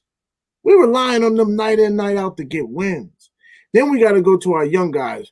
Knox, Frank Ntilikina. I love Obi. We all know Obi's got a little road to go. He's not going to in 2.5 years probably where Obi will pop. You know, come on, man. Look what we're doing with nothing. And at some point, we got to give the unit as a whole. Chemistry matters, and that's one of the things I think we as far as the league goes, we got some of the best chemistry in the NBA. The Brooklyn's winning. You know, I don't even like to talk about Brooklyn. Brooklyn's winning, but they still ain't did that with all three of them yet. Harden and Kyrie is figuring it out, and I'm not crazy. KD should be the easiest one to plug in and play, but boy, nobody has the chemistry that we have going on right now. They don't. Okay, that's cute. But I tell you, with Frank though, reason why I like him in them other positions away from that point guard is because he does not have to be thinking about passing the ball because he is not a passer. He is not a passer, man. He's not no point guard. I would rather him just play that D and shoot that 3. That's what Frank looked like he's gonna be in the league a long time, ladies and gentlemen. Kevin Knox, this is your captain speaking. Your ticket has been punched. You're headed to the Chinese Basketball Association. Man, we are literally a game and a half from being in the 10th seed, right? Don't do that, Chuck. Don't do that. Talk about what you are. It ain't about where you could have been and all that. Where are you? No, it's where we're going. No, Chuck. You know why? You know why you don't need to do that? Because if the Knicks was sorry, if we were losing, you'd have been like, see, I told y'all, look at your record. You only won 5 games. You'd have been doing No, don't do that, man. Talk about what the team is, man. Chuck, don't do that, man. To make your argument sound better. Come on now. Chuck Stradamus. I'm telling you, in 2 weeks, I'm gonna come back here. Okay, y'all remember that in the chat. Chuck said 2 weeks now. And this time and say we in 10th place. How do it feel? But here's the problem. Chuck Stradamus. Did I cut you off? Look at Chuck. I didn't want to cut you off. Of course. Look at Chuck. It always Go ahead. No, I don't want to cut you off. Okay, we suck. Yes, Chuck, you been hanging around Max Kellerman, man. No. So you sound like Max Kellerman, man. No, it's reality. You sound like you ain't happy though. We in the 5th spot. Come on, Chuck. Coming into this season, somebody tell you the Knicks gonna be in 5th spot. I don't care what the record is. If somebody tell me the Knicks gonna come in this season and be in the 5th spot, you know what I'm gonna say? Man, you crazy. But guess what? If we get the 5th spot, guess what I'm gonna say? Hey, man, I'm happy. Chuck, I ain't hear you say, man, I'm happy that we in the 5th spot. I ain't heard none of that. I ain't heard you say I'm happy we in the 4th spot when we was in the 4th. I ain't heard we could be in the 1st spot and I think you would still be mad. Well, I think you still won't give them their credit, man. Just like the defense. Oh, well, you know why the defense is so good? Because they slow the game down. Regardless, you are what your record say you are. Ain't a question of how you got there. You are what your record say you are. Come on, Chuck, give them boys their credit, man. All right, I'm going by the record, not the seeding. I'm going by the record. 18 Chuck, and 18. Come on, man. I'm not happy about 18 and 18. That's mediocre. So that's being happy about mediocrity. I'm not that. The Knicks, that's 36 games, right? Y'all treating it like we're 28 and 8. We're 18 and 18, and we're about to be 28 and 43. So, Chuck, you look at the standings in the East, right? Wow. Look at the standings in the East right now, from 4 to 8. Everybody is pretty much within a game and a half of each other. Yeah. And look at our schedule while you're looking at the standing. We're going down. I'm gonna tell you like this. And Freezy said this. You scared of the schedule. I'm a competitor. I ain't afraid of no schedule. I ain't never been afraid of nobody bigger than me. This guy was because we at the end of the day, when they get on that basketball court, guess what it's about? All that goes out the window. If this guy was Chuck Stradamus, why didn't he foresee that we would be overachieving to this point? Why didn't he say in the beginning of the season, he just said, We're going to the lottery. We're fading for Cade. Yes, we we don't are. have this. We don't have that. We but still why doing didn't you at least predict that? Guys, here's what's going to happen. Y'all going to look great through the first half. We're going to have an all-star in Julius Randle. We're going to be able to. Tibbs is going to coach above his head, but the second half is going to all fall apart. You just keep doubling down on the Vegas position, and you're a gambler. You're a gambler. I don't so know you what just Vegas keep playing. I don't know what Vegas said. I went by the. Fine. I went through every game. I went through every game in the schedule, and that's where I came up with my under 30. I don't know what Vegas said. Okay, fine. But you just keep going with the odds, And I could tell you're probably a good gambler because you look at the odds and then you say, all right, I'm going to get out of here or go forward. You just keep going with the odds. Why didn't you foresee some great things will happen in the process? I did. I don't remember those. I foreseen Randall would be great. That's what I did. I think Ralph did. Ralph ain't the only one. Ralph ain't the only. You said Julius was our best player. That's what you said. Yeah. And I said he was our best player. Yeah, and I said I wouldn't trade our best player. And then I said it made no sense to draft Obi because he's playing the position of our best player. And I said the 12-10. I argued with no, it wasn't Freezy because me and Freezy had the same take. I argued with people saying that the 2010 stats from last year wasn't empty stats. So I remember people trying to say that was empty stats. Stats are stats. Yeah, but you didn't say he would be an all-star though. You didn't say I didn't say that. I didn't say that. You know what's empty stats? That's an empty stat. 0. Yeah, Frank's assist. Now, what I did say was Randall would still be the best player on the team this year. And I got feedback on that too, because people were saying RJ. Well, that was crazy. Anybody who risked that. In fact, Chuck, I told you we was going to be a top 10 defense this year. Stradamus. And I told you we gonna get 30 wins this year too. Stradamus. We ain't doing that. Book that. 32. Opposed to last season. We on pace for 36, but I'll settle for 30. You heard me? We ain't getting 30. All right, now the defense is gonna start looking bad as we play better teams. Mitch coming back. We need Mitch back ASAP. We was losing with Mitch. The defense gonna be better when he comes back. But the defense was better with Mitch. He's a piece. He's a major pice, though. You know why? Because we had Mitch and Randall. But even with once I mean we had Mitch and Noel. Now we only got Noel and he got manhandled that last game. Whew. Somebody get the number of that truck. Mitch numbers are down this year. His blocks are down, but he's staying on the floor. That's the thing. Know why? You want to know why Mitch's numbers are down? Aggression. He's not aggressive like he was last year. They told him not to go after everything like he was last year. But guess what's up, though? Guess what's up? Guys going to the rim and flipping it because they know Mitch is around there. That is up. And forcing teams to shoot a lower percentage. And teams settling for 3 because they don't want to go up there in there to see Mitch. That's up this year. Well, Noel lead the team in blocks. He does. Not what I just said. That wasn't a response to my great comment. You know, it's factual. But what I said is Mitch's presence you cannot deny his presence. Exactly. Whether he gets the block or not, him being there. Now he's not even there. Okay, so you know what's going to happen? When we're under 30 wins, I'm going to come back and say, we had Mitch. Remember GI? What you gonna say when we get 30 wins? What you gonna say? That's not. I guarantee you, we get 30 wins. You know what? You still won't say y'all was right. You'll find some excuse to say, well, you know why we got 30 wins? Well, this team we played on this night, they didn't have this player. You'll make an excuse for it. See, that already happened a few times. But boy, I tell you, boy, Chuck. But all right, else, boy.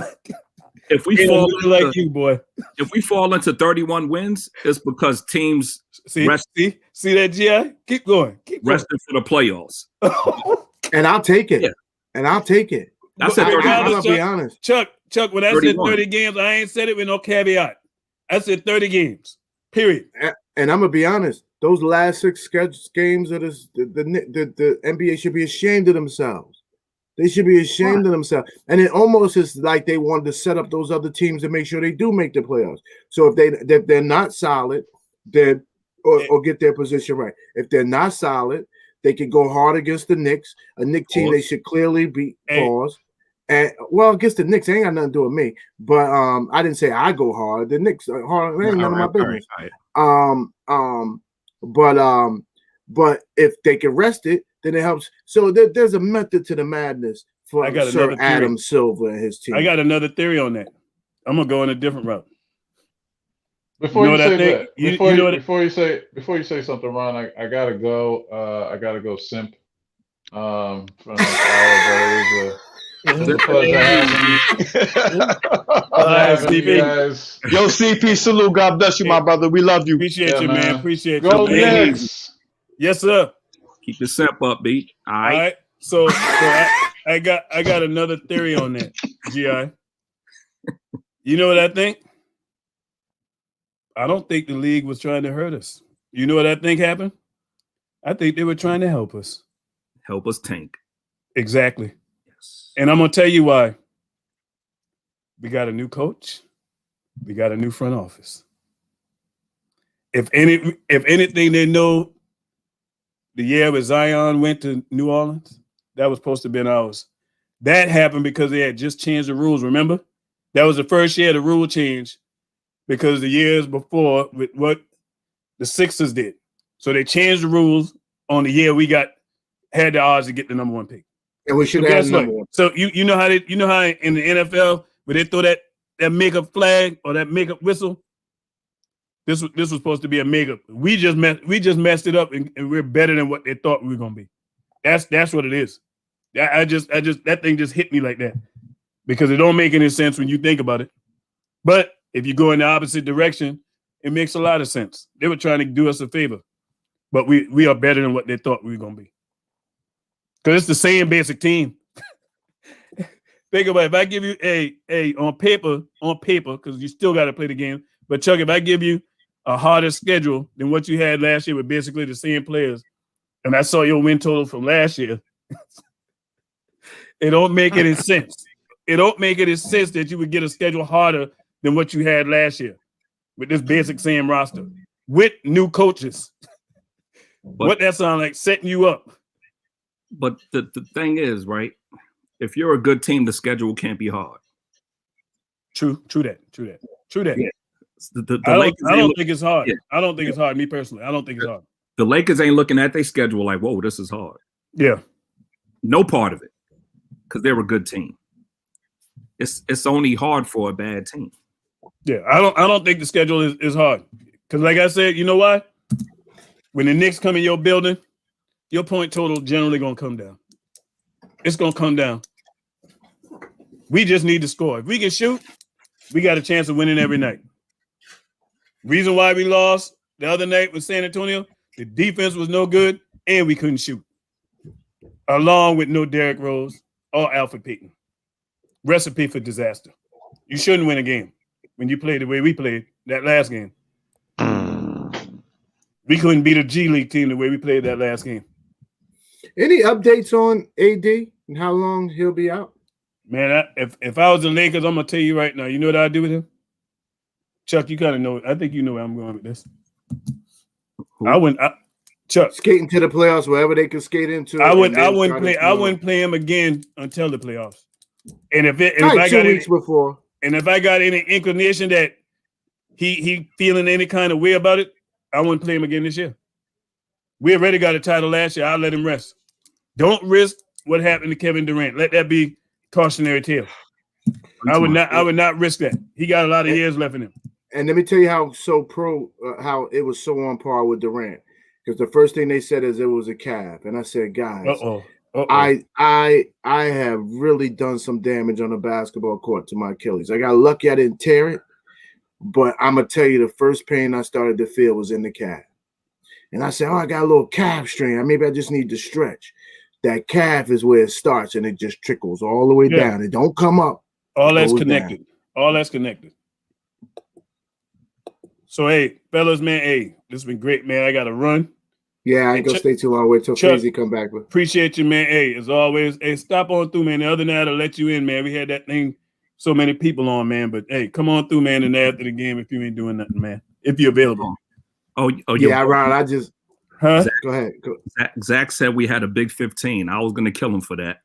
I saw you in the chat too. I said, brother, let him get on here. I know what I'm gonna start doing. I'm gonna just take myself out and play the background and let y'all come in and cut up. You know what I mean? Yeah. You got so many regulars, man. If I ever catch you where you look like your team is light, then I stay down. But you got so many regulars. Let me share something with y'all. You can just sit back here and just chill out. I'm gonna share some. Shout out to Freeze. I'm gonna share something with y'all, man. Ain't no regulars. You got some people who show up a lot, but that door open to anybody, man. If you come GIA, if it ain't 7, I'm letting you in. I ain't holding no spot for nobody. Okay. Ain't nobody paying no tabs. You know what I mean? It's open door policy to anybody, man. Plus, I can wear my man shirt when I come. And shout out, appreciate you, boy. And shout out to Stephanie, man. She was the first female to ever come on the show.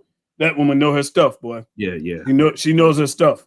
She's good. I tell you what, you got that great hour, that 5 o'clock hour. People getting off of work. It's a great programming position. It really is. Your numbers going through the roof, Ron. I saw 260 in there the other day. 270. It was off the hook.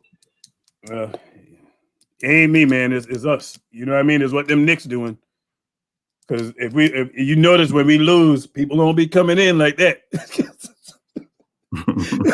When the Knicks win it, everybody want to show up. You know what I mean? Chop, Uncle Chop, aka my Uncle Richard Earl Green. Yo, God bless you, Unc. We love you, Unc.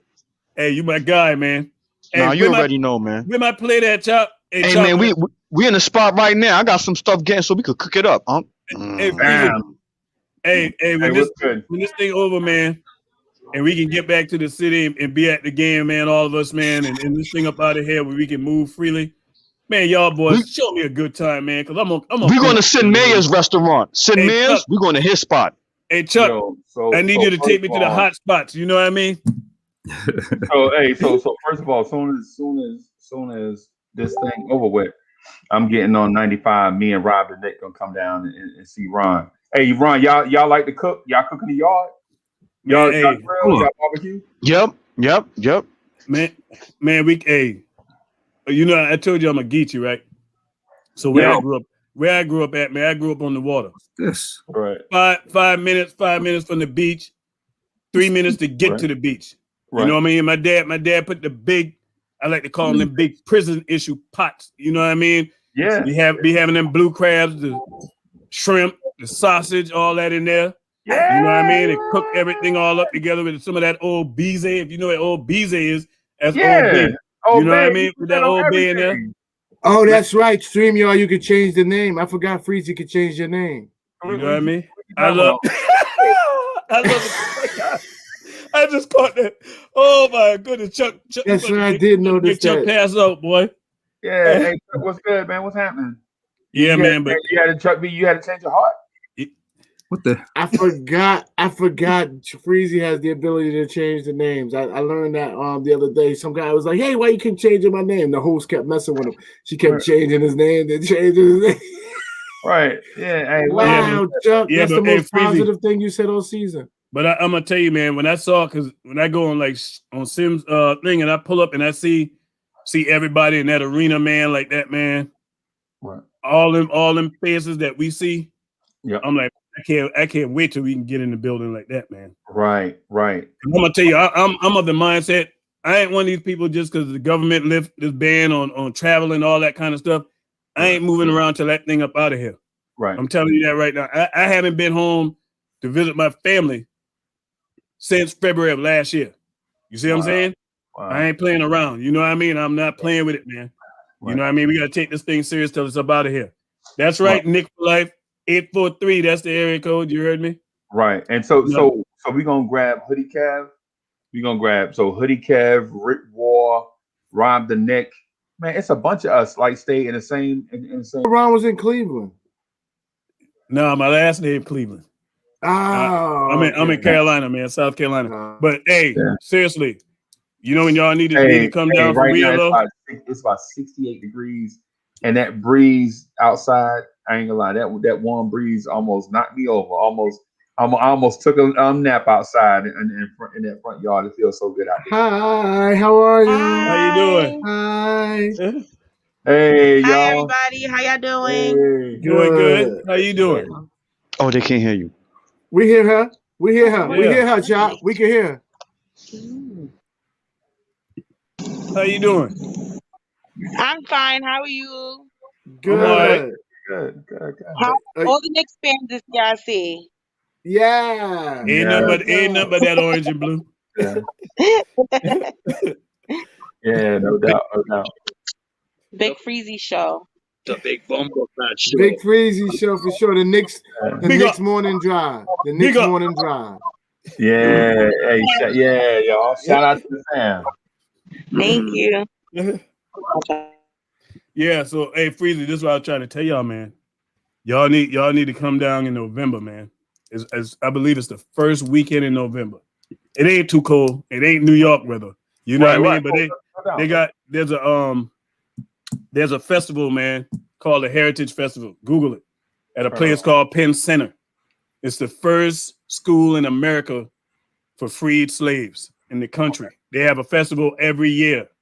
Right. People come from all over, and that thing, vendors, you name it, it's, you know what I mean. Give you the history. Charleston. You must be close to Charleston. Huh? Yeah, I'm like 40. I grew up like 75 miles from Charleston. Oh, you south of Charleston, right? Yeah, I'm south of Charleston. I'm near Savannah. I'm 45 minutes from Savannah. From Buford, right? Yeah, over there in Buford. I grew up right across the water from Paris Island. Okay. Yeah, but so when my daughter was gonna go to USC down there. USC. Okay, USCB. Okay, yeah. Yeah, so so Freezy, I'm telling you, man, another good history point, but that place, man. Martin Luther King penned part of that "I Have a Dream" speech there. Oh wow. Yeah. So it's like it's a major, it's a historical area, man, and they have a festival every year. Google it, man. Y'all come down there. You into seafood? The best. I said it. The best. I love seafood, Uncle Ron. I'm coming down. Chop. You may be trying to stay. I'm gonna tell you right now. Most people who come down there, I ain't coming back. A lot of people end up staying down I'll be down there catching alligator. Hey, now, I'm telling you, like GI, like where Ron at is beautiful. When I'm at though, is like a cat like GI, where you can come down here and make the same amount of money you make up there, but you can play golf about 10 months a year. Pretty much all year. Yep. I'm telling you, man, it's crazy. It's crazy. Yeah, man. But hey, we gonna get, man. Once this thing blew up out of here as fast as it came in, man, we gonna get together. I can't wait to get back up to the city. You heard me? Hey, now don't sleep on us. It's about 44 degrees today. We feeling. Oh, I can deal with that. I can deal with that. Yeah, it's nice today out here. Hey, GI, let me tell you, man. When I was in upstate New York in the Army, I used to sleep with my window open with -20 outside. Because I'm hot natured. You know what I mean? Fan run all year round. You know what I mean? You want that cool breeze. Yes, I can dig it. I can't sleep if I'm hot. Hey, top low 44 degrees. I might have to put these on. The way outside 44 degrees. I might have to Hey, Chuck, I knew you love quickly, man. That's why you're so hard on him. You know that's what they normally say. You know, a parent be hard on the one, you know, they really love their children, but your parent gonna be on you the most. So hey, Chuck, take it with a smile, man. You got quickly, and quickly you trust. No, I don't. I don't like floppers. You don't like floppers. Not if it's in your best interest. Nope. I can't stand watching before he started all the flopping, it was the fact that he would just have the ball and never pass it. Chuck, like, he would Chuck. Yeah, Chuck just stay looking for his own shot. He ain't gonna pass it either. He's setting up for the float when he called for that pick. That's it. And he comes downhill from there. Like pick and roll. That roll will never get the pass. The black hole, huh, Chuck? That's what we should call it. Yeah, he's not passing the ball. Like, That's okay. And You then don't you get added sat the down for flopping. that. And then you added the flopping. I don't like the flopping. Well then when you debate Is It Me podcast, then you got to go after her favorite player. Harden is her favorite player. Who? And he started it. Harden started this. I don't Quickly think grew up watching Harden. That's where he learned it from. I don't think I don't think Harden. No, it's not. I was watching him last night. He head fake. He got a call late in the game. He head fake. Trey Young get on my nerve with that mess. They all And you see how they bring their arms under the defender's arms to get the flop, to get the foul. I can't stand watching Trey Young because of that kind of stuff. KD is her favorite player, but Harden, she don't have no problems with him. He going to assist her to the championship, hopefully. Like Trey Young and Quickly game, like there was Mirror video image. of Trey Young, you would think it was Quickly. With the floater and everything. He wait for the guy to run up on his back. Yeah, I ain't want to say the pause joint, but yeah, that. Yeah, you said you done started the whole show. This show is about pause now. Yes, by the way, you destroyed the Knicks life. I didn't start it. You did start it. Hey, I'm gonna let y'all go, man. Hey, appreciate it. Hey, Freezy. Salute, Unc. Enjoy this beautiful weather. You heard me. Hey, it's 70 degrees. You on today at 5? Man. Oh yeah, it's a pregame show. You'll be on today. Nah, not today. Thursday my day off. I wasn't even supposed to be on right now, but I was like, hey, I start freezing on that, so I'm gonna jump on.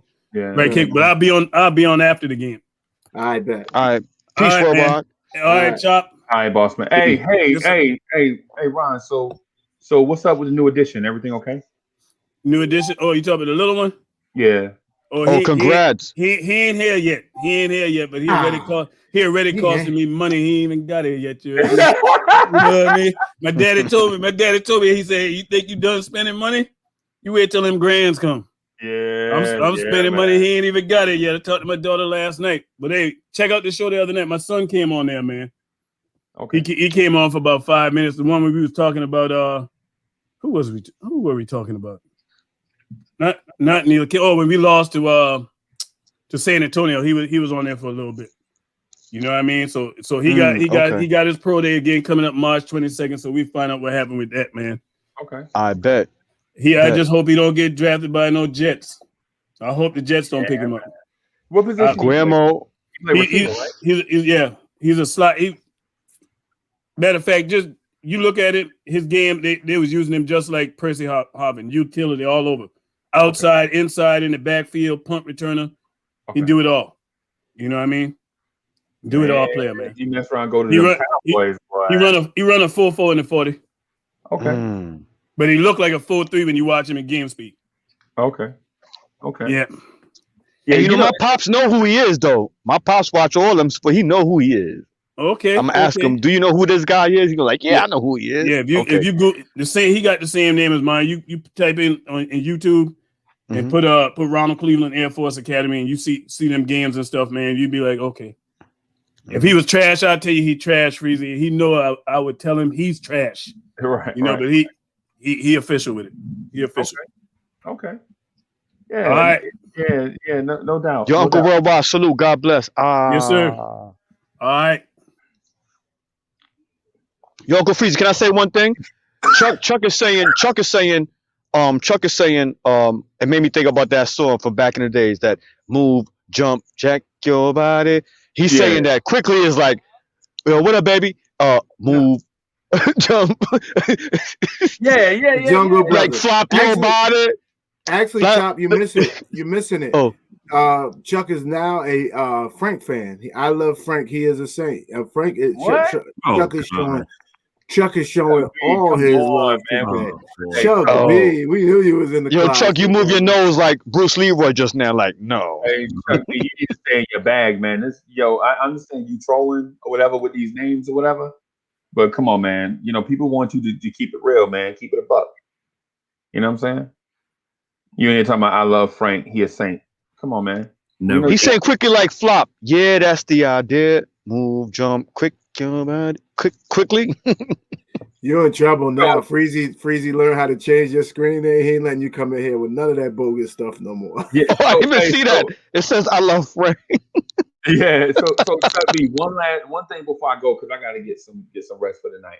One thing before I go, and this is going back to the Coogee rap thing that me and you stand together on it. Me and Chuck B, we stand together on it, right? A dude told me in the symphony that Coogee rap had the wackest verse. What? Wow. Wait, Chuck, you said that? Dude, That wasn't me. You said Craig G had the best verse? Oh my God. Because I was like, okay. Over the years, I met some people that really liked Master Ace verse, right? I wasn't a fan of Master Ace. Right? He said what? Rap said, while I'm counting money, you count sheep. Yeah. Because he said, that's price for Mike, and I recite the type of hype that you like and make the people unite. I mean, come on. My man started with a rip up flips, a zip up lip. Yeah. Say it. The dude legit said, Marley gives a slice, I get nice, and my voice is twice as horrifying as Vincent Price. Goes deep till you fall in the spell of a sleep, and when I'm counting the money, you count sheep. I mean, come on, dog. Ain't nobody saying stuff like that. Chuck B, look like Craig G cousin. Craig G had a new joint that came out last year too, I think. Salute to Craig G. Craig G had a Ghetto looks like Master Ace. You talk about battles, but you ain't yet ready for war. Your metaphors for dinner. Yeah. Abused. Dice me and ace me. You can't. Yo, I never said G-Rap wasn't nice. I just said Rakim is the first official lyricist. And y'all, of course, we all know this. Y'all just get mad. No. Listen, I'm a debate with you. KRS-One was the first lyricist in that content.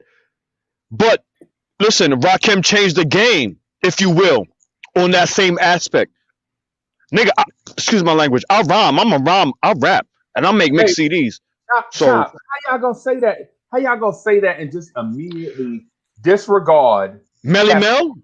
Casanova Fly, Grandmaster Caz. Grandmaster Caz. Yeah, for real. Yeah. Yeah, but they didn't ride the beat. They didn't ride the beat like Rakim and G-Rap did. Ride the rhythm, right? Right. Because they didn't sample that much. They didn't take a song that was already a hit and then rapped on it. You know what I'm gonna tell me doom, like KRS. Love's gonna get you. They was rapping. They like back then they rhymed on samples, but they was more on instrumentals and not samples, right? But when the Treacherous 3 came out, OD and all of them, they did Heartbeat. You remember Heartbeat? Yes. You know what I'm saying? Feel the heartbeat. Yes. That was already a hit. That was a smash in New York already. And then they rapped on it, and it was like, yo, this kid Kool Mo D is an expert lyricist. Yeah, but I gotta go with Melly Mel first, man. Okay. I mean, because it depends on your flavor, like whatever your preference is. Lyrical wise, lyricist wise. Right. Okay. Right. Yeah. I mean, I think the first time I heard Grandmaster Caz, Grandmaster Caz, salute. Yeah. If I ever talked to him face to face, and I missed it, I was on a video chat with him on the front stoop. I didn't get a chance to give him his flowers. Oh yeah, I remember. Yeah. You remember it was like me, Sam, and that light skinned dude who brought them people. Remember he had Ice-T in them. Oh no, Chuck B, your boy State in the building. Is it me? You better run. Is it me? You better run, Chuck. State, get him, State. Well, what about Spoonie G? What about Spoonie G from Philly? I like Spoonie G. I like Spoonie G also. I just feel like there was dudes like Eddie Chiba that was rapping. They be like, "Yo, it's all good in the hood. Yo, such and such, yeah." But they was coining terminologies back then in the okay. Right, but Grandmaster Caz was putting words together like Langston Hughes. And to a young kid in the 70s, when you sound like Langston Hughes on music, that's something. You know what I'm saying? Langston Hughes was it. And I'm sorry about this being age relevant. So if you're not like, I'm so sorry, guys. Yeah, if you don't know who Tell him we had to Ntilikina rewind the is, tape. Listen, we had to rewind the cassette tape. We record off the radio. Remember, you Right. have to I had to steal my brother's tapes, and then when it popped, I was like, damn, I had to put a scotch tape on it, and you might skip a piece, but I had to save the tapes to put it back in his cassette tape. Yeah. Yeah, I mean, yo, for real, it was legit a market for that. We used to go to Sam Goody and buy the 2-pack TK Young tapes. That's for those of y'all that remember Sam Goody or Crazy Eddie. You know what I'm saying? Crazy Eddies. Yeah, you know what I'm saying? I remember we didn't have a Crazy Eddie in Jersey City. We had to go to Newark, New Jersey to Crazy Eddie. You know what I'm saying? You go over there, yo. I'm telling you, man. Yo, wait up. Let me show you something. Let me show you somebody. This my uncle right here. He remind me of you. He look just like you. Look. You see this brother right here? Oh, it's in the. Damn, there it is. That's my brother right there. What up? That's my What brother up, right man? there. How you? James. Alright, Wait. Let me take the alright. thing out. Take it out. Chop got the guest appearances today. Yo, look, we the same person. How you? Good, brother. How you doing? This brother reminds me of you. He looks just like you, man. I don't know about looking just like him. No, he reminds me of you. What's up, Freeze? Hey, what's good? What's good? What up, people? Yo, Chilling, man. Chilling. yeah, that looked like my brother right there. What's good, boss? Nah, same shit, different day, man. Different day, man. I'm gonna tell you what. When I hit this number, I'm gonna come see y'all. That's my bills, man. That's it. That's it. And maybe a shot of Hennessy. Maybe if Robin didn't save us some, maybe we'll get a shot of it. Maybe. Depends on how I feel later on. I told you this is Uncle Freezy.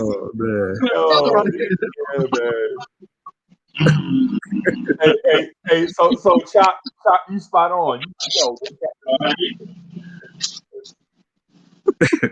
I'm so sorry. yeah, man.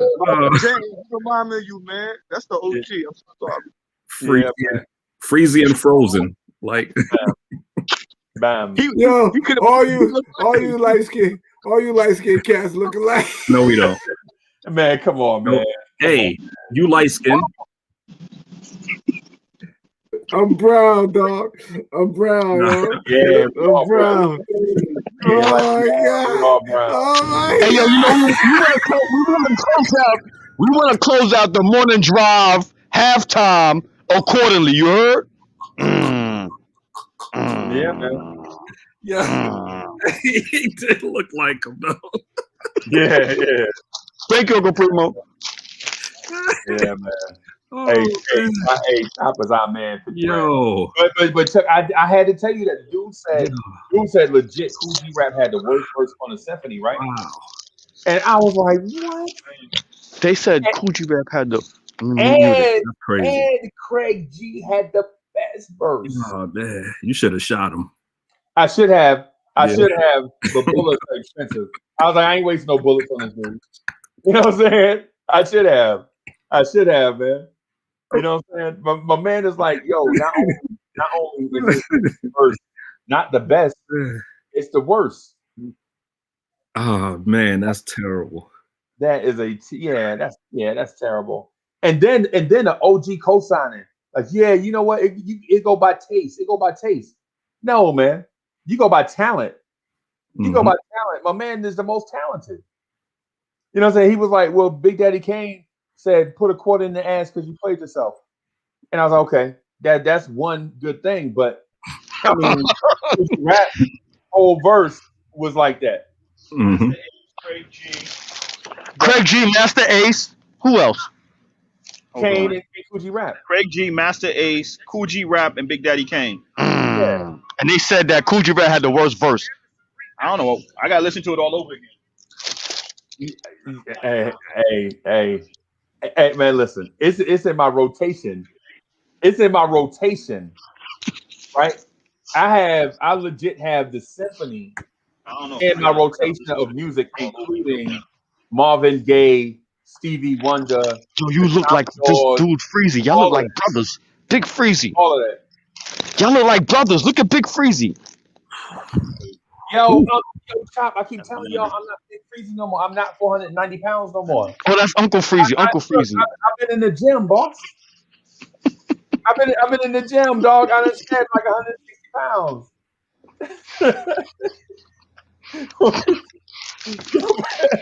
So yeah. Yeah, you Chuck, already know. so Today's Chuck, show is sponsored by Off the Hook. Off the Hook Entertainment. Right. Chuck Beasy. And so my man is like, when he said that about Coogee Rap, you know I take that personal, right? I tell you, when it comes to Coogee Rap, Coogee Rap said something. He said blow chromosomes out your flesh and bones. What song was that again, Gr? With Mobb Deep? No. Was that Men at Work? No. Okay. No, that was with MOP. Blow flesh and bones out your chromosomes. Blow chromosomes out your flesh and bones. Who says that in a rap? So the first dude I heard get deep like that when it came to stuff like that is a dude named Kool Keith from Ultramagnetic MCs. Oh, stop it. Right? Ultramagnetic MCs. You remember Ultramagnetic MCs, Kool? Yeah, he was almost like a Cameron type. Yeah. Oh, yeah, you're right. Yeah, okay. I give you that. I give you that. Yeah, you're right. Now that I think about it, because I ain't never put the two and two together. I ain't never thought about no Cameron and Kool Keith. But I mean, now that I think about it, I could see that where you're coming from. I mean, because I ain't never. Yeah, you know what? So let me ask you this: how do you feel about Keith Murray? The most beautifulest thing in this world. What, he had like 2 good songs? No, Keith Murray. No, yeah. He was more of a I don't know if he put out a great project, but he was more of a did a lot of guest appearances, a lot of features. Yeah, he was the feature kid. He had some great features. But when he came to make his own album, he didn't. Yes, sir. The machines just didn't get behind him. Yeah, he wasn't a great song maker. Like, damn, I don't know. I told him to put a whole bunch of shit on there, but not consistently though. Not consistently.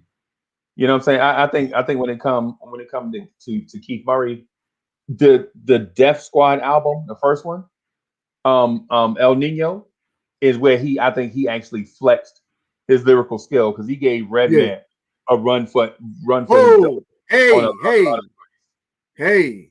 You gotta relax. He's from Jersey, Redman. You gotta relax. I know. I love. It was other people on there. Why you had to say Redman? Why couldn't you say he gave Eric Sermon a run for his money? Why you had to Eric Sermon ain't in their class. Eric Sermon ain't in their class lyrically. Eric Sermon is like the dude. You know what I'm saying? Like in between two lyricists, basically. Yeah, I mean, respect. Because I heard Keith Murray say, "First but not least, you will respect Keith. I lay an N-word down like a do-rag in some grease." That's a lyricist. You know what I'm saying? First but not least, you will respect Keith. Lay him down like a do-rag in some grease. You know, so that's lyricists. Lyricists do that. You know what I'm saying? Well, G-Rap never got on a song with anybody and didn't outshine them. Period. Oh, absolutely. Y'all brought everybody got on the song. I agree. And there was a lot of good dudes on the Heavy D Don't Curse joint. Yeah. You remember that? Rest in peace, Heavy D. Grand Poo was on there. Q-Tip was on there. Mm-hmm. Kane was on there. Kane, yeah. Oh my God. Since it's the last day, we doing a marathon show. What we doing here? Because I wanted to just say. I'm gonna finish up this last point and I'm gonna get out of here, man. Okay. I just want to thank the chat. Go ahead. And he had a song with Big L. Salute, Big L. Rest in peace. Hey, and so just real quick, he was on the original raw, uncut single released by Big Daddy Kane, right? And he murdered Kane so bad that they took him off and put the song on the album without Coogee Rap. Because the first one we heard, the original Coogee Rap murdered Kane on his own joint, right? And shout out to Big Daddy Kane, because I've been harsh on Kane over the years. The past few months, man, I'm kind of softening up to, because Cass is legit with pulling me to the side and saying, "Hey, man, you know, you really can't listen to him. Like that. Yeah, you can't diss Kane like that, man," because he was trying not to be what the industry was trying to make him out to be. so his sound was different. You know what I'm saying? So I can with the speedos in the video with Madonna type of they're trying to do something else.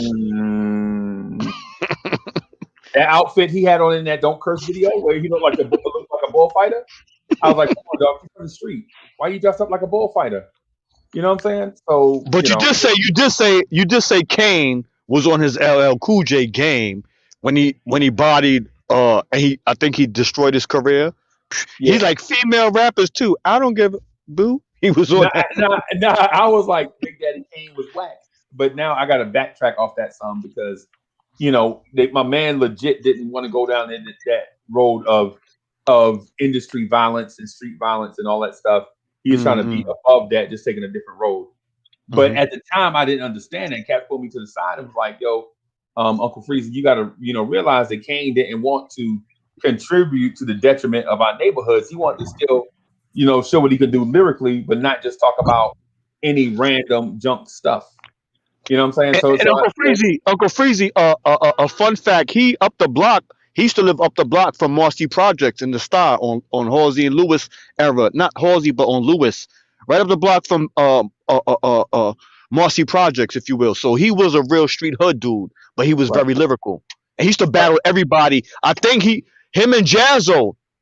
Right. And he know Jay-Z too. So like you understand? Real recognize real from that era. So yeah. Right. But that's why I'm backing off of it, because for years I said Kane was whack, and not because he came out whack, but because, and hear me out in context.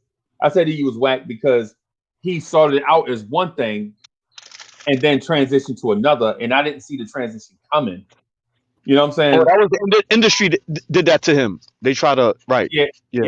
But what I come to realize is when you like 23 or 21, 22, 23 years old, every decision that you make is not a true indicator of what type of man that you are or will become in the future, right? But listen, remember Freddy Krueger walking down Kane Street. There's a Kane Street downtown Brooklyn, if you will, and he did a video and he had the sign with the street sign Kane Street.